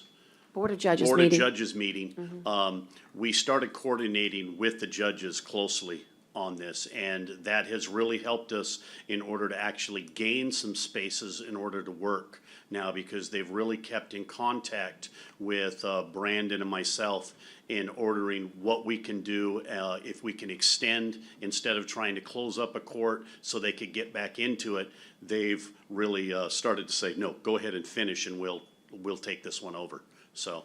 Okay, super. So, so anything else to really, I mean, again, I'm focused on ADA because, you know, that's what's happening right here in front of us. Anything else that you're thinking, gosh, I wish we, you know, hindsight being 20/20, sometimes it's better to know now than to wait after, you know, we're too far into our project. Do you feel like we're addressing the needs that we need to in the courthouse, or has it revealed itself? No, there are a couple of issues that we're working with the design team right now on. And as soon as the design team has an answer for a way for us to go on those, then we'll be able to move forward on that. Okay, super. And, I mean, are there any other questions regarding ADA? How about animal care, fairgrounds, annex, generators? Okay, Shane. In that case, I'm going to move on to executive session, and grateful for your presentation. And by the way, JP is going to send to IDA, and IDA is going to send to all of us. Do 18 before executive? Yeah, I'm going to do 18. Well, I approved it, but I think it's okay to talk about it. Oh, you're good. We're going to open up 3A18. We did approve it already, Commissioner, but let's go ahead and take a look. We put it, thanks for the map. It's basically part of their 2020 bond, so they do have money for it, and it looks like it, you know. What do you want to say about it? Or No, I was just gonna tell you, Judge, it's on the way out to Port A. If you're gonna take a right in between mile markers 2 and 3, just to give you a perspective of where it was. So Yeah. that's what I was trying to do. That's it. Okay. Very good. Hopefully it'll pass. We need a beach access road. Yeah, okay. So it's just information only here. Right. So right now, what I'm going to do is go into executive session and give notice that I'm doing so provided by the Open Meetings Act, Chapter 551 of the Texas Government Code, and in accordance with Vernon's Texas Code, Sections 551, 071, 72, 73, 74, 756, 86, and 87. That's all Chapters 551 and the subsections. And we do so to consult with our attorney in executive session, including matters relating to litigation, real property, gifts, personnel matters, termination, county advisory bodies, security devices, economic development negotiations, and other matters that may be discussed in executive session. So, with that, for the clerk, 4:48 p.m. I'll ask anybody who doesn't need to be here to clear the courtroom. It looks like most people have, but we'll give everybody a chance. Take us off completely. Anybody online, you'll have to go in the waiting room, and we'll let you back in afterwards. It's 5:15 p.m., and we know we are after 5 o'clock, but we only have one item that I believe needs to be discussed inside of coming out of executive session. Commissioner Gonzalez, do you have a motion regarding the Marta Ruiz claim? Make a motion that we authorize the county attorney to Continue continue the negotiating? settlement with Ms. Reese. And if she accepts the settlement, authorize the county auditor to pay the Marta Reese claim. And for myself to sign And then for the the judge to settlement? sign the settlement documents. All right. And so with that, I'll take that as a motion. Is there a second? Second. Okay, and second from Chesney. All those in favor signify by saying aye. Aye. Aye. Okay. And anything else? Yes, the date for the meeting. The next day for the meeting is a regular scheduled meeting. I It's gotta make a November motion, 2nd. Judge. I got a conflict on that day. I can miss the whole day, or I can just come in the morning from 9 to 11:30. We do the bills and then the drainage, and that's it. But I gotta go after that. I mean, I'm stretching it as it is now, but I have a conflict. But the conflict is medical in nature. Well, the conflict is my conflict. Well, I think that the policy, though, does say medical. Well, unless we just do it. I mean, I mean, is it, if it's not medical, then we can just That's gonna be my do- motion. If you wanna accept it, take the, no, you don't. I need to Second. follow the policy. But he can still make a motion. He's. All of the mine- policy- Asking us to, All of mine are I need medical. to make sure that November 2nd, I have items that I did not put on this one because I need to have it on November 2nd that were I might- being developed. I might be in Austin, like I said, I'm gonna try to be here in the morning, but, I mean, I can miss the whole day, but that's what I'm saying, I have a conflict the whole day, or I have a conflict the half a day. I seconded the motion, and in discussion, Judge, go ahead, I'm not trying to, I just want to second his motion. In discussion, we need to have this meeting take place. It sounds like you can be here in the morning, and we will do our best, but we can't make promises to not have, I don't know what is going to be happening on the 2nd with regards to, for example, the prioritization of the projects themselves. That's what he said, the drainage. Because you're saying that He said bills. put But that Bills and could the take a little drainage. while. I don't think that that's fair. I don't think that's the law 3 hours. either. It is, 10, 11, 11:30, But 3.5 if- hours. I, Bills and 3.5, and then drainage. I don't understand why we have to, do this. I mean, I appreciate that you need to be somewhere, and we're fine as long as we have a quorum, but the purpose of a quorum is to be able to do it. I mean, we can try and work with, the court manager to as much as we can, but I cannot promise that it's gonna end at noon. Judge, but he's made a specific motion, and if he's made a specific motion, it's seconded, then it has to. In other words, he's, like. Well, what is he's- the, 'cause, 9 to So like, 11:30. we can move it to the, no, I'm out of town that week. No, and then- we- Anyway, so, in other words, because you could move to cancel the whole thing, but then we get into the bills, and so, Well, first of all, I mean, can someone bring me the policy real quick? No, Like, can you bring it sorry. up for me, please, so I can look at policy it? is if there's between meetings and there's a medical emergency, that Well, it gives the- this is not is this Well- an emergency? But anybody can change a meeting at any time if there's a consensus of the court. That's different. The policy is if we're between meetings and there's a conflict, then the county manager knows what the rule is on that. Anybody can change a meeting at any time if the majority of the court supports it. So that's totally allowable. We can move a meeting, table a meeting, postpone a meeting. We can do whatever we want to do during a regularly scheduled meeting, which is what we're at. So, I mean, well, it'll take care of the bills and it'll take care of the drainage. Well, I know, but then we don't know what else comes up. I'll be honest with you. I mean, that, I would have to really think. I have not thought about what else is coming up. And we have to talk to the department heads. But whatever comes up goes to the 16th judge, you know. Well, that's not the rule. It- That's but not it the is- rule. Can I have the rule, please, in front of me? Just hang on for a second. Can I have the rule, Jenny, please? Well, I'm going through and I don't know that I'm looking for something that addresses this specifically, but I can forward this document to you. We don't have anything in the policy about this because this is not what, It's not a medical emergency. But it- And basically, Commissioner, I really do. I want to work with everybody. But this idea that someone can just raise their hand and go, hey, I can't be here, therefore, we all need to cancel cancel is not in keeping with the people's work. I But we're mean, not- we'll do we're the not very can- best we but we're can to not shorten the canceling, Judge. agenda We're not out of canceling. courtesy. No, we're not canceling. We're having the meeting, we're limiting the meeting to I can't- all items that have to be bills paid and the drainage. I don't There think was that's- nothing else today that was. I there's have, nothing- I have agenda items that will be beyond that. And that is very, and maybe Commissioner Modis does, and if not this, maybe you do. And this, we got into this debate, and it's not a good one.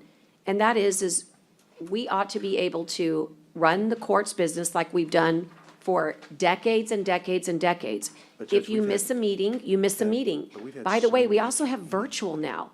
So you can participate, literally, someone can drive you and you can be on this phone. On a phone, you can be with your face.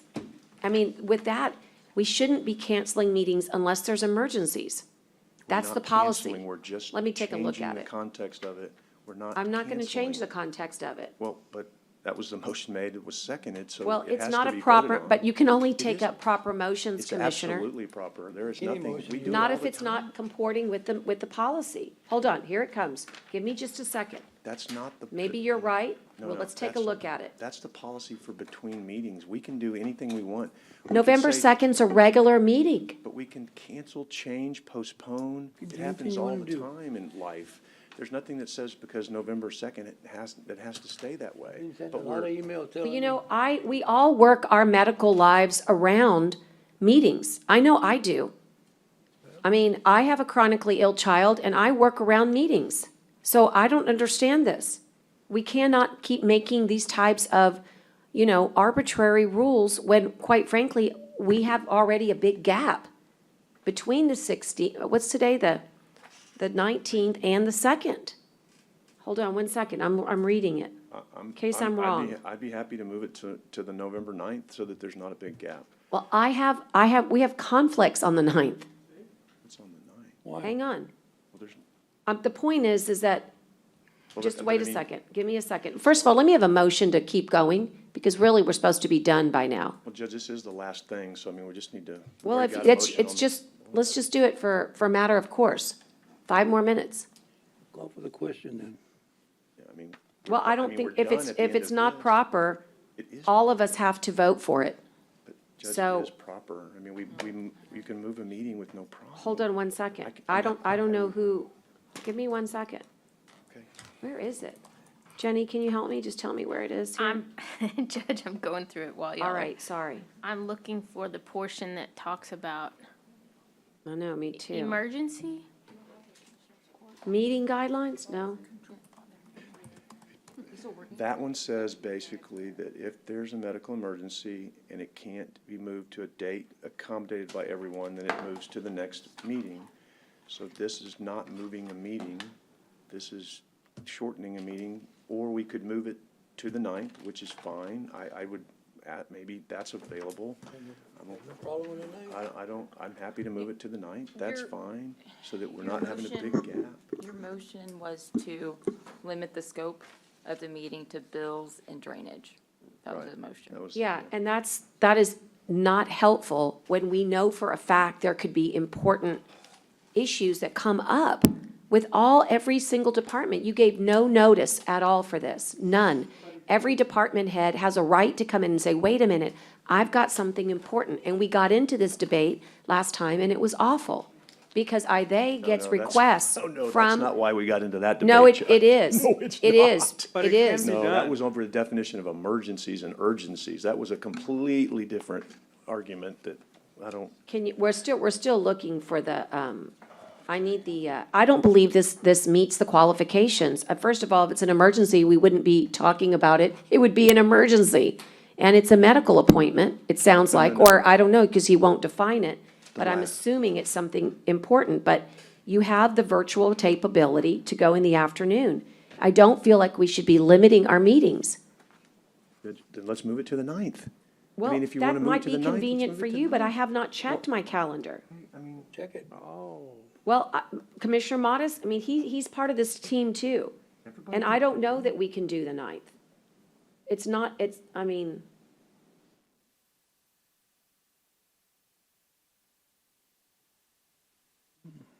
Maybe there isn't a rule. There is a rule. We passed it. But it does, And it wasn't a good rule either, but we did it. Judge, we have, We did it because we decided that it was not a good idea to go out and try to get enforceability of something like this. But that's, the reason the quorum exists is because a quorum is all that's needed. You're not supposed to be held hostage by people's schedules. However, Right. we all try to get courteous. Don't hold me hostage. Well, you're holding us hostage. You're trying to dictate to the court. Move it to the 9th. I don't have a problem with that. move it to the 9th, shorten it on the 2nd, whichever, I mean. I have a conflict on the 9th. And so, you know what? I mean, it's, the regular scheduled meeting, by the way, the 9th would be a special meeting, which you said, we're not having special meetings unless they're absolutely necessary. So, I mean, it's like you conflict your own I policies. didn't, okay, but we're making accommodation for you not, for you wanting to have a meeting. We're making accommodation for one person, not the whole court. It's motioned and it's seconded, Judge. That's, I mean, Only if it's proper. Do you know that that's, Completely. to be honest with you, I've been wanting to bring this rule up with you for a while. 110%. Robert's Rules of Orders require that if the motion is not proper, that it has a different standard, a threshold. But Judge, there's no improper about moving a meeting. You're kidding me, right? People move meetings No, all the because time in he's government. you're claiming the policy requires it. No, I'm not. I'm claiming that a motion has been made, seconded, and that we can move a meeting at any, I've never brought up the policy. You're the one talking about the policy. Well, because It's a I don't have motion enough and a time to start second. moving everything on the 9th, Brent. I can't commit to then something we that at shorten it on the 5:15, you second. should have brought this up at 8 AM this morning. How? We don't get to the item until 5 o'clock, Judge. No, he's known I didn't about know he was it. gonna bring, he made the motion, not me. He's not, well, not you, Commissioner I'll Gonzalez. call for the question, whatever it is. Well, sure, because it favors you and your schedule, and it does not favor the business of the county. I don't know, Ide, what it is, but I would appreciate that as a court manager, Don't blame it on her. you Don't know blame that there's items that could come up, and now we're gonna be Don't blame it limited on to her. 2 items. She has nothing to do with it. She has everything to do with it. No, She she manages the department's I didn't tell agenda her. items. I didn't tell her either. So how does she know? You want to blame everything on that day now. Everything, something goes wrong, you want to blame a day. No, I'm not blaming her. I'm telling her that she knows that we need to discuss that there are items that could come up. If we limit ourselves on the 2nd, the only thing we could do is postpone that which we When I ask her cannot the question do. again, I already asked it for 3 times. Second to call the question, I'm not calling it, it's improper. Judge. You Well, can call let's it. be It's clear. not, If it's you're- not if you're- valid. okay, I'll but- let you call it, because that way I can assure that it's not a valid one. And that way we can have a meeting on the We can call the question, 2nd. Judge. You can't not have, it. You cannot. You call it if you want to. I'm going to adjourn the meeting if you don't adjourn the call meeting, it. Then be clear, I will not show up at any time on the 2nd or the 9th. That's and- your- And that is mine, and I will that's your make sure the that's media your- understands clearly that No, once I'll make again, sure that you are your abusing constituents power. understand that The you don't wanna motion work. has been made and seconded. Hey, You won't Jenny, recognize could it you help us again. out here, please? Because we have rules, and I don't even like the rules, but we made a rule to actually say this is how we would excuse somebody. But why, when the Texas law says that a quorum shall be established, we have these meetings that are posted. People expect that we stick to the schedule. And we're He having the schedule. continues to do this, continues to create, he's got conflicts, I get it. But he has to figure out how to work around those conflicts. We have a virtual capability. And Sorry it's you not, don't- it does sorry not you don't fit care the, about my conflict, it but- does not fit the emergency. It does not fit the emergency. We don't know that. Okay, there's 2 different things going on. You have Open Meetings Act, you have, and then you have the policies of the court. The policies of the court, you can follow, you cannot follow as the court chooses to do. Open Meetings Act, you've noticed this meeting, you can change it if you need to, and that if the court, it wouldn't be improper to talk about moving a date or changing that. So I don't know if that rises to the level of a motion, say, to, do something illegal. That would not be a proper, motion before the court. But if you are doing something that is not against TOMA, you should be okay. If you're okay, you have your policies, there's no problem if you want to move. And I don't have a policy in here that I've found, other than it says the court manager is able to contact in an emergency all the commissioners to talk about a date, as long as they don't violate TOMA. I don't think you have an automatic violation of, by saying that it's an improper motion, is what I'm getting at. I was trying to get though, and I understand what you're doing, what you're saying, but what I was suggesting is that the policy itself was built for a special situation. It was to say, hey, we might have a commissioner that might have or a judge that might have an emergency, and we need to make an allowance for that. Right. Okay? That was the good common sense behind it. And that's not this. This is, I declare that I have to be somewhere, and therefore, I'm going to cancel, because that's what it is, a cancellation of a regular posted meeting. Or I will threaten you and say I can only have 2 items. And what I'm saying is that thwarts, in my mind, the essence of being able to set an agenda. But it's not illegal, immoral, or unethical. Why don't we It do is- half-day on November 2nd is and the rest legit. on the 9th of the afternoon? That's what I just said, Judge. I have to check to see if I can schedule that, but we can make that subject to the morning of the 2nd. But I do not think that we should be limited to anything other than as much as we can get done Judge, from November, But he's from the made a motion, 2nd. he's made a motion, it's been seconded. Well, I'm Jenny has, trying, you asked Jenny for an opinion, she gave you a legal opinion that said we can move a meeting. Again, we have made a motion to call the question and seconded to call the question. This is a Well, we're clear not doing violation it of pursuant Robert's to the policy. rules.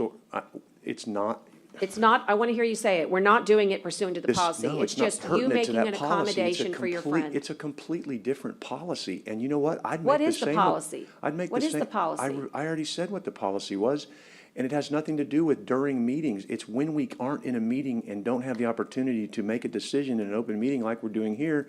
And Judge, if you said you wanted to move a meeting, I'd make the same Okay, accommodation so for here- you. look, If here's John the Mottes wanted to move a here's meeting, the- if Robert Hernandez wanted to move a meeting, so you bet. If he wants to move a meeting Okay, and limit here's it, the I would bottom do the line. same Here's the thing. bottom line. If you want to split 2 and 9 to get our agenda done, that can be accomplished. But what I'm not going to do is not have items placed on the agenda. We have a right under Judge, the you law don't have to that do it. ability if the motion's made and seconded. You That's- cannot restrict an agenda item. That's the We piece just that's did. improper. No, it's not improper. It Again, is. It's not illegal to say. It is. We're going to limit the agenda. No, that is to a 9 improper. to 11 timeframe. It is not. No, wait a second, not the time frame. What you put on the agenda, Brent, not the time And frame. you can't, we've done it before in this court. And I said it was We've illegal allowed- then, and it's If you don't illegal finish now. it- So if you don't finish, you leave it to the 9th or what? That's right. If you don't finish, you leave it till the 9th. That's correct. If you don't finish, you leave it to the 9th. But my objection, Commissioner Gonzalez, is that you're not allowed, under the Texas law, to restrict somebody from placing something on the agenda. You cannot vote your way against Texas law.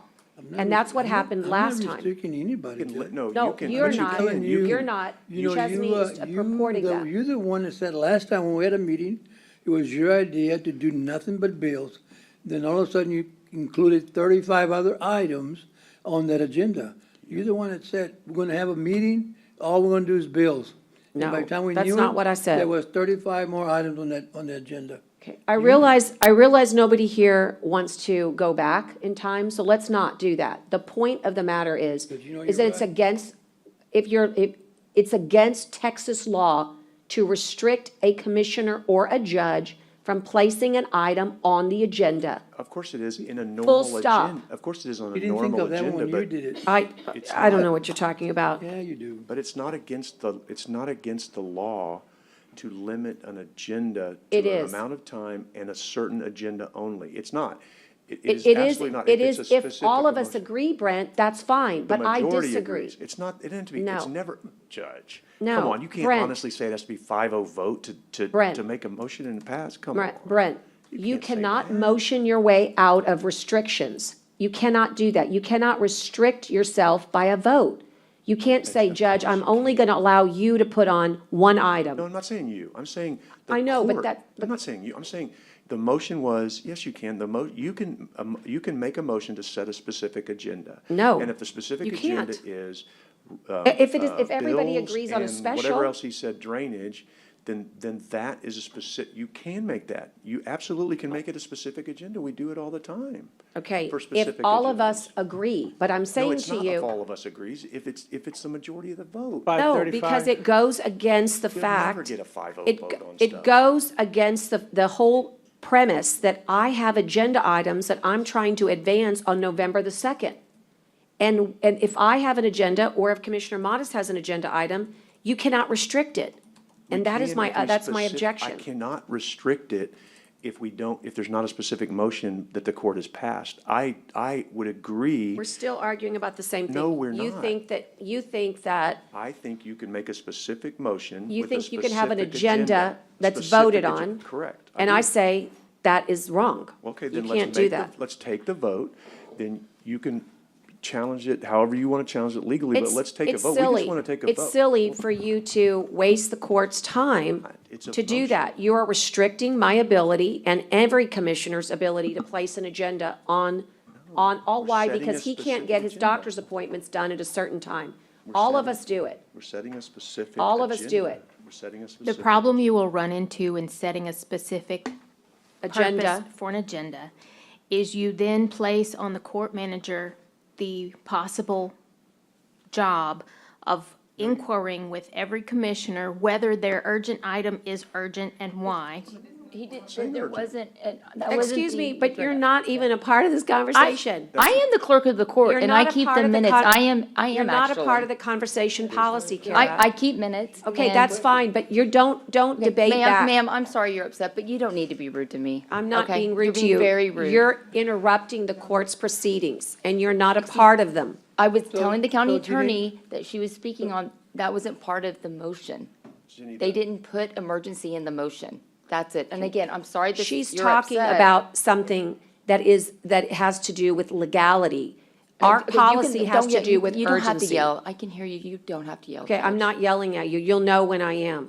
The Okay, point is again, that Judge, you Jenny, need to relax. Jenny, Please.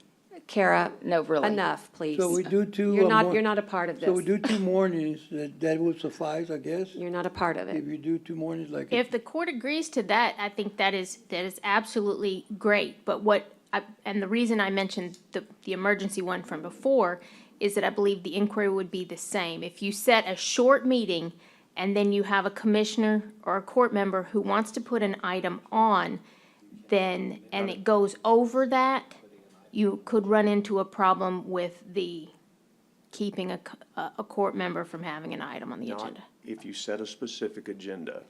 Let's say it's a workshop, let's say it's a, whatever, we do that all the time where we set specific agendas, right? So that's why the motion that he made was specific, that said this would be the specific agenda.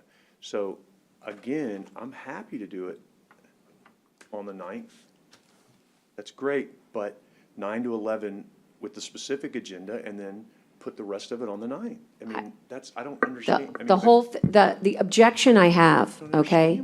The objection I have is that, for number one, the items on November 2nd should not be restricted. If you want to have a short meeting, you could get consensus, as long as you get the remainder maybe on the 9th, but you cannot restrict how many agenda items we put on. You cannot do that. That is contrary to Texas law, period. But what Texas law? That's not true. I am agreeing with you that you can't tell IDA not to put my agenda on, or I can't tell IDA not to put your agenda on. I agree with that. But if a specific meeting is set for a specific thing, for a specific time, that is absolutely within the realm of the law. It has to be within the realm of the law just by logic, because sometimes you have to do things and you can't, in other words, it can't be a situation where we can't dictate as a body what we want our agenda to be. And if it's specific like this, is very specific, then it's absolutely within the law. But I agree with you on the in-between that because Jenny gave me that legal opinion. I agree. That's the thing, but this is not that. This is a specific motion for a specific time frame, for a specific agenda, which we have done for years and years and years with workshops, with other things. So there's absolutely nothing that precludes it. That being said, again, happy to do it on the 9th.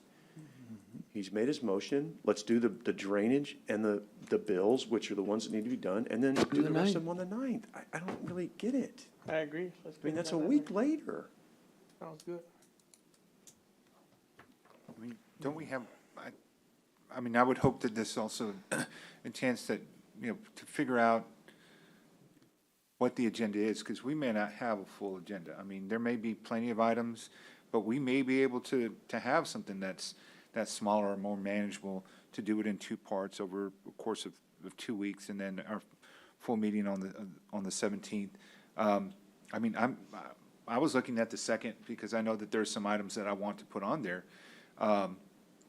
And definitely think that it would take some time. In fact, I set up a meeting earlier to meet on Monday to plan specifically for an agenda item on the 2nd, because it is time sensitive. And so I'd like that item covered. And so delaying it a day, maybe can we look at the next day so that it's not a whole week? I mean, spread it out somehow, so make it more accommodating for everyone.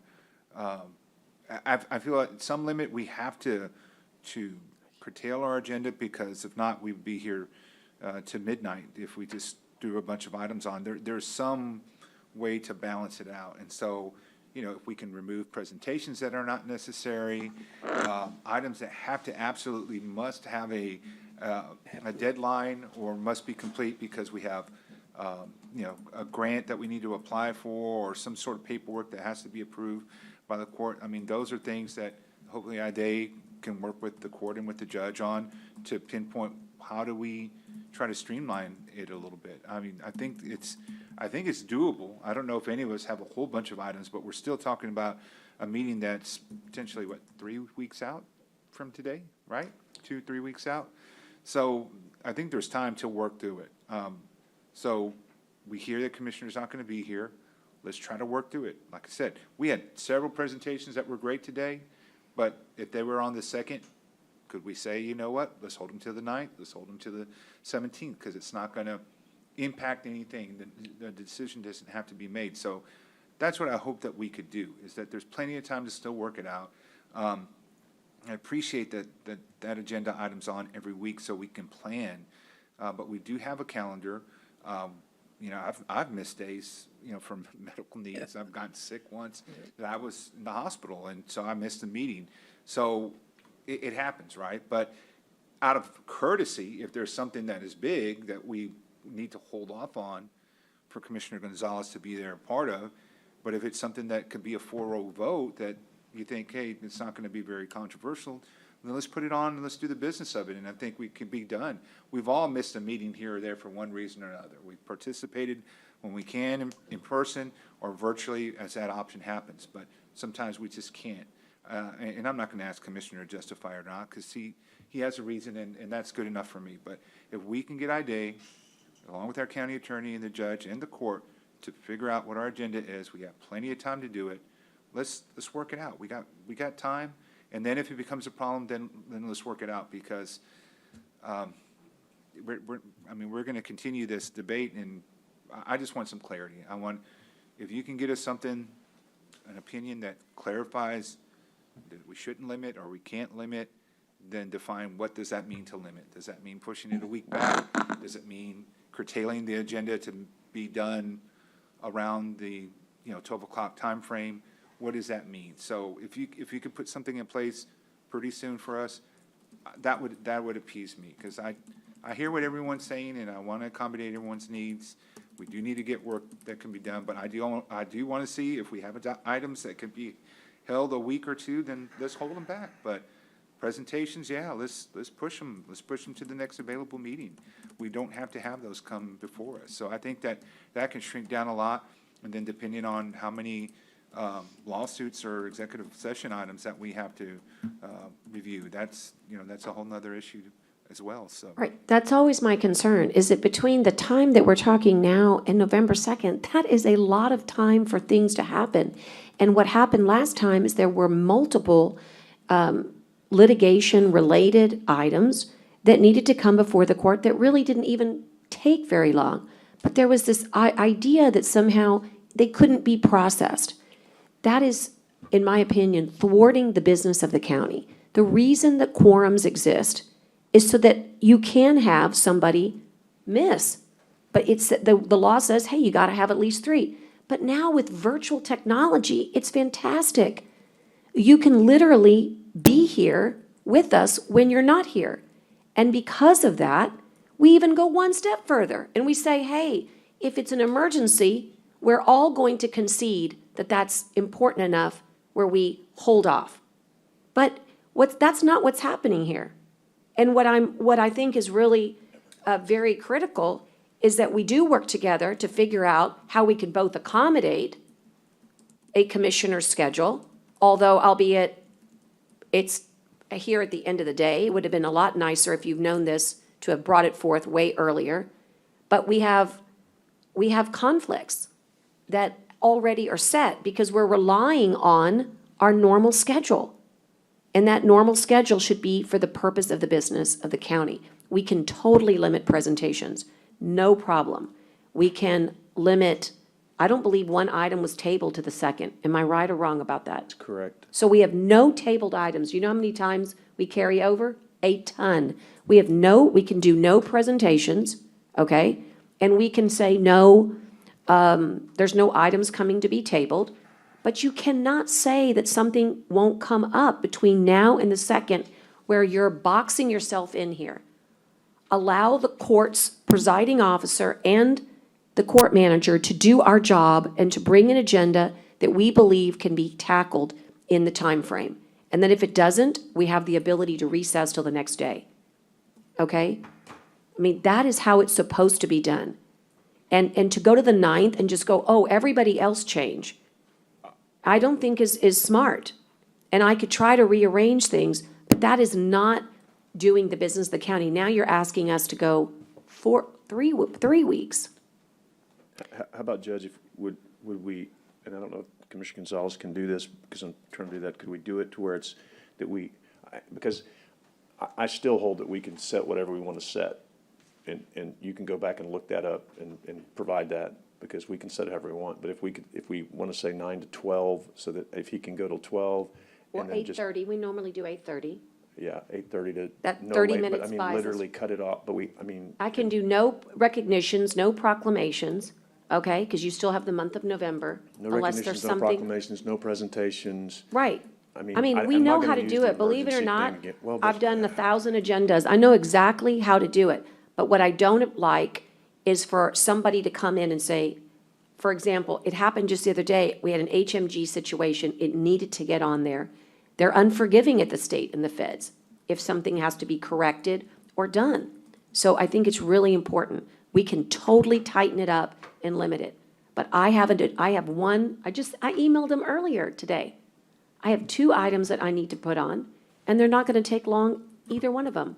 But they're my items, and I want to get them done for the county.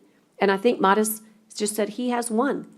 And I believe it or not, I bet you have 1 too, if one comes up between now and the next 3 weeks.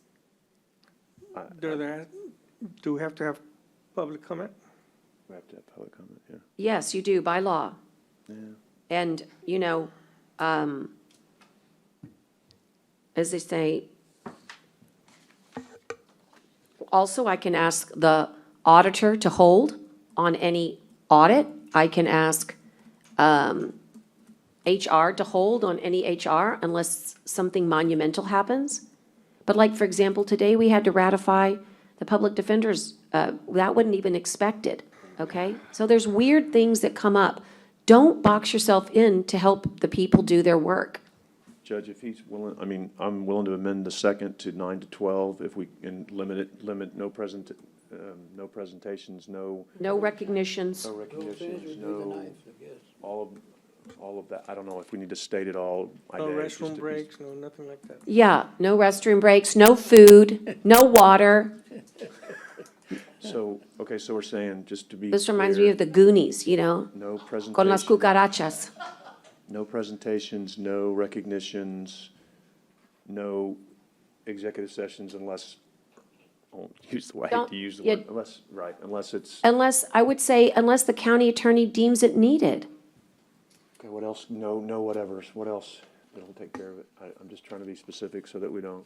I mean, that's, That sounds good. That chops off a lot of time, because public recognitions could take up to an hour, sometimes longer. I mean, it's before we even get started on our business, so Forever. that could help shave off a lot of time. So I think we're in the right direction. That's what I'm saying. I think we let everybody kind of figure out, what we need on there. I'll have what's general necessary, information then report sent by text or email. that- Okay, I that'll mean, help. again, allow us to Oh, do yeah, our no. work. Go ahead and rescind No. I'll go ahead and rescind my motion to go ahead from nine to 8:30 to 12 and And then no, like you, no, no long yeah, no all of those things. And I would presentations or whatever. agree with that second, but I would like you to provide an advisory on that, Jenny, because I do think that's important. I really do think that motion was extremely proper and legal. And so if you could please provide that as an advisory. Okay, what is the specific question so I can answer it? Question is, can a court, by its motion and a majority vote, limit Change the the meeting. contents of a meeting, change the meeting, put a time frame on the meeting, all of those things that he tried to do? Okay. Okay, Judge, I then would call Okay. that question Call for the if that's question. okay. All right, all those in favor signify by saying aye, as amended. Aye. Aye. All right, let's go to adjournments and memory. Does anybody have any? All right, let's be adjourned at 5:52 PM.